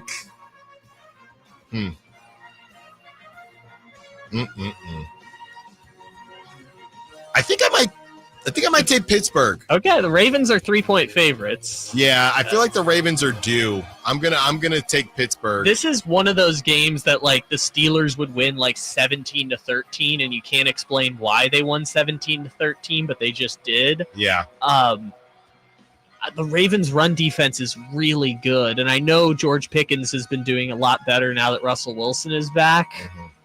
But I got to go with the Ravens. The Ravens might be the best team in the AFC. Yeah. So and they need, to be honest, they need to win because of the Steelers and obviously the Chiefs. So the Ravens kind of need it, but I'm just going to have some fun and take the Steelers. The Ravens should be 9-1 at this point. I know they're 7-3, and this is a battle for the division, but if not for Likely's toe and choking a 14-point lead against the Raiders, right, they should be 9-1 at this point. I'm going to go with the Ravens. Next up, we have the 1 o'clock window. Let's see if this gets any better. We'll start off with our game, the Seahawks and the 49ers. Yeah, 49ers. Niners. Both of us in agreement. Oh, yeah. Touchdown favorite. Mm-hmm. Next up, Falcons at the Broncos. At first glance, bad, but also they're both above 500 right now. So yeah, Broncos are 2-point favorites. Falcons need this one. I just feel like they play better as underdogs. Bad loss against the Saints. Give me the Falcons. This is my thing with the Broncos this year is I haven't watched the Broncos, so I'm really confused how they're 5-5. But then I watched them last week against Kansas City. I'm like, oh, this is a really good defense. Yeah. I'm going to take the Broncos because my friend from high school plays for the Broncos. There you go. Humble brag right there. What's next? Next up, we have the Bengals at the Chargers. The Chargers are 1.5-point favorites. Yeah, the Chargers also haven't really beat anyone, so I'm going to take the Bengals. I know the Bengals, they really needed that last game. They're probably out of it. They're just playing for pride and maybe if other teams slip up, but I just haven't seen the Chargers beat anyone, and this is their first opportunity to show who they are in the 5 o'clock slate, so yeah, that's who I'll go with there. I'll go with the Bengals. Yeah, I think I'm going to go with the Bengals, too. I don't feel good about it, but Lord knows I'm not betting on the Chargers. Yeah. And last but not least, for the Sunday slate at least, you guys will do Monday's game on Monday, but for the Sunday slate, Kansas City at Buffalo, the game of the year. Game of the year. Buffalo's a 2-point favorite right now. Yeah. I said it earlier in the show, and I'm not going to switch up now. I think this is what Buffalo does. I think Buffalo's going to get them now, but if this is the playoffs, completely different beast. But give me Buffalo. They need it, and I think they're going to get it. Always bet on red, baby. I got my shirt on today. This is the game of the week. Always bet on red. Kansas City is going to win. Even though they've lost 3 games in a row against Buffalo, I do think Kansas City is going to pull this one out. I don't get how Buffalo is this good this year. Their defense is kind of mid, and yet they almost should be 9-1 at this point. Mm-hmm. Like, Josh Allen, the numbers aren't as good as Lamar Jackson, but I'm honestly just like, we should give Josh Allen an MVP this year. Yeah, Amari Cooper, they make that big trade, been in and out of the lineup as well. Never really had that number 1 receiver. They haven't really had one consistently so far. Great stuff, Kyle. One more segment with you. Prop Talk, dog segment, and predictions for both games. We want your predictions for tonight's game, the Timberwolves, the Kings. Shout-outs and closeouts. Plenty to do.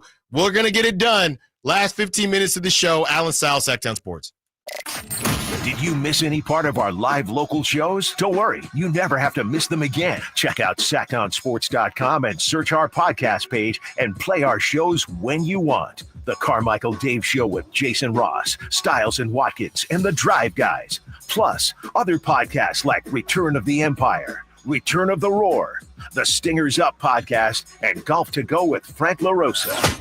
They're all available right now on SacktownSports.com. Black Friday savings on now on the all-new 2025 Silverado at Maida Chevy. With $8,000 off MSRP after rebates, every new 2025 half-ton LT, RST, LTZ, and High Country in stock at Maida Chevy. Maida Chevy has one of the largest selections of new 2025 Silverados in the Sacramento area. $8,000 off new 2025 Silverado at Maida Chevy. Now that's big, huge. MaidaChevy.com. Together, let's drive. Not available. Special financing, leasing, and other offers. Ends 12/1/24. Source internet search 11/2/24. Power Business Technology is proud to be 100% independent, locally owned, and managed Toshiba copier dealer. Local ownership cuts out the red tape, allowing ourselves to never be too busy to personally answer the call when our clients need us. Recognized for excellence in service execution, training, and customer service, we're proud to be named a 2022 Toshiba ProMasters Elite Dealer. Contact us today for all of your business printing needs at 844-POWER-BZ. That's 844-769-3729, or visit us at powercopiers.com. Finally, an easy way to find home improvement contractors. Just visit subcontractorsunited.com and simplify your search for home services professionals. From cabinets to windows, roofing to plumbing, Subcontractors United is an easy, simple way to find and hire a home improvement contractor. And you never have to give up personal information. So no harassing phone calls like you get from those other websites. Subcontractorsunited.com is sponsored by D&D Cabinets and Savage Design. Time to gear up. It's the Black Friday and Gold Saturday open house event at Roseville Power Sports. Located at 360 North Sunrise Avenue. We're your home for the best deals on Can-Am side-by-sides, ATVs, and Ski-Doo snowmobiles. Now's the time to save thousands on a brand new Can-Am or Ski-Doo. And check out the all-new Can-Am Maverick R with an incredible 240 horsepower. A Maverick R is built to conquer any terrain, bringing unmatched power and excitement to your off-road adventures. Plus, save 30 to 50% on accessories, helmets, jackets, gear, everything you need to ride in style and safety. This Black Friday and Saturday only. And it's not just about the savings. It's an open house event you won't want to miss. Join us for food, prizes, and more this Black Friday. So head to Roseville Power Sports this Black Friday and Gold Saturday from 9 a.m. to 6 p.m. And let's kick off the holiday season with incredible deals and tons of fun. Some restrictions apply. See store for details. Offers valid on 2024 and prior products while supplies last. Happy holidays from Roseville Power Sports. Tom's Watch Bar, your ultimate sports watching destination for all Kings games, hosted live by Sacktown Sports. With 360-degree viewing, surround sound, premium food and drink, and game day vibes that match being at the game, Tom's Watch Bar is the ultimate game day experience for all Sacramento Kings fans.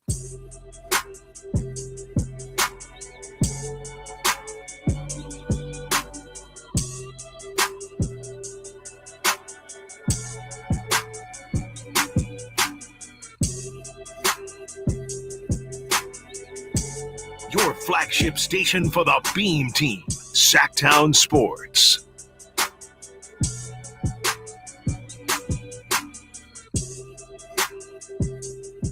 "15 more minutes with you till we hand you over to Whitey Gleason, Kyle Draper, Allen Stiles here. Thanks for rocking with us. If you rocked with us for 4 minutes or 4 hours, I know I still see a couple people chiming in about, hey, Allen, you look a little bit lonely there. Yes, and, you know, we're going to do, as far as shout-outs and closeouts are concerned, we have plenty to do in this segment, so I'll just get to it now so I don't feel rushed at the end of the show. Yes, this will, you know, people are going to be on vacation and word is going to go out, but I know a couple people are still hopping in and out and seeing what's going on. If you don't follow Chris on social media, you might not be aware, but Chris Watkins is joining our digital team here at Sacktown Sports, who and Frankie Cardicelli kind of runs that operation. They do a great job. SacktownSports.com has been on fire lately, not just with Kings Talk, but of course Kings Talk, but with Niners Talk, Giants Talk, with the A's coming to town. A's, all things Sacramento, the Sac Republic, the Sac 12, everything you need there at SacktownSports.com. So if you still want to get your Chris Watkins fix, definitely follow him on social media, follow him on Twitter, but you will still see him via our channels of SacktownSports.com and the Sacktown Sports YouTube, as well as the social media. So that's going to be my shout out ahead of time, just in case things get a little bit squirrely here, because we have plenty to do. So what we want to do is, in the last couple minutes here, we're going to open up the phone lines and the text line as well. Of course, the Sack Chat, 916-339-1140. Predictions for tonight. The Kings are underdogs by 1.5. Predictions for tonight. Give them to us right now. Give us the score. You can give us your dog as well. You know what the dog is. Who is going to ball out for the Kings? No Malik, probably no DeMar. If the Kings are going to get the W, who is going to step up? And if you're a Niners fan out there, let's get those Seahawks-Niners predictions as well. And if your team is playing this weekend, give us that prediction. We'll go random. Doesn't matter. Here, we got a couple more minutes left. All right, Kyle. Let's start with our prop talk, all right? And prop talk, we have prop talk for tonight's game. We have prop talk for the Niners. What do you have for the Kings game tonight? All right, let's start off with the Kings. Tonight, shorthanded unit. I'm going with Kevin Huerter is going to put up over 2.5 3-pointers tonight. That's my going out on a limb.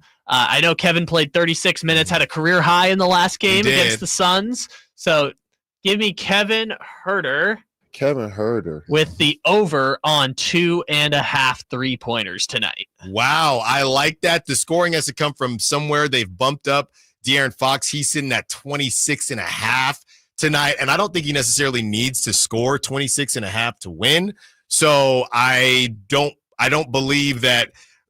I'm not touching that, but what I will touch, and I'm going back to the well here as usual, Keegan Murray, 22.5 points, rebounds. Keegan, he did not get it. He was only at 8, and he's been up and down with this, but I feel like at the end of the day, somebody's got to score besides De'Aaron Fox, and I think it's going to be Keegan Murray.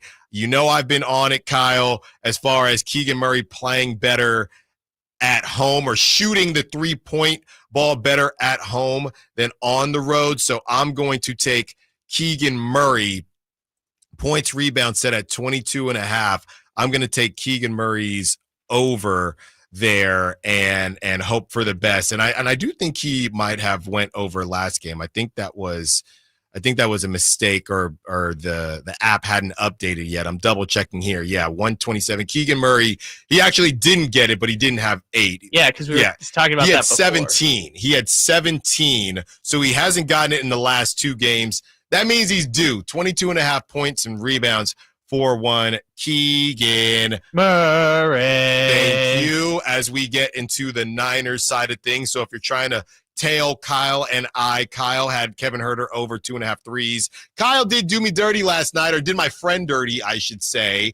Got everything right besides Devontae Smith on his birthday, 50 whatever yards, did not get close, did not even have a touchdown, but it didn't matter because you would have thought it was Saquon Barkley's birthday the way he was playing. But Kyle going to get back on the right side of things here. Let's get into our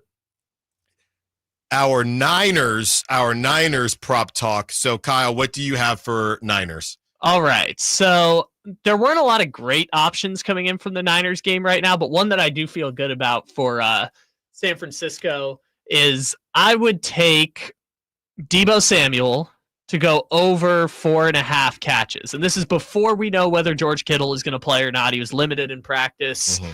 We'll see what ends up happening for him, but I would say Deebo's going to go over 4.5 catches. I didn't feel as good about the yards because I don't know whether they're going to have Devin Witherspoon or the rest of their corners, which are yuck. Yeah. It's Witherspoon, and they don't got a whole lot else for the 49ers. So I would go with Deebo Samuel over 4.5 catches.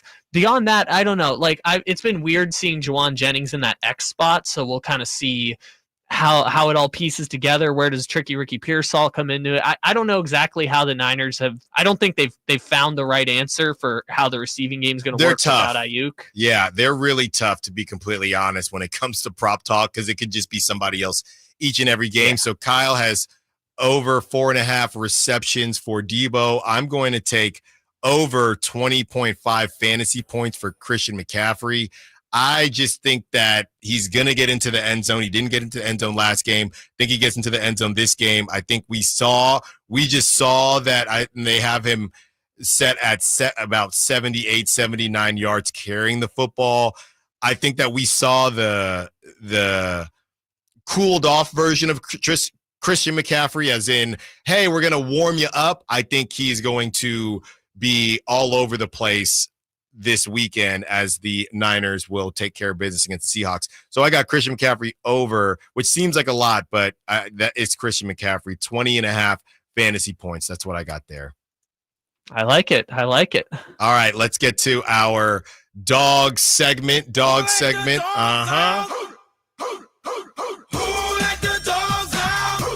So we need 2 dogs, Kyle.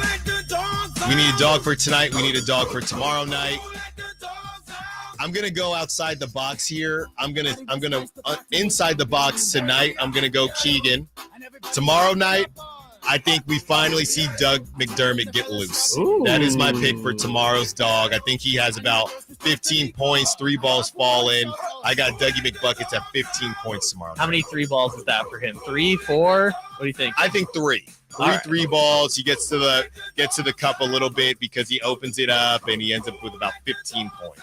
I like that. So for tonight, I'm going to go with the man who we're operating under the assumption is going to be guarding Anthony Edwards. So give me Keon Ellis tonight. Keon Ellis is going to have to be the dog on the defensive end of the floor.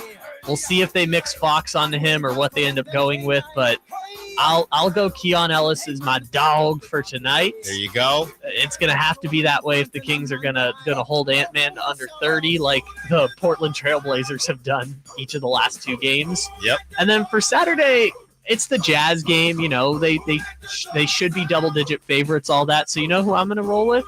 I'm going to go with Jordan McLaughlin. I knew you were going to say Jordan McLaughlin. I knew you were going to say that. I was tempted to pick him against his former team tonight, but we might have to wait until he actually goes back to Minnesota. Oh, good call. Mini revenge game there, but it is, yes, you're not in the city, and it's a little bit different when you're in the building. But, yeah, I like that call for Jordan McLaughlin coming off his season high to keep it going tonight. It's going to be all hands on deck. Some of these shout outs, a lot of shout outs for Chris Watkins on the Sack Chat. So we appreciate that. I know Chris appreciates that. You have the text line shouting out their kiddo, their daughter volleyball. That's going on right now. Shout out to my daughter's volleyball tournament this weekend. At least it's indoors because it's going to be a little bit chilly. So at least it's indoors. That's from the 916. Also, shout out to you, Mr. Stiles. You have been doing a great job this week. Absolutely. Oh, well, thank you, Kyle. I appreciate that. You know, it's one of those things where these things are tough, and we just are really happy that Chris Watkins is going to be able to help the station in a different way, and that guy is extremely talented, and we are very grateful that we get to use all of his talents for the foreseeable future. So appreciate you, Kyle, for filling in with Nate as he is dealing with whatever Nate is dealing with. He texts me, he said, it's going to be Kyle. I'm out again. It's going to be Kyle. All right, man. Just take care of yourself. I like to think that I filled Nate's shoes well this week. Definitely well. Need more Tyler, the Creator next time from you if it's going to be Nate, because it's a lot of Tyler, the Creator when I'm aware of Nate's playlist. There you go. The Drive Guys are coming up next. Thank you to all the calls, texts, Sack Chat. Everybody have a great weekend. They will take you up to game night and the pregame. You got Whitey Gleason, Kyle Draper, Jay Johnson. Until Monday, hopefully tonight and tomorrow night,